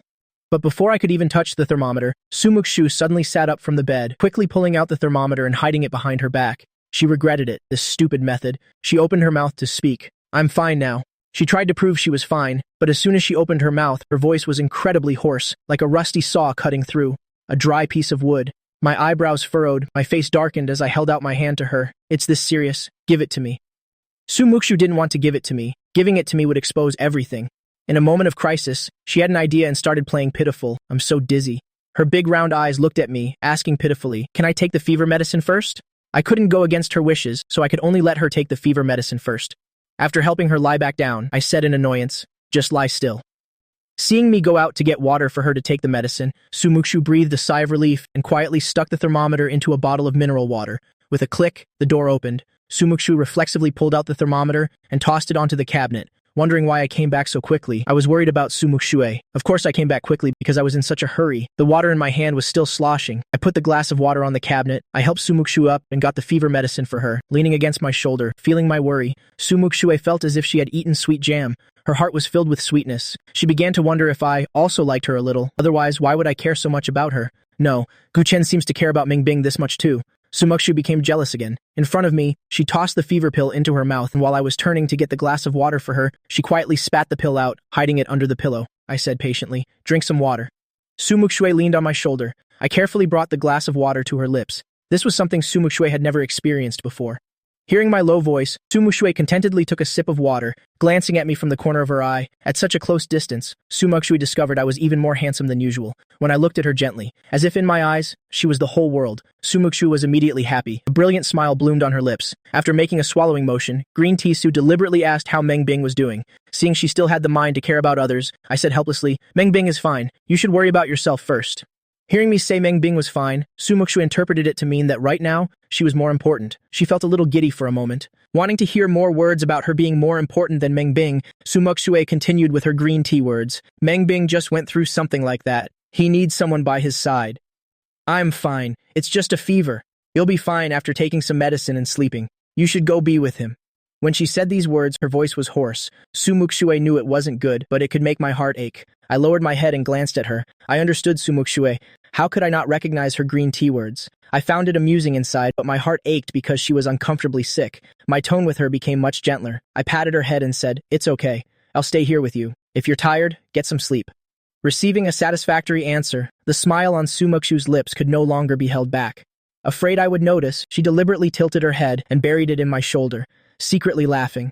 I was afraid Muxue was uncomfortable, so I moved away slightly and helped her lie down on the bed. Muxue wanted to say she wasn't sleepy. She wanted to lean on my shoulder, but facing my gentle gaze, she blushed in an instant, let alone contradicting me. She couldn't even utter a single word. Muxue was on cloud 9. She had clearly forgotten about the thermometer she'd placed on the cabinet in her panic, but I hadn't forgotten. I was still worried about her health, afraid the temperature was too high and the fever medicine wouldn't work. After helping her lie down, I picked up the thermometer next to her. At this moment, Muxue was grinning from ear to ear, about to look at me, when from the corner of her eye, she saw the thermometer in my hand. Muxue was horrified, but unfortunately, it was too late. I had already seen it. When I saw that temperature, my first reaction was, how could it be so high? The worry vanished. After my reason returned, I narrowed my eyes and looked again several times, uncertainly. The mercury had shot up to the highest limit line, connecting that with how she was when I entered earlier. Muxue's guilty expression. I understood that I had been tricked. I was suddenly so angry I was speechless. Muxue was pretending again, deliberately faking an illness to trick me. Hearing that she had a fever, I was both worried and heartbroken and rushed back. And Muxue, she was faking an illness on me. Muxue looked at my stiff back, knowing the situation was lost. Seeing my silence, Muxue felt extremely guilty. She cautiously reached out her hand and gently tugged on the hem of my shirt, Guchen. After calling out dryly, Muxue didn't know how to explain. She was momentarily annoyed at her own stupidity. I turned my head to look at her. My gaze caught sight of the pill beside the pillow. What else could it be? But the fever pill I just bought. My smile is very bright, but when I'm not smiling, I look very cold. At this moment, not only was I silent, but my gaze was also extremely cold. Looking at me like that, Muxue's heart skipped a beat. Her intuition told her I was very angry. Just as she was about to apologize, she heard my cold, questioning voice. With such a high temperature, How have you not burned yourself stupid yet? Sumuku's expression froze for a moment. She reached for the thermometer. I was wrong. The girl blushed, bowing her head low. Even the bangs on her forehead seemed to become pitiful, drooping down obediently. I was originally very angry that she didn't know, seeing her sick like that, how heartbroken I was, but looking at her pitiful appearance. I couldn't get angry at her. After suppressing that anger, I also understood why Sumuku faked her illness. She must have gotten jealous seeing me run to Meng Bing's place every day. I decided to force the truth out of her, so I spoke coldly. Why did you trick me by faking an illness? Unexpectedly, as soon as I finished speaking, Muxue seemed to think of something embarrassing. Her face turned bright red. Unlike before, I glanced over. Even her neck was red. My anger completely vanished, but Muxue made me worry for nothing. I couldn't let her off the hook just like that. I had the idea to tease her. I slowly reached out my hand. My cold fingertips pinched her flushed earlobe, giving it a gentle squeeze. I could clearly see Sumuku tremble slightly. She suddenly raised her head with moist eyes. Her voice was clearly very weak, but her tone was fierce. What are you doing? I was stunned. Sumuku had a side like this too. I stared at her without blinking. It was too cute, like a kitten that thinks it's very fierce and acts aggressively towards others. Muxue thought she was growling fiercely, but in my eyes it was the meow of a kitten, being stared at intently by me. Muxue couldn't stay tough anymore. Her heart pounded. She said weakly, "What are you doing?" My heart melted. I reached out and patted her head, regaining my composure, and asked coldly, "You still haven't told me why you faked an illness to trick me." I wanted to hear her tell the truth, but Muxue was like a proud cat whose inner thoughts had been seen through. She immediately bristled. She lay back down on the bed, pulled the blanket over her face. Her muffled voice said, "You? Why do you care about me?" I like faking it. I was defeated by her cuteness, but also angered. Seeing that Muxue wasn't sick, I didn't pay her any more mind and went back to my room to continue solving problems. I still had a few difficult problems I hadn't solved. After I left, Sumuku quietly lifted the blanket, with a head as red as a boiled shrimp, her heart in turmoil. Did she seem very childish just now? I've heard boys don't like childish girls. In the evening, I came out of my room and heard Sumuku's soft moans mixed with a hint of pain. I froze for a moment. What's wrong? Could it be that she heard my footsteps and wants to trick me again? I was about to leave, not planning on being tricked a second time. Sumuku moaned again. This time it sounded more real. I hesitated and reached out to knock on her door. Muxue, what's wrong with you?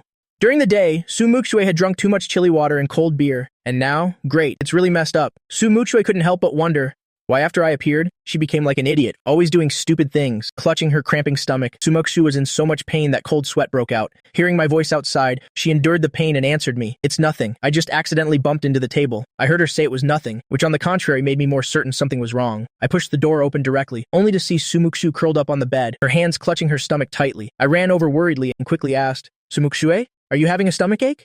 Sumuku didn't expect me to just barge in her miserable appearance. My stomach twisted in painful knots. She was in so much pain that her face turned pale. Seeing her break out in waves of cold sweat, I immediately made a decision. Squatting by the bed, I called out to her, "Come here, I'll carry you to the hospital." She was stunned by my action. Unfortunately, Sumuku was in too much pain to speak. She looked at me in surprise, then the pain took over again. She said weakly, "No need." Just as she finished speaking, I took direct action and forcibly picked her up piggyback style. Without another word, I ran to the nearby hospital, seeing the sweat dripping down my cheeks and my somewhat rapid panting. Sumuku knew I was very tired, but my steps didn't falter at all. I didn't even show any intention of resting for a bit. The high wall that Muxue had built in her heart instantly crumbled, shattering into pieces, completely broken.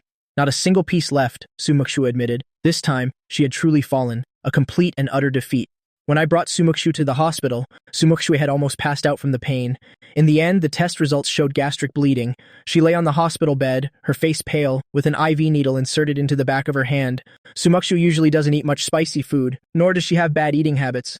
Suddenly having gastric bleeding, there was definitely something fishy going on. Thinking of her hoarse voice when she spoke, I vaguely guessed a few things. I didn't know whether to laugh or cry. I stayed with Muxue until midnight. Seeing that she was fast asleep, I lovingly placed a light kiss on her forehead, thinking to myself, silly girl. The next day, I bought breakfast for Muxue. After breakfast, I went to school first and also asked for leave for Muxue. After school, Song Meng asked me, "What happened to Muxue?" I put my books in my bag and said with a smile, "She's sick. She's in the hospital." Song Meng looked surprised. "Muxue can get sick too." "Which hospital?" "You'll go visit her later." The others also agreed with this decision. Muxue was lying bored in the hospital, waiting and hoping for me to visit. Hearing some movement outside, her eyes lit up and she looked up towards the door. "Why is it you?" Song Meng casually tossed her school bag onto the hospital bed and sidled up to Muxue with a sly grin. "Why isn't it Gu Shen? Are you very disappointed?" Muxue said irritably. "What's there for me to be disappointed about?" Song Meng said amusingly. "Muxue, I've never seen anyone more stubborn than you. Gu Shen is so handsome, don't you? Know how many girls in school like him? There's nothing shameful about liking him. Just admit it. You just like Gu Shen," Muxue thought to herself. Liking Gu Shen isn't shameful. What's shameful is that he hasn't been won over yet, and I might have to streak. Muxue was a little angry out of embarrassment. She retorted with a red face. Who told you I like Gu Shen? He and I are friends. Friends, you know? Just like you guys. As soon as she finished speaking, Muxue felt the air suddenly go quiet. Just as she looked up, I was standing there with a lunchbox in my hand, looking at her meaningfully. Muxue immediately panicked. She opened her mouth to explain, but Song Mengmeng, this third wheel, was here, getting called out on the spot. Would she have any face left? I knew she didn't mean what she said. I wasn't angry at all. I knew very well that Muxue likes me, so not only was I not angry, but I also found it amusing. I enjoyed watching her flustered expression as she tried to explain, but didn't know how to explain. Muxue was indeed very anxious. Her eyes were constantly glued to me. I put the dinner on the table and asked Song Mengmeng, what were you guys talking about? Muxue thought I hadn't heard anything and immediately said happily, talking about games. But at the same time, Song Mengmeng also spoke up. Muxue said, she only sees you as a friend. As soon as they finished speaking, the two looked at each other. Song Mengmeng clutched her stomach and laughed out loud. Muxue gritted her teeth, angry at Song Mengmeng for being a blabbermouth, yet also a little expectant of my reaction. I didn't give Muxue much time to guess. I smirked slightly. Muxue, how many times are you going to say that? Don't worry, I stopped caring about our childhood engagement long ago. Don't take it to heart. I also only see you as a friend. Hearing this, Muxue grew anxious inside, but on her face, she forced a smile that looked uglier than crying and said stubbornly, it's good that you think so. During that time, my attitude towards her didn't change. I still fed her, still cared for her, but Muxue felt extremely uncomfortable. She was already so upset, and someone had to rub salt in her wound. Just then, Song Mengmeng suddenly pulled out a stack of envelopes from her bag and even made a cheerful sound effect. Ta-da, look what this is. Muxue and I both looked at Song Mengmeng at the same time. Not understanding what she was doing, I asked, what is it? Song Mengmeng smiled and stuffed the envelopes into my hand, saying mischievously, Gu Shen, these are love letters from girls in other classes who asked me to give them to you. You should take a good look at them when you get back. Muxue slammed the table in agitation, knocking over the soup. I glanced at her. Muxue came back to her senses and laughed awkwardly. My stomach suddenly hurts. I smiled at her. Drink more hot water. For a moment, Muxue couldn't tell if this sentence was because I was too much of a straight-laced guy or just being perfunctory. Muxue quietly lay back down on the bed. Song Mengmeng urged me to read the love letters, wanting to provoke Muxue. I felt this was impolite behavior and was about to refuse when I saw Song Mengmeng winking desperately at me. Song Mengmeng wasn't such an impolite person. Seeing her cunning smile, I figured something out. I reluctantly agreed. All right. Sure enough, after opening an envelope, there wasn't a single word on the letter paper inside. Fearing Muxue would see through the ruse, I used the envelope to cover the letter paper. To prevent her from seeing through it, I cleared my throat and began my unscripted speech. Classmate Gu Shen. Hello, I am XYZ from Class 3. I made up a non-existent name and continued reading with feeling, I have liked you for a long time. Muxue, lying on the bed, scoffed. How long have you been here? And she already says she's liked you for a long time? Shallow. I suppressed a laugh and continued reading. From the first time I saw you, my heart fluttered for you. Muxue continued to pour cold water, lustful. Just based on looks, even more shallow.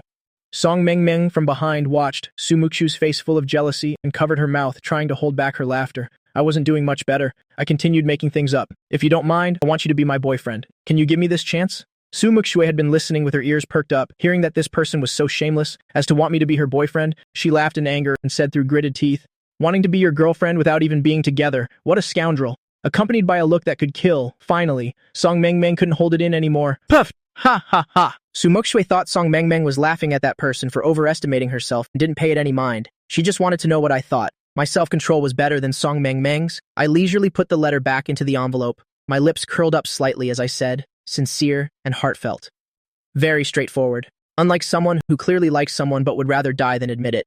Muxue panicked and retorted loudly, you call that straightforward? You wouldn't actually be moved by this kind of person, would you? I smiled. Isn't it straightforward? At least she's brave enough to express her feelings for me. I think that is straightforward. Not long after, the sports meet exclusively for the 12th graders was about to begin. Muxue also returned to school from the hospital before the sports meet. There was a monthly exam. This time, the students in the class no longer dared to look down on me. Neither did Muxue. I heard that outstanding guys don't like girls who are not their equals. These past few days, I often saw Muxue holding a book, not even letting go during break time. If she weren't so smart, I would have thought she was a bookworm. Muxue stood in the hallway, holding a Chinese literature book with both hands. I walked past her and waved my hand in front of her face, calling out, Muxue. Ever since she admitted to herself that she likes me, Muxue could no longer deceive herself. Faced with my radiant smile, her ears unconsciously turned red, and she asked unnaturally, what?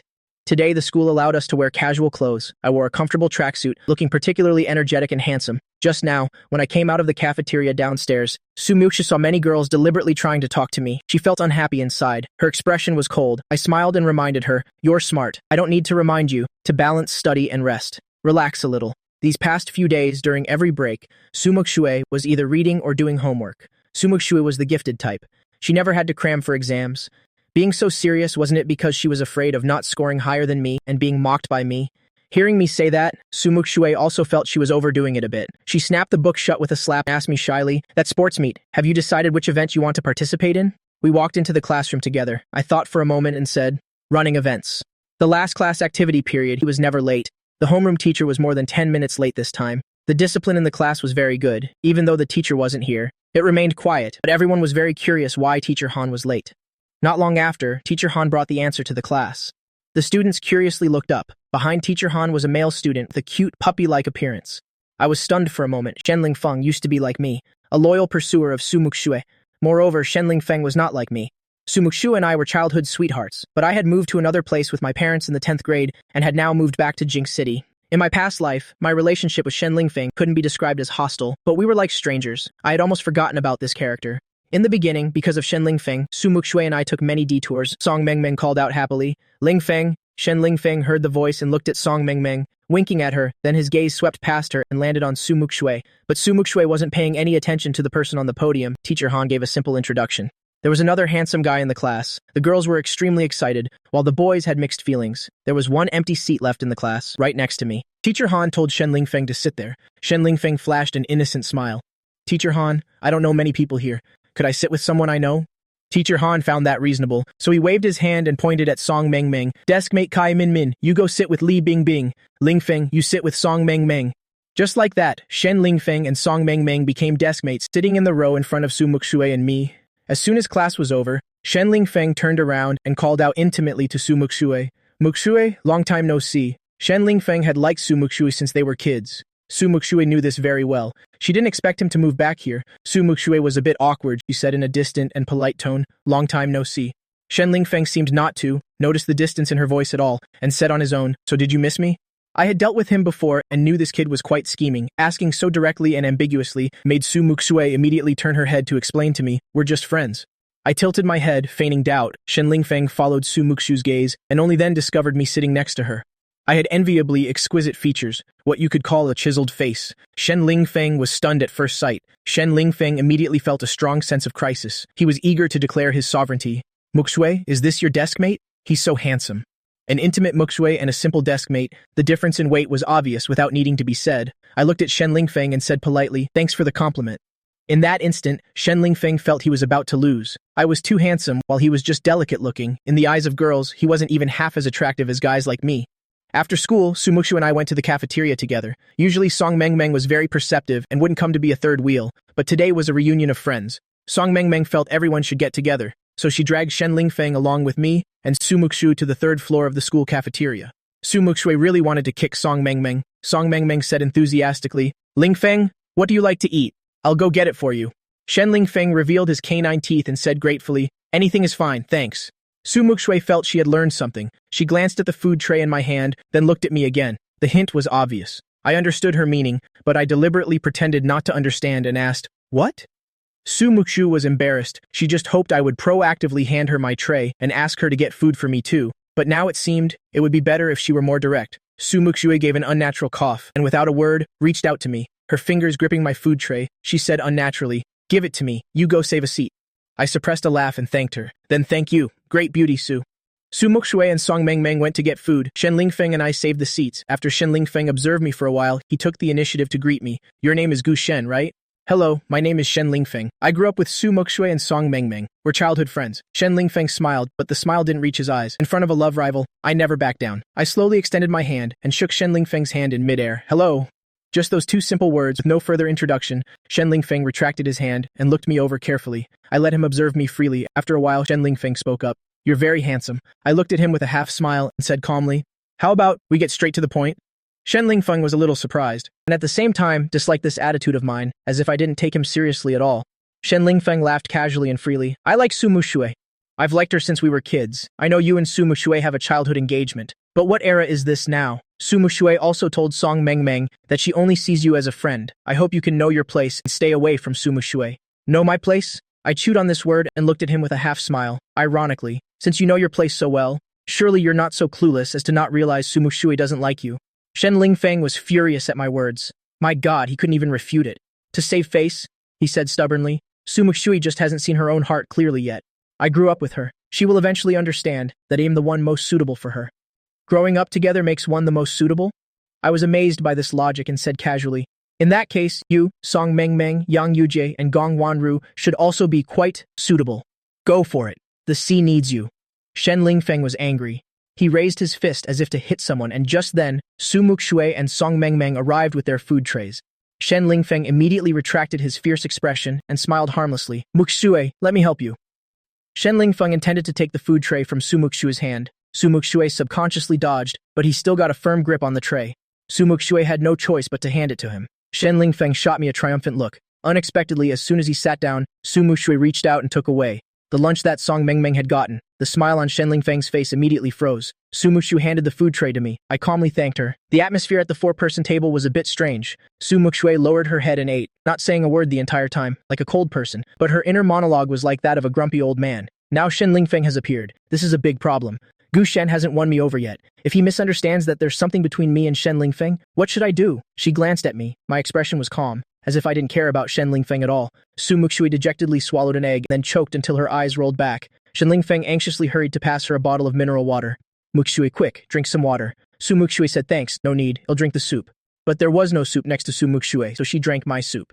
I had already drunk from the soup in my bowl. After she finished drinking, I handed Muxue a napkin to wipe her mouth. Muxue took the napkin, and only then realized something embarrassing. She had just drunk from the soup bowl I had drunk from, which was equivalent to an indirect kiss between us. This answer impacted. Muxue's gaze unconsciously drifted to my lips. In just a second, Muxue's face turned beet red. She quickly averted her eyes and said thank you to me. I chuckled out loud. What kind of peerless cutie is this? Blushing at the drop of a hat, I lowered my head and continued eating. Shen Lingfeng watched the interaction between us and felt very uncomfortable inside. Song Mengmeng finally realized something was wrong. After finishing the meal, she dragged Shen Lingfeng away. Muxue and I walked back to the classroom together. I walked in front. Muxue followed behind me. Muxue wanted to take the initiative, but a simple sentence kept circling in her mouth, unable to come out. Reaching a corner, a male student rushed out from the opposite direction and accidentally bumped into me. I subconsciously stepped back. That student quickly apologized and ran off. I couldn't keep my balance and stumbled back a few steps. Muxue behind me was worried that I would fall, so she hugged me from behind. This is the first time while sober that we've been this intimate. Muxue's heart was pounding, as if it was about to jump out of her chest. So was I. I looked down at the hand on my waist, long and slender. I called out Muxue's name. Muxue froze for a moment, then replied, Her voice was a little tense. Seeing Muxue's tension, I was in a great mood, and the corners of my lips curled up. Can you let go of me now? For a moment, Muxue didn't want to let go. But she restrained her impulse, and slowly removed her hand from my waist. Be more careful when you walk next time. After school, Shen Lingfeng didn't give up and suggested everyone hang out. Everyone, of course, didn't include me. He asked Song Mengmeng to invite Muxue and Yang Yujie and also Gong Wanru to go to an escape room haunted house. Muxue didn't want to go, but Yang Yujie and Gong Wanru had already invited me. I didn't know it was Shen Lingfeng's idea, so I agreed. When Muxue saw that I was going too, she nodded in agreement. So after school we gathered at the great escape shop. Shen Lingfeng looked at me with daggers in his eyes. I was surprised. But being able to provoke my love rival, I was quite happy. I smiled and greeted Shen Lingfeng. Shen Lingfeng narrowed his eyes at me dangerously. The escape room haunted house is a game of wits and courage. I have both. So does Muxue. But today, someone was clearly not there for the game. As soon as we entered the escape room, Shen Lingfeng shivered and cried out, Muxue, I'm a little scared. He reached out to pull Muxue, but Song Mengmeng pulled him away. Don't be scared, I'll protect you. Shen Lingfeng glared at her in the dark. The story was about a rainy night and what happened to a missing child. Muxue and I analyzed the clues. Song Mengmeng and Yang Yujie's group also focused, analyzing together. No one paid attention to Shen Lingfeng. Shen Lingfeng had already played this haunted house story before. He knew an NPC would come in to scare people later. He quietly moved behind Muxue, trying to avoid Song Mengmeng this time. But unfortunately, Yang Yujie saw him. Yang Yujie raised her eyebrows and poked the back of Muxue's hand. Muxue looked up at her, confused. Yang Yujie winked at Muxue, signaling towards what was behind her. Muxue thought the NPC was coming, and without a word, she turned and hugged me tightly. At that moment, I was reading a clue. The man hugged the little girl, crying, and said, my child. Suddenly being tackled into a hug by Muxue, my voice abruptly stopped. Muxue shouted, don't be scared. I froze for a moment. The line in the story just happened to be the man hugging the little girl, crying and saying, "My child, don't be scared, Daddy's here." So I unconsciously blurted out the next line, "Daddy's here." Silence. Dead silence. Muxue froze for a second. When I came to my senses, I also froze for a second. What a coincidence. Our friends watching were all stunned. Then I don't know who laughed first. Soon the entire room was filled with our friends' boisterous laughter. Sumuxu's face was as black as the bottom of a pot. No NPC appeared, and yet it became a huge joke. Sumuxu's cheeks flushed red. Luckily, the light in the room was dim, so besides me, who was closest to her, no one else saw. I couldn't help but laugh too. Shen Lingfeng, on the other hand, was so angry he clenched his fists, his nails digging into his palms. Muxue shyly let go of me. Just then, the servant NPC suddenly appeared. Shen Lingfeng had forgotten about lunging at Muxue, and everyone else was still caught up in the awkward incident just now. The NPC appeared without making any impact at all. It was a bit awkward. So the NPC quietly retreated to its hiding spot in the dark compartment on the wall, waiting for a second ambush. Muxue still remembered the last time. I was scared of ghosts at the haunted house.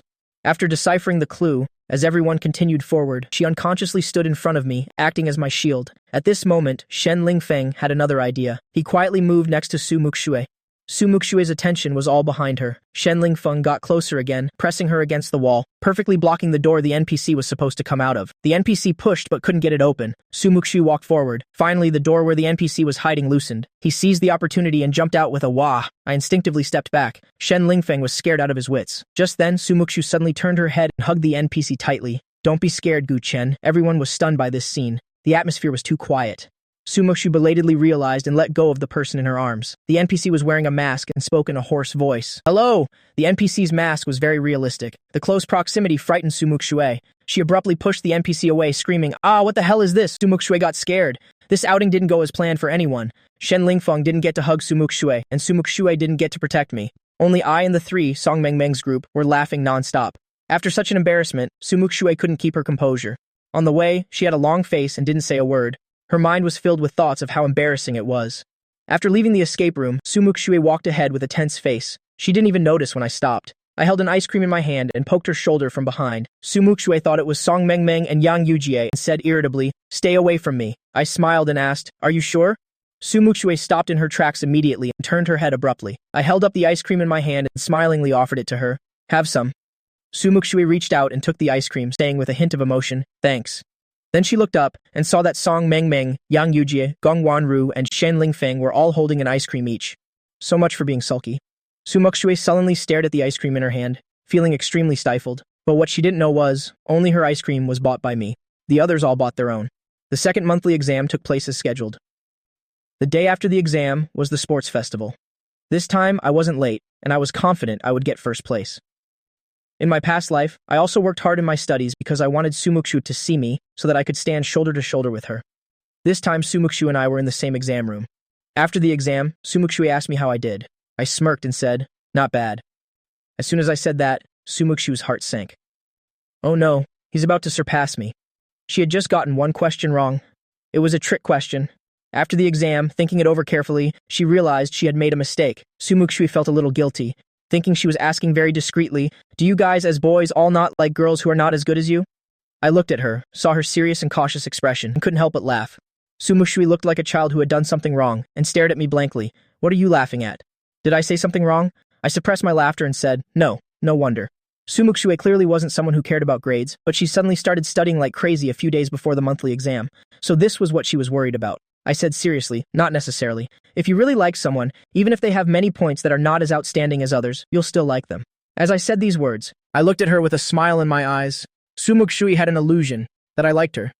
Sumuku felt happy about her guess and was also pleased with my answer. But she knew I didn't like her yet and still only saw her as a friend. On the way home from school, we walked side by side. The school bell and the heartthrob walking together was like a beautiful painting. Someone secretly took a photo and posted it on the forum, and everyone guessed we were dating. There were many boys in school who liked Muxue, but there were also many girls who liked me, and for a moment, the hearts of girls and boys, countless hearts were broken. The scene was beautiful, if it weren't for the sudden appearance of Shen Lingfeng and Song Mengmeng. Now, Muxue gets a headache just seeing Shen Lingfeng and desperately winked at Song Mengmeng. Shen Lingfeng trotted after Muxue, calling Muxue once, Muxue twice. It was impossibly intimate. Of course, I didn't take this little trick to heart. I knew that Muxue had me in her heart. I had already won. Song Mengmeng saw Muxue's face getting darker and darker and finally realized the problem. She went ah and slapped her forehead. Ling Feng, I forgot my watch. Come with me to school to get it. Shen Lingfeng didn't want to go get the watch with Song Mengmeng, but had to maintain his image in front of Muxue, revealing a pitiful look. I hurt my leg playing ball. It still hurts a little now. How about we get it tomorrow? Song Mengmeng realized he was pretending and gave a meaningful smile, pulling Shen Lingfeng away with one hand. No way. My watch is very expensive, and it's luminous. Too conspicuous. In the evening, after I finished my homework, thinking about the sports festival starting tomorrow, and that the monthly exam just ended, so I invited everyone to play games. Originally, our group of 5 now had an extra Shen Lingfeng. The reason was that on the way home, Shen Lingfeng saw Song Mengmeng chatting in the group and discovered that I was in it, but he wasn't, so he used both threats and persuasion to get Song Mengmeng to add him to the group. Shen Lingfeng also had a master rank account, but that was for show. He paid someone to boost his rank. Hearing that Song Mengmeng and the others were about to play a game, he immediately spoke up actively in the group, saying he wanted to play too. The 5 of us were used to playing together, so we habitually tagged everyone in the group. A game can only have 5 people, but now there was 1 extra person. When Song Mengmeng didn't know how to refuse, Gongwanru voluntarily backed out. You guys play, I'll review my lessons. Yang Yujie turned to look at Gongwanru and said, I've discovered you're even more wicked than me? You want to watch a bloodbath in the game? Gongwanru spread her hands and said with a smile, I'm just helping out. Didn't you notice that with Lingfeng here, Muxue is more proactive and enthusiastic than usual? This gave Yang Yujie an idea. Thinking of Sumuku's weird behavior in the escape room, she burst out laughing. You're still the clever one. With Shen Lingfeng there, Sumuku was in a difficult position. It wasn't that she had never played games with Shen Lingfeng before. Shen Lingfeng always liked to play support, supporting her as the marksman. She didn't want me to misunderstand that she and Shen Lingfeng had any ambiguous relationship. She hadn't even won him over yet, and was already being misunderstood. Wouldn't that mean she had no hope at all?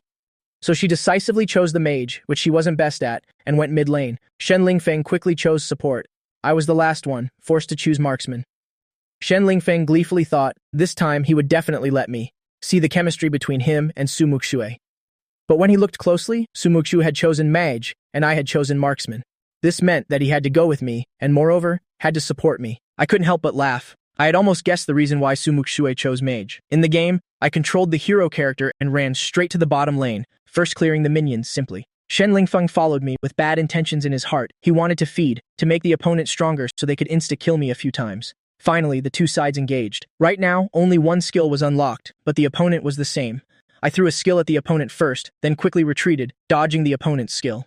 Just as I retreated, a figure flashed past me. It was a very aggressive-looking Shen Lingfeng. He controlled his character, like a moth to a flame, quickly rushing towards the opponent's marksman.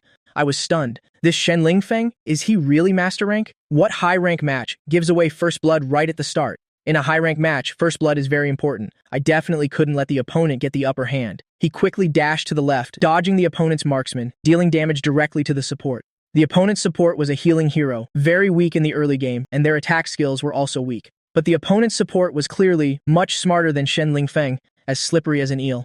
And with the marksman's help, in a 1-on-2 situation, with my economy not keeping up, this match was a bit tough for me. Shen Lingfeng saw me struggling and smiled happily. On the other side, Yang Yujie, Sumuku, and the third person were all dumbfounded. Seeing Shen Lingfeng die so quickly, they were a bit speechless. Shen Lingfeng controlled his hero character, spinning around in the fountain of life. Sumuku glanced over. Shen Lingfeng had been dead for half a day, but was still at the base. She frowned but said nothing.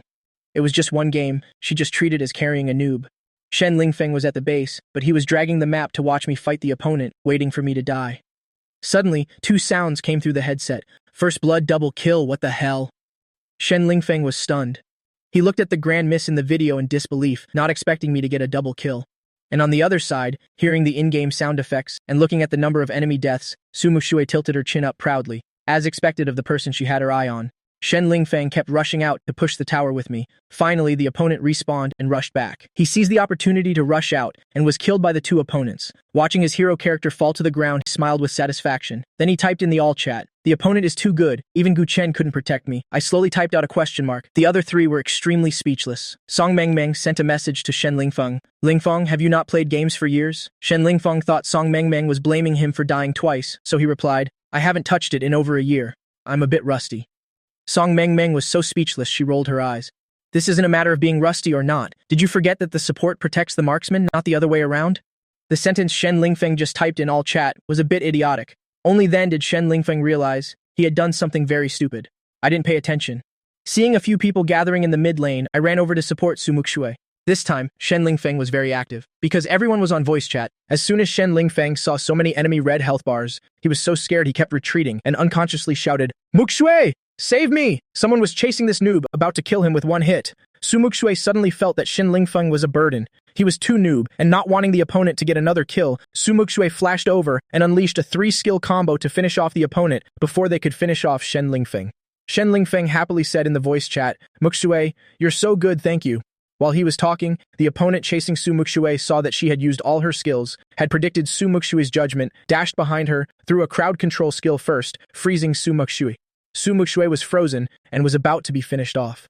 My grand miss tumbled with a barrage, a mantis stalking a cicada, killing the opponent with one blow. I smiled and said to Muxue, "Be careful." To be honest, Muxue's skills weren't bad. Usually, she protected others more, but the few times she played games with me, it was always me protecting her. And last time, when she impulsively drank chili, water, and cold beer, leading to a stomach hemorrhage, it was also me who carried her to the hospital. My deep laughter came through the headset. Muxue was carelessly swept away. She only felt her headset getting hot, so hot that her heart swelled. They were clearly not in the same room. Muxue still unconsciously nodded. "I'll be careful. You too." On the other side, Song Meng teased loudly, "Ay yo, be careful, Guchen. Why don't you come protect me? Don't you love me anymore?" Yang Yujie chimed in, "You think you're Muxue? Protect you?"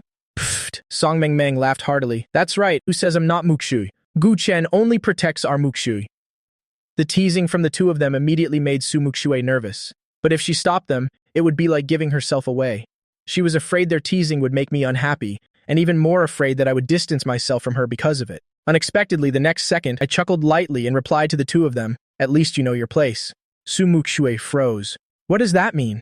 Muxue's chest felt like it was being inflated by a hot air balloon. Her eyes widened in surprise, filled with a smiling expression. Gu Chen didn't refute Song Meng and Yang Yujie. So does that mean, to him, I am different from others? Because of this guess, Muxue smiled throughout the entire process, once again going down the path of a fool, often getting distracted and often feeding. Fortunately, Muxue came to her senses in time, and we swept through everything together. Plus, with the coordination of Yang Yujie and Song Meng, we finally achieved victory. This game lasted for more than 40 minutes. I was tired after playing, so I went to the bathroom to take a shower. Mother Su called Muxue. Muxue's phone was on silent, so she didn't hear it. So Mother Su called me. I had just stepped out of the bathroom, my hair not yet dry. After receiving Mother Su's call, I put on a bathrobe and took the phone to the next room to find Muxue. The door was open. Muxue was sitting at the computer. I don't know who she was talking to. I knocked on the door politely. "Who is it?" As soon as Muxue turned her head and saw me, she unconsciously smiled. She quickly stood up. I walked towards her. Muxue stared at me foolishly, so much so that she wasn't looking at her feet and accidentally bumped into a low stool. She stumbled forward, took a step forward and caught her, shouting, "Be careful!" Muxue pushed me against the wall. I froze for a moment. Her characteristic floral scent wafted over me. Muxue threw herself into my arms. At this moment, we were holding each other tightly. I could hear my own heart beating erratically. My arms around her were a little clumsy. I lowered my eyes and just happened to see the beautiful sight of her chest. I swallowed. I quietly turned my face away. Muxue was so nervous she could die. She could feel my abs. She could also feel my body heat. Muxue was extremely nervous. Even opening her mouth to speak required courage, and she had no idea how to act naturally, to break the current stalemate. It wasn't until I softly called her name that she finally reacted. She loosened her hands that were wrapped around my waist and stomach and slowly stood up straight. She put some distance between us. Muxue's lips moved. She tried to organize her words before speaking. "Sorry, I didn't do it on purpose." After speaking, Muxue felt her nostrils grow hot. It seemed like something was uncontrollably flowing out. "Is it snot?" She covered her nose with her hand. Seeing her so embarrassed, the thought of teasing her in my heart was also thrown to the back of my mind. I said seriously, "Auntie Su called you. She has something to tell you. You should call her back." Muxue said, "Oh." Only then did she understand why I had come to find her. She replied, "I'll call my mom back later." Muxue thought I was about to go back to my room. A feeling of reluctance suddenly welled up in her heart. Her big, dark, pitiful eyes looked at me. She looked somewhat pathetic. I glanced at her. I lowered my head, no longer able to hide the smile in my eyes. Walking past her, I went to the computer desk behind her. I pulled out a tissue. Muxue had just vaguely seen me smiling. Muxue's brain went into overdrive. She thought about the possibility she had always been speculating about. It was as if fireworks suddenly bloomed in her heart. Pop, pop, went the bubbles of joy. I turned back to face her. Seeing her grinning like a fool, the corners of my lips curled up, my smile deepening. "Lower your head, Muxue." "Huh? What did you say?" She had just been dazed, so she didn't hear. I let out a sigh. I held her shoulder with one hand. Muxue was startled by my action. She stood there blankly, like a block of wood. Her body was stiff. She didn't notice my other hand, which was holding a tissue to wipe the blood from her nose. As I got closer, Sumuku nervously closed her eyes. She almost fell into my arms in surprise. Knowing that she had misunderstood, a faint smile appeared on my lips. I used the tissue to wipe the blood from her nose, and I deliberately teased her. Muxue, why are you closing your eyes? Muxue had already felt what I was doing. It turned out she had misunderstood. He wasn't trying to kiss me. This feeling was so embarrassing. Muxue's already blushing face had now completely turned into a red tomato. She tremblingly opened her eyes. I didn't notice the look she gave me, which carried a hint of pouting, as if she were sulking playfully. She had the impulse to throw caution to the wind. Her voice was a mumble. You suddenly got so close to me. What do you think I closed my eyes for? I heard her clearly, but I had the mischievous urge to tease her. I tilted my head. My tone was full of doubt. What did you say? I waved the tissue in my hand. You have a nosebleed. Sumuku already knew. Her expression went numb. Thanks a lot, really. She wanted to show her good side to me, but she ended up embarrassing herself repeatedly. She didn't even say thank you. The sports meet began amidst everyone's anticipation. Shen Lingfeng had just transferred here, so naturally he didn't sign up for any events. I signed up for the men's 800-meter race, and also the 4x100-meter relay. As for Muxue and Song Mengmeng, they signed up for the 50-meter dash and the relay race. The sun was beautiful. The sky was clear and blue. The school was filled with students, with vibrant, smiling faces. The sports meet lasted for a total of 2 days. The first day was for the men's division. The second day was for the women's division. On the sports field, the competing students ran like the wind. The atmosphere was fiery. The school's radio broadcast occasionally played cheers from the different classes. On the field, Song Mengmeng looked around. Where's Gu Chen? Muxue touched the tip of her nose. He went to change clothes. Sports shorts suitable for running must definitely be short and baggy. The relay race wasn't for a while yet. Li Yu arranged for the competing athletes first to go to the school's changing room to change clothes. The 4x100 meters relay team consisted of me, Li Yu, and Shu Kai, as well as a male student named Zhang Bin. I usually wear the school uniform, so after changing into my sportswear, I looked even more radiant and handsome. I was very good-looking and eye-catching. The four of us walked out together. Along the way, we received an unusual amount of attention. Meanwhile, Muxue and Song Mengmeng were complaining under the sun. Suddenly, they heard a commotion behind them. It was the sound of students who couldn't suppress their excitement and chatter. Muxue heard a female student say, "He's amazing, I swear. He's the most handsome guy I've ever seen. It's not like I haven't seen the school's heartthrobs, but a heartthrob this handsome is truly a rare sight." Muxue immediately looked in the direction that the female student's gaze was aimed. Because it was too hot, her right hand was raised to shield her forehead. Under the sunlight, there I was, so dazzling that she couldn't ignore me. Muxue suddenly realized that jealousy and dissatisfaction were growing in her heart. She didn't like so many people staring at me like that. Today was too hot. I was only wearing a t-shirt. Remembering that Song Mengmeng had brought a sun protection jacket, she turned her head, reached over from Song Mengmeng's arm, and snatched the sun protection jacket that she had taken off. She strode towards me. Muxue. I saw her and greeted her with a smile. Muxue gave a cold, her arm wrapped around my waist. With a blank expression, she handed me the sun protection jacket. I took it, my mind full of questions. Seeing this, Muxue's mood brightened a little, but that was Song Mengmeng's sun protection jacket, not hers. Muxue's expression soured a bit again. I was stunned for a moment, then I curled my lips and smiled at her. Muxue's heart was immediately hit hard. The smile on her face disappeared in a second. She kept a cold expression, tending to turn back to greet Song Mengmeng, but in reality, her heart was in turmoil. He smiled at me. Does he like me? I saw that the more she tried to hide it, the more obvious it became. My smile grew even brighter. Why didn't I realize before that Sumuku was so easy to see through? Was it because I was too naive before? For the 4x100 relay race, I was the last runner. The class next to us had 2 sports-specialized students, running in the first and fourth legs, respectively. They were our biggest competitors. Muxue stared at me without blinking. Before the race started, a bold female student ran to the broadcast room and shouted, "Gu Chen, go for it! You're the best! I like you!" There was an uproar all around. I looked towards the broadcast room in surprise. This girl is really brave, daring to say such things over the school's radio. Isn't she afraid of being disciplined by the teachers? Muxue's face had already darkened. Her dark eyes were heavy, glaring at the girl who had just spoken. Seeing that girl being dragged away by the ear by the head teacher, wincing and grimacing in pain, she slowly broke into a smile. That's right, a student like that should be punished. It's best if I never see her again. The race began. Everyone's attention focused back on the track. I casually took off the sun protection jacket, placed it on the ground, and got ready. The first runner for our class was Li Yu. The starting pistol fired. The first leg runners shot off with all their might. I glanced over. Li Yu was in third place. First place was the sports-specialized student from the next class. Although he was in third place, the gap was widening. Influenced by the surrounding cheers, I couldn't help but feel anxious. A little faster. Go faster. Finally, Li Yu passed the baton to the second runner, Zhang Bin. I didn't know Zhang Bin well, but seeing Zhang Bin's timid personality, I was just starting to worry if he would fall too far behind, but as soon as he got the baton, he shot out like a rocket. His speed was even faster than Li Yu's, because he quickly overtook the person in second place and closed in on the person in first. Finally, when he passed the baton to the third runner, he had caught up to the person in first place. The two of them passed the baton to the third runner at the same time. Many students around were shouting, "Go, Class 1!" Those were our classmates from Class 1. Shukai gave it his all, not wanting to waste the lead that Zhongbin had gained. Perhaps it was because he used too much force. He fell as soon as he started running. The fall wasn't too serious, but Shukai couldn't get up immediately. He felt ashamed in his heart. He felt it was all over. We were going to be last. The moment he stood up, he felt a little reluctant to continue. I, waiting ahead, shouted anxiously, "Shukai, if your leg is okay, keep going." The students of Class 1 saw that he had stood up but still didn't want to run. For a moment, they were furious. "Shukai, hurry up and run." Shukai grew even more ashamed. I felt helpless. "Shukai, even if we're last, we still have to finish the race. Go for it." Shukai looked up. In the third leg, he had become the last one, but everyone was cheering for him to keep going.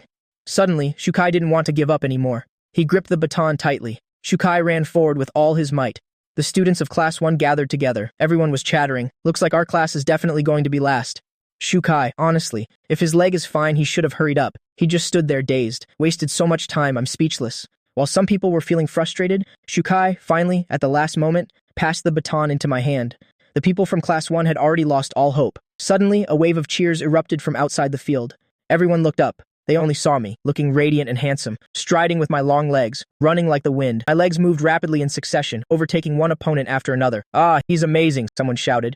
Gu Chen's speed was astonishingly fast. Plus, he had long legs. He staged a comeback. Sumuku's eyes shone brightly as she watched me run towards her. The posture of running at full speed isn't pretty, but my whole body seemed to be glowing. Confident, outstanding. When the others were running, everyone cheered for their own class. When I ran, all the female students in the entire school went wild, shouting cheers for me. Muxue once again realized how popular I was. Finally, at the last moment, I caught up with the leader from the next class. The two of us crossed the finish line at the same time. Muxue thought that since I had just finished a sprint, I must be very tired. She was about to come and support me when she discovered I was perfectly fine, standing outside the track, stretching my arms and legs. Just after finishing the run, I saw her staring at me. I smiled and reached out my hand towards her. "Is that water for me?" Sumuku twisted open the cap of the mineral water bottle before handing the water to me.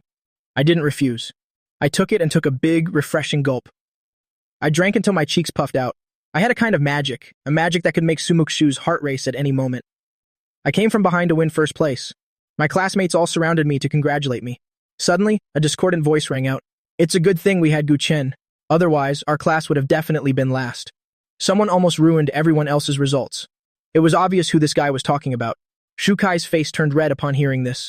I frowned and directly told that male student, "This is the 4x100 Melta relay. It can't be won by the effort of just one person. Whether it's Li Yu, Zhang Bin, or Shukai, they all contributed their strength to this first-place finish. Accidents are something no one wants to see. The fact that Shukai could persevere to the end means he's already done a great job. Please don't blame him so casually." My words were not polite at all. That male student immediately blushed with shame. "Gu Chen, I was just talking nonsense. I didn't really mean it." I immediately put on a smiling face again. My tone was gentle. "I know you didn't mean it. I was just afraid our classmate would be upset if he heard the gossip, so I just gave a little reminder. Don't mind me." The male student knew I was giving him an out. He was so embarrassed his face turned even redder. I don't mind." I deliberately said these words in front of everyone, because I knew it wasn't just him who thought that way.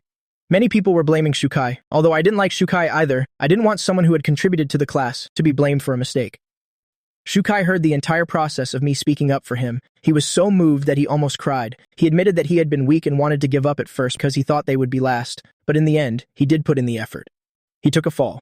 It wasn't serious, but his leg still hurt. He never expected that the one who would speak up for him in the end would be me. He was both ashamed and extremely grateful to me. He had been narrow-minded before. Indeed, only a Gu Chen like this was worthy of Muxue. I had said the words that Muxue wanted to say, and even gave the other person an out. Sumuku's heart suddenly lost its confidence. He seemed to treat everyone well, not just me. She suddenly felt dejected. This round of competition ended and a new round began. I went to Sumuku's side. Seeing her unhappy expression, I was very confused. "Are you unhappy?" Sumuku glared at me. She said arrogantly, "No." Her face had already fallen, yet she said no. I couldn't help it. I reached out and ruffled her hair. My action made Sumuku blush in an instant. She stared at me in disbelief. "Don't you know you can't just touch a girl's head? That's too intimate." But I seemed not to understand her meaning. I smiled brightly and took a step towards her. I tilted my head. "You won't let me touch it?" Sumuku's face turned beet red. I said it so naturally. Does he like me, or does he not like me? If she looked at me any longer, Sumuku was afraid she wouldn't be able to hold back. She blushed and turned away, pretending to look into the distance. She said unnaturally, "If you want to touch it, then touch it. Anyway, I'm already a lost cause. I just like it." "Oh, so if I want to touch it, I can?" I teased her. It was fun teasing her. Seeing that she was clearly embarrassed to death, but still had to pretend to be arrogant. I couldn't help but continue to test her limits. I leaned down close to her ear and said in a soft tone, "So, can I touch it?" Muxue was as red as if she had been boiled. The feeling of shame made her desperately want to escape, but a sliver of anticipation rooted her feet to the spot. But after waiting for a long time, she didn't get a second pat on the head from me. She turned her head doubtfully to look at me. I imitated Song Meng's usual lively tone, held out a rose, and brought it in front of Muxue. "This is for you." Muxue was stunned again. Where did the flower come from? Did he specially buy it for me? Looking at the brilliant red rose in front of her, the corners of Muxue's mouth kept turning up.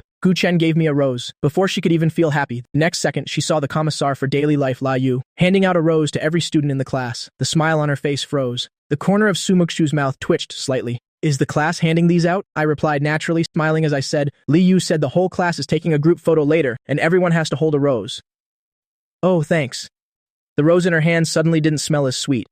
As if seeing through her thoughts, I deliberately asked her, "You don't want it? If you don't want it, give it to me. You can get one from Yu later." After saying that, I reached out to take it. Muxue leaned away to dodge me. Then, holding the rose, she strode forward. She muttered as she walked, "Who gives something to someone and then asks for it back? Go get one from Yu yourself." I was behind her, the corners of my mouth unconsciously turning up. Later, someone took a picture of this scene and posted it on the forum. Holding a rose that everyone had, Sumuku comforted herself. "Anyway, Chen brought this one, so it's as if he gave it to me." This afternoon was my 800-meter race. I was leading in first place from the start, all the way to the end. Just as I was about to reach the finish line, a child suddenly rushed onto the track, running right in front of me. My speed was fast. I couldn't brake in time. I unconsciously swerved to the side. The result of trying to swerve was that I fell and sprained my ankle. I only had time to let out a cry of surprise. The child was a teacher's kid. That teacher saw it, rushed over to pick up the child, and asked me worriedly if I was okay. I frowned tightly. Sumuku had already run over. "They'll take you to the infirmary." I shook my head. "No need. I can walk by myself. I haven't crossed the finish line yet. Let's talk after I finish the race. I like to finish what I start." There were less than 2 meters left. I had no reason to give up. I just didn't expect the injury to be so severe. I tried to stand up. A heart-piercing pain made my face turn pale. My body swayed uncontrollably. I had just taken one step and was about to fall again. Sumuku's face turned cold. Without a word, she supported me. I was stunned for a moment, looking at Sumuku in astonishment. "Sumuku, what are you doing? I haven't finished the race yet. There are only a few steps left. Is your leg more important, or is the race more important?" Sumuku's expression was strangely dark. Her tone even sounded a little fierce. I looked at her, a little surprised. She was angry, but there are only a few steps left. Muxue thought I still wanted to keep running. She couldn't help but scold me. "So what if there are only a few steps left? Your leg can't even take one step." This was the first time I'd been scolded by Muxue. Maybe I'm a bit of a masochist. Being scolded by her actually made me feel very happy. The pain seemed to ease because of my better mood. I didn't say anything else, and let her help me to the infirmary. In the infirmary, I sat on the bed. Sumuku stood beside me, her expression tense. "Doctor, how is he? Are there any broken bones?" Seeing Sumuku so tense, the doctor smiled. "There's no injury to the bone. It's just a soft tissue injury. Go home and spray some medicine on it for 2 days, massage it a little, and it'll be fine." Hearing that it was nothing serious, Sumuku let out a sigh of relief. "Thank you, doctor." I also politely thanked the doctor. The doctor smiled and said, "You're welcome." The doctor prescribed some medicine and told Sumuku to take it home. After telling her how to use it, he patted her shoulder. "For the next few days, tell your boyfriend not to walk or run around." The word boyfriend, each syllable is very normal, but when put together, it made Sumuku's face blush and her heart race. She was about to open her mouth to explain when I took the medicine from the doctor's hand. "Thank you, doctor." Ko then didn't explain. He even tacitly acknowledged it. Muxue didn't understand what I meant. Her heart felt itchy, as if a cat was scratching it. My leg was injured, so I definitely couldn't walk anymore. After Muxue called to get me excused from school, she helped me home first. On the way home, Muxue supported me, and even now, her heart was still pounding against her chest. My tacit acknowledgement in the infirmary made her mouth dry and her heart flutter in panic. Finally, after passing street after street, she mustered up the courage to ask me, "Just now in the infirmary, why didn't you explain to the doctor?" I couldn't see Sumuku's expression, but I could see her ears turning an adorable shade of red. I deliberately pretended not to hear and leaned close to her ear. "What did you say? I couldn't hear you." Sumuku is thin-skinned. She was about to say it was nothing, but the words on the tip of her tongue were forced to change by the thoughts in her heart. She spoke quickly and mumbled. "Just now in the infirmary, the doctor misunderstood that we were boyfriend and girlfriend. Why didn't you explain?" After speaking, she immediately lowered her head, the rims of her ears burning red. She waited for a long time, but I didn't answer and couldn't help but feel a little flustered. Had she been too obvious? Just as she was about to explain, her burning ear was pinched by someone's hand. My gentle voice came from behind, carrying the warmth of my breath. "If it's a misunderstanding, then let it be. Besides, even if I explained, the doctor might not have believed me. Is that the only reason?" An unspeakable disappointment grew in Sumuku's heart. She hung her head low and walked forward dejectedly. I took a few steps, then stopped and said, Besides, I already have someone I like, so I don't care about things like that. When Sumuku heard this, she turned around and seemed to rush towards me. Who is it? I leaned close to her ear. The person I like. Is not you anyway. Sumuku let out an involuntary cry, feeling as if a hole had been punched through her heart. An endless sense of loss washed over her.